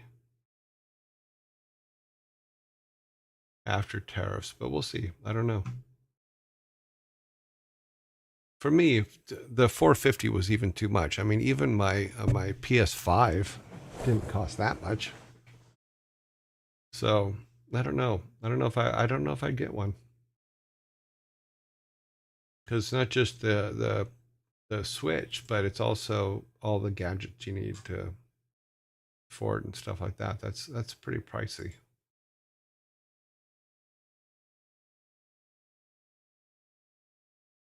Mm. But I'll wait to see where the price actually pans out. But I thought some console versions cost 500 higher storage and or so disk. I don't know. 500 is just too much for, to me. It's just too much for a handheld. I mean, you might as well, you can go buy an iPad.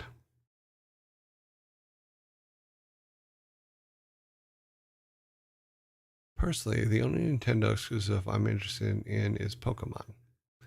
The newer Zelda games are fun and all, but I'm not sweating if I don't get a new Zelda.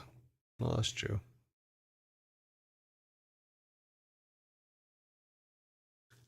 Donkey Kong. Yeah, even with the bundles, if you throw the bundles in there, you're gonna get above 600. So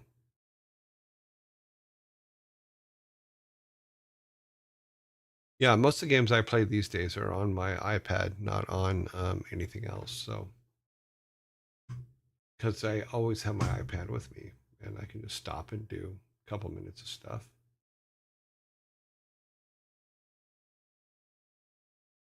Yeah, there's no new articles on price updated from the last week or so. There's a couple articles that say that it's going to be probably around 550, 540 instead of 450, but I don't know how true that is.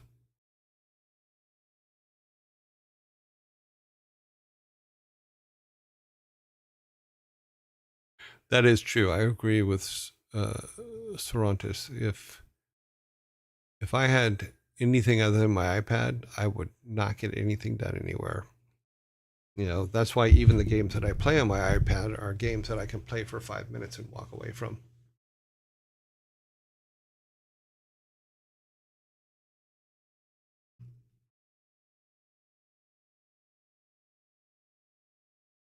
We threw it. Yeah. Trying to see if there's anything. No.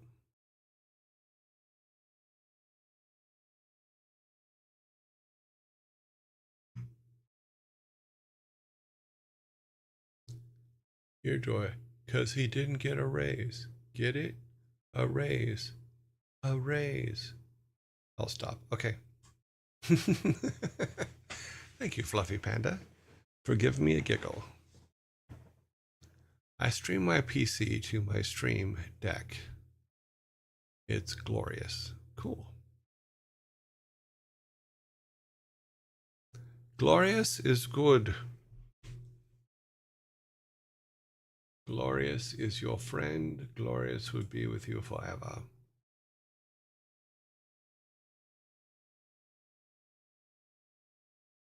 Look up something here real quick. God, for some reason, my copy paste is not working.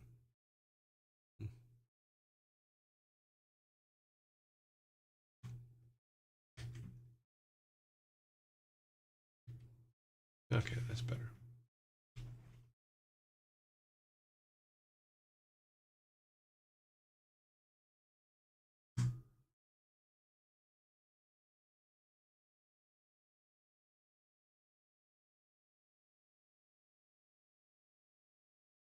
Okay, I need to know the cost of raw materials also. Yeah, the cost of our raw materials are going to increase, absolutely.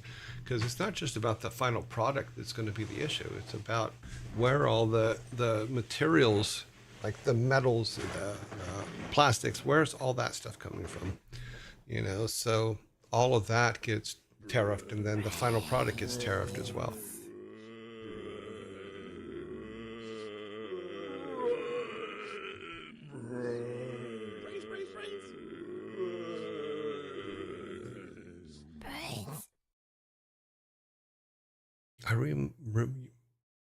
I used a reminder of my losing my job as a reason to not use my portable gaming devices when I need to get work done. Okay.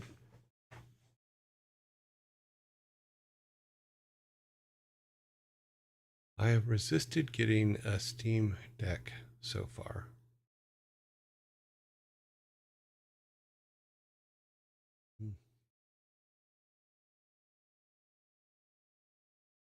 Resist.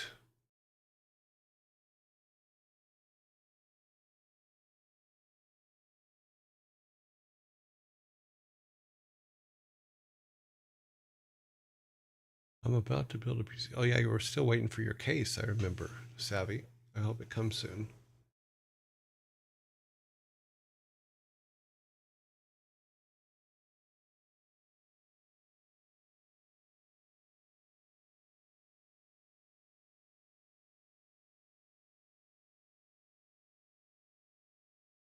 Mm.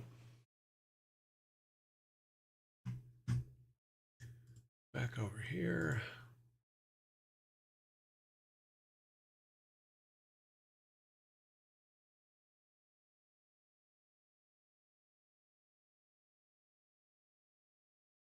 It's just like the old ESP. I remember the boys had those and they played them everywhere. But they didn't hold battery life for very long. Oh, good. Cool. Yeah, I got really lucky with this case because it came literally like within a day and a half. And right now, I've done an inventory as to what I need. And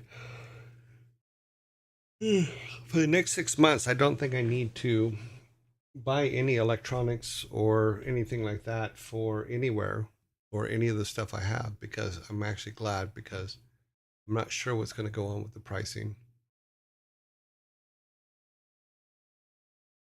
But you do have a 490. Okay, yeah. I think the one in this system is a 390 or 3090. I could be wrong. Because I didn't want to pay for the 400 when it came out. I built this system.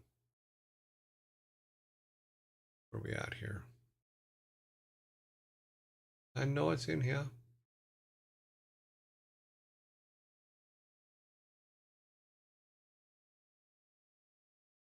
This window a little smaller.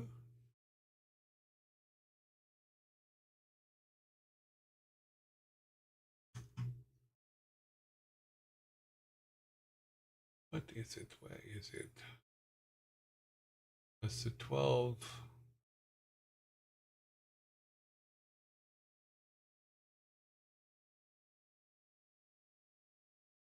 Gigabit tech.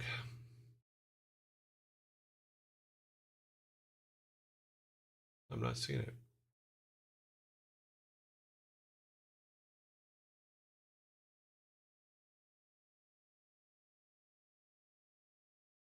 Or maybe, nope.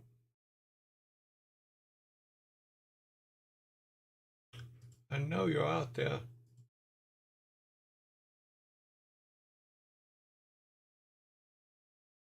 Display. This has got to be on this one here. Oh yeah, it's an RTX 3090. That's what I'm running on the system. It does pretty good.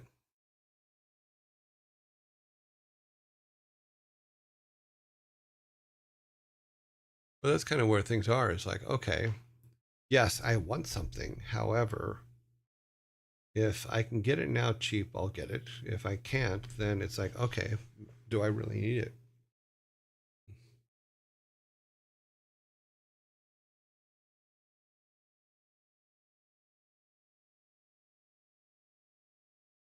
You download my physical game without internet. Just feels wrong. Yeah. We've come a long way from having to put boxes on shelves.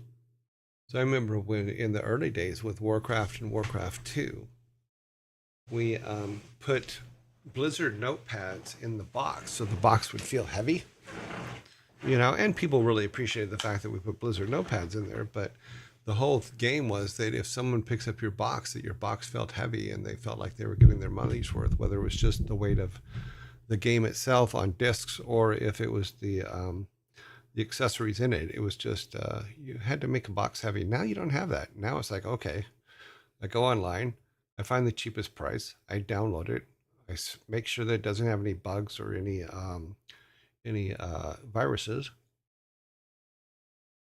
I install it and play it. So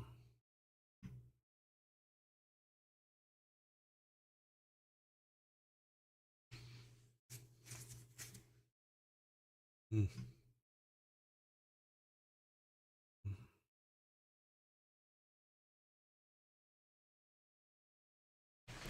yeah, I just couldn't justify in myself spending the money for the 40s when they first came out. So I bought a 39 at a pretty good stock, a 3090 and at a pretty good price and used that. And it's an RTX, so it has a little bit better technology. It's not too bad. And they update it, like they update the drivers for it quite constantly, actually. Dark matter synthesis. That is a village. Yes, that is a village. I do that a lot for abandonware.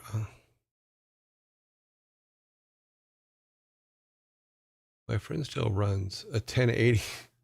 What's funny is one of my old computers, I was running a 1080. In fact, I think it's over here on the shelf. What is this one?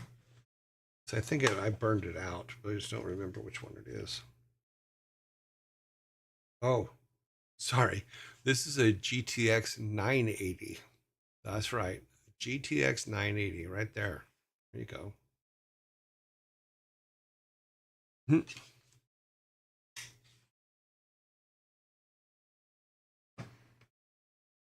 Oh, too funny. I didn't realize it was that old. I had to pull it out because it stopped working. 980, that's right. I had a 1080 for years. Good GPU. Yeah, some of them are really, really good. And they last a really good long time. That one, like I said, that was in my main computer, which is the computer over here, forever. And then I had to pull it out because I don't think they're updating them anymore. But I'll probably try to put it back in and see if they're doing updates now. Okay, let's do this. Let's okay. I'm gonna go ahead and close this out.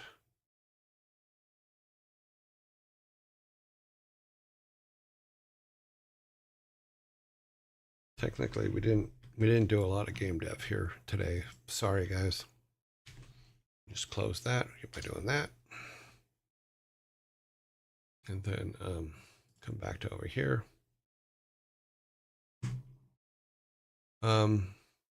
My training I had pull out after they stopped. Okay, so yeah, that's probably what happened with my 980 is I remember it just stopped working, and I don't think I do updates for it anymore.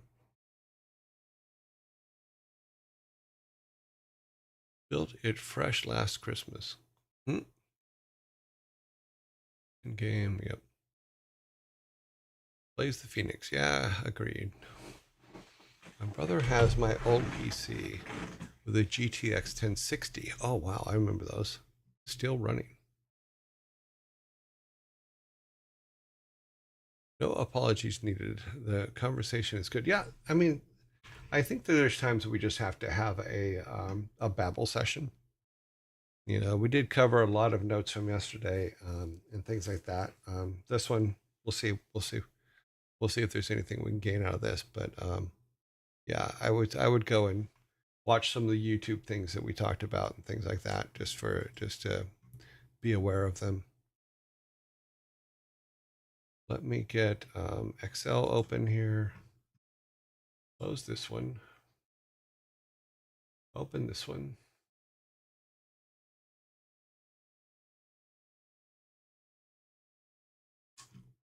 Put that over here. We need to be able to see here. There's where we're at. Open that completely up. Oh, there's a lot of people online today. Let's see how many of them are outside of quarantine. This is the goal we are. This is the goal we are working for. Let's go down here. Yeah, perfect. Ah, I love it when it actually works. Until I find a better way to do it, this is how it's being done. Wahaha. All right. So who is online? We have Vidal.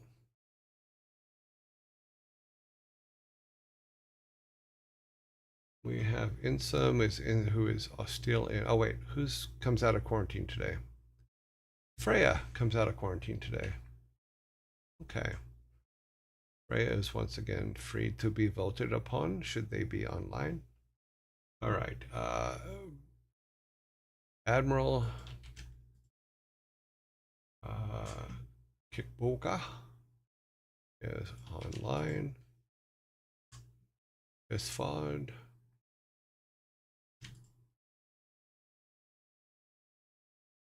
Annie's got a couple more days. Pizza.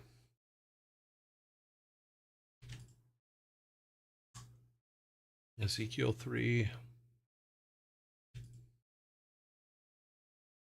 Ferret Software. Still in quarantine. Oh, we just did them last week, so it's going to be a little while. Sanctuary. Still in quarantine for a couple more days. No, sorry. That's Annie. So that's Sanctuary. Freya. Freya is online, who we just popped out of quarantine. Psychohypnotic in quarantine. Christopher Yee.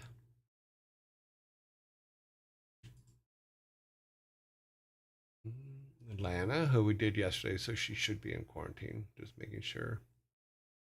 Yeah, I felt real bad. I had to duck out in the middle of a conversation with her because of a phone call. So I'm going to have to make up for that. That was a little bit rude of me, but I really had no choice. So we'll work that out. Q Bunny. Scotty Fitness, who has not been online since we were added, since you guys asked me to add him to the list. Bunnies.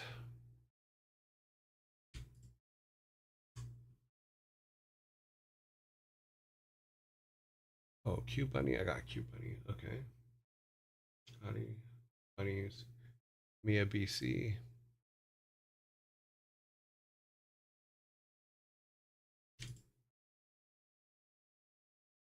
Police Med.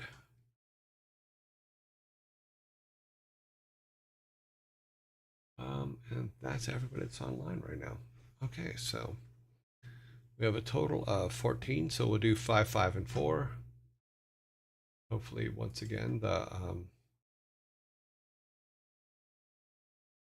the voting will be working again.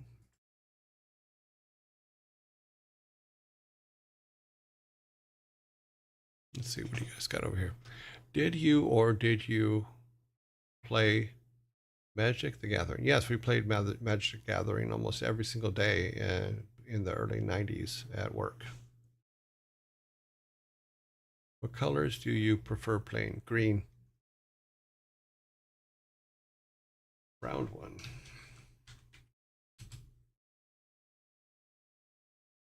Go 5, 5, and 4 is what we talked about. So let's put everybody on here. Get the vote going here.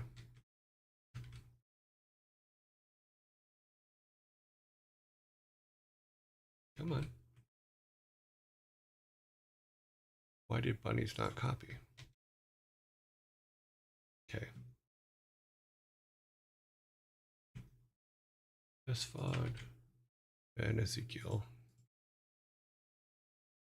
Okay, here's round one coming at you guys.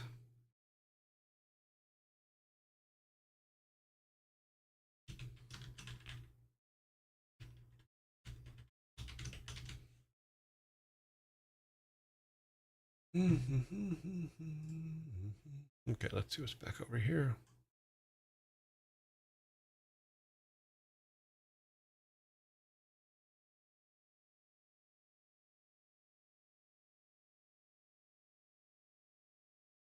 Mostly because I like the dragon.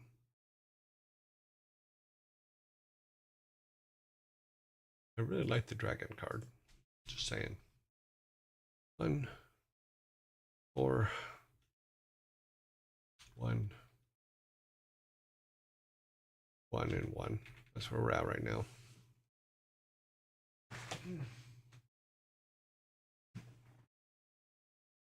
Lots of construction. I try to keep it, try to keep the sound dampening above the construction noise, but every now and then it sneaks in. I think they're getting ready to quit for the day because they usually hose the street off when they're getting ready to quit. 1500 1555 1511. I can speak, honest.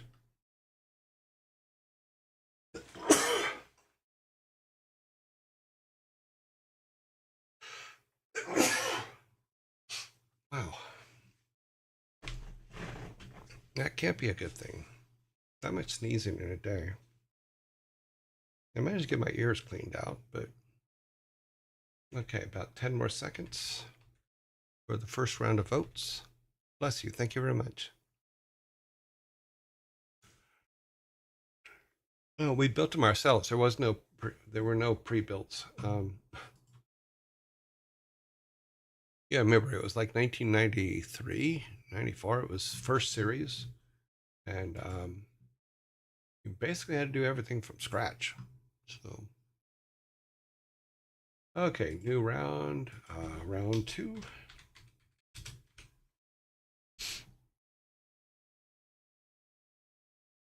Kick Boga, which I do like his show. I like it a lot, actually. I like Lana's show too. Chris Lee, I like. Me BC, I don't remember which one Me BC is, but you guys put her up here, so put them up here. So,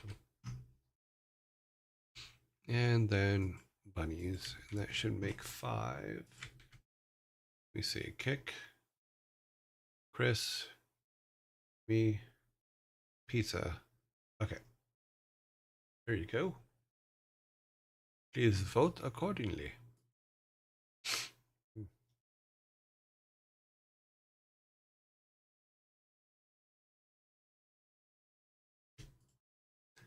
We should have only 4 left after that.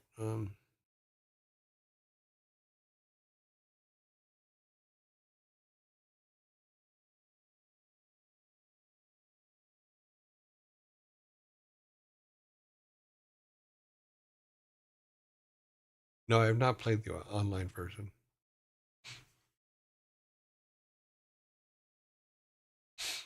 If it makes you feel any better, I haven't played the online version of Hearthstone either. I haven't played that ever. So,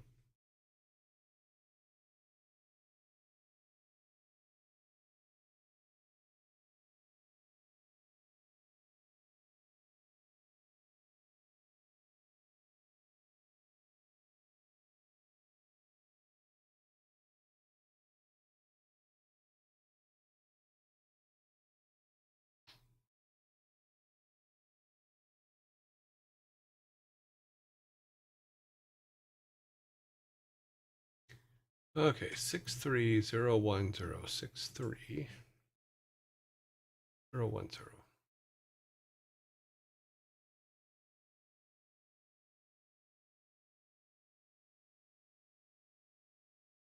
I think that Ben Bro did an excellent job on Hearthstone. I think it was absolutely amazing job. I hope that his the game he's working on with Second Breakfast turns out really cool. I think it will. I like Ben. The only thing I don't like about Ben, and he'll laugh about this, is you can hear him laugh from space. Man has the loudest laugh I've ever heard in my lifetime. Okay, those are done. And for those of you that have met Ben, you will understand completely what I mean.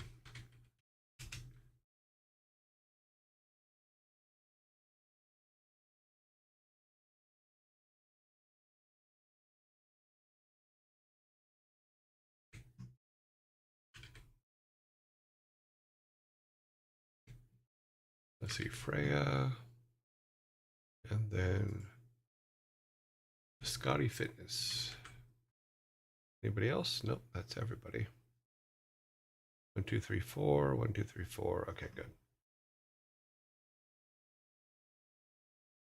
Start.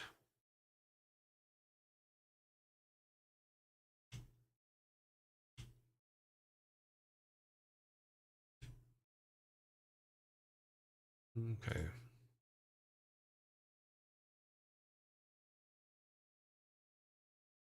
Also, Ben picks the most bizarre restaurants to go to. He took us to a restaurant in Newport Beach at one point that, because they made a thing called a Monte Cristo. And a Monte Cristo, from the best I can remember, is a sandwich that should not exist. I mean that with all loving care. It should not exist. So if you look up Monte Cristo sandwich, because I can't explain it to you at the moment, but it is not your ordinary sandwich.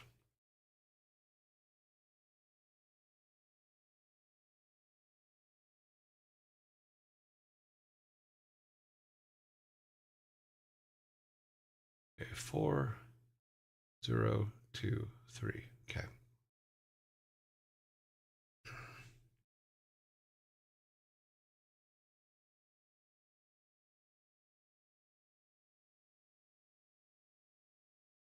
Yes, it is amazing, but I will agree with you, Savvy. However, it is a lot of different foods that should not go together.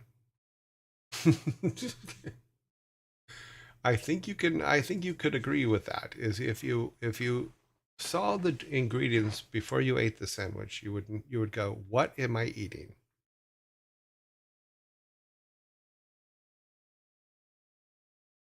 But if you just based it solely on what you're looking at, you would go, "I can't eat that. That will kill me." So that's all I will say. Let's see. Freya has 5. Vel has 4. Scott Fitness has 3. And then 0, 4. Okay, cool. Alrighty. Let's just get the final vote ready.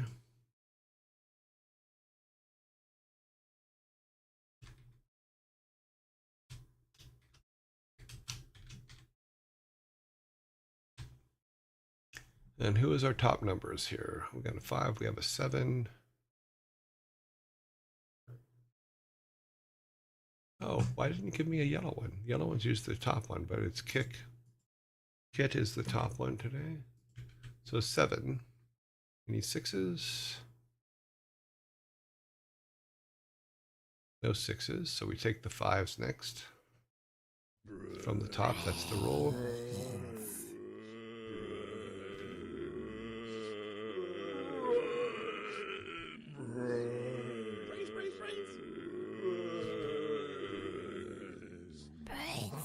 Now the 4s.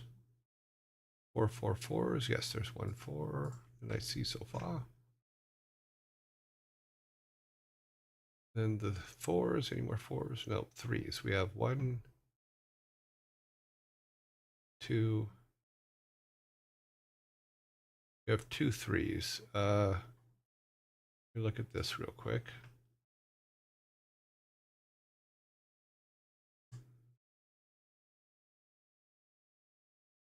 Okay, we're gonna have to look at the vote. So unfortunately, Scotty's Fitness has no votes so far, so they will have 3 after today, of course. The other 3 here, he has 10, so technically Chris gets the spot because the previous votes are higher. Okay, let's put him on there. So it's Chris. So it's Kid Booga, Sanctuary, Freya, Vidal, and Christopher Yee. I'm going to wait.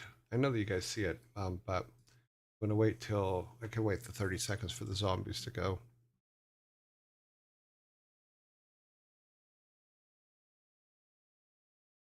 $1,000 calories per bite, pretty much, yeah.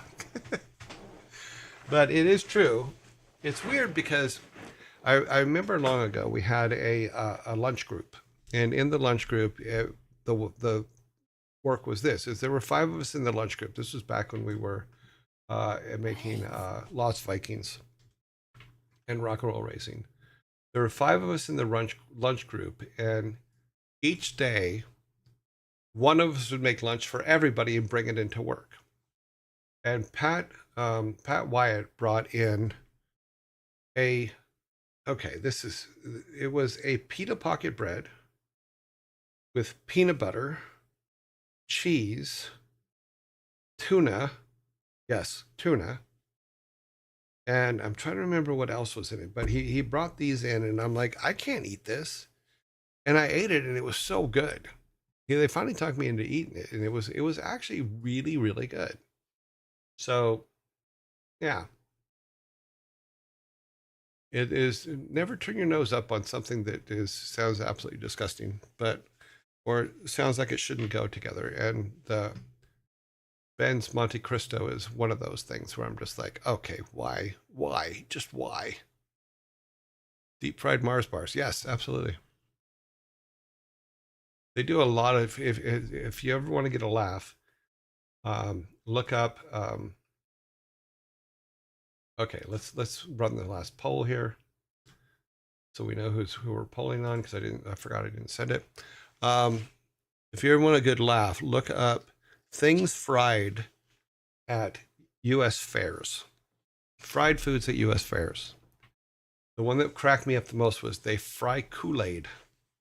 Another one that'll get to you is they fry a stick of butter.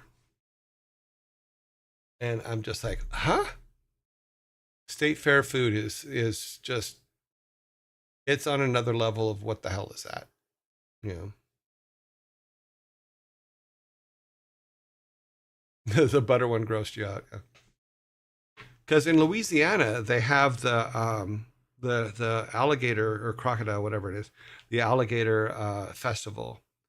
And you can go to all the booths, and there's different parts of the alligator they fought or made into food and stuff like that. And I found that one a lot. I really enjoyed that one. That was pretty cool. Fried acid reflux machine. That's pretty good. Fried ice cream is actually really good if it's made right. I used to go to a place in Newport Beach in California that made a really, really good fried ice cream. Okay, on our vote right now, we have a tie going to Freya and Christopher Yee.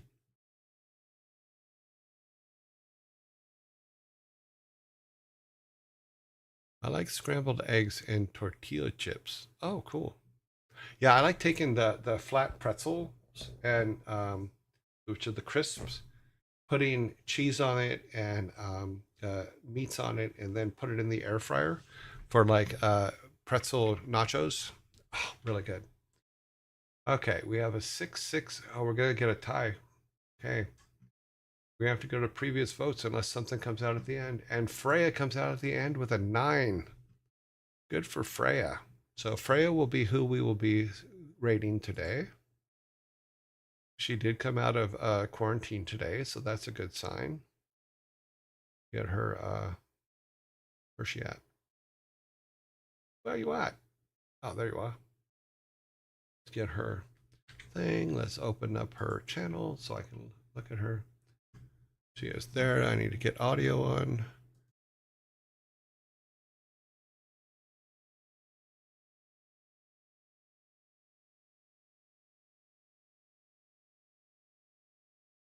Audio, please work. Okay, we're all good. Audio is working. I need the put today's date in here.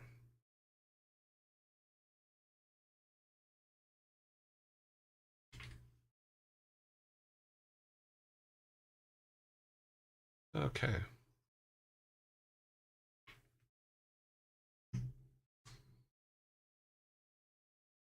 Okay, everybody, here we are. I will see you guys in 19 hours, 9 minutes, and about 30 seconds. And let's build our raid. We're at 30, 25, 40, 50, 61, 70. Okay, we're sending 70 raiders, looks like. Yes, we're going to send 70 raiders. I will see all you guys tomorrow. Have a good day. I do need to run rather quickly, so I will see you guys tomorrow. Thanks for hanging out with me today. Here you go. You're raiding off now. Go and get her.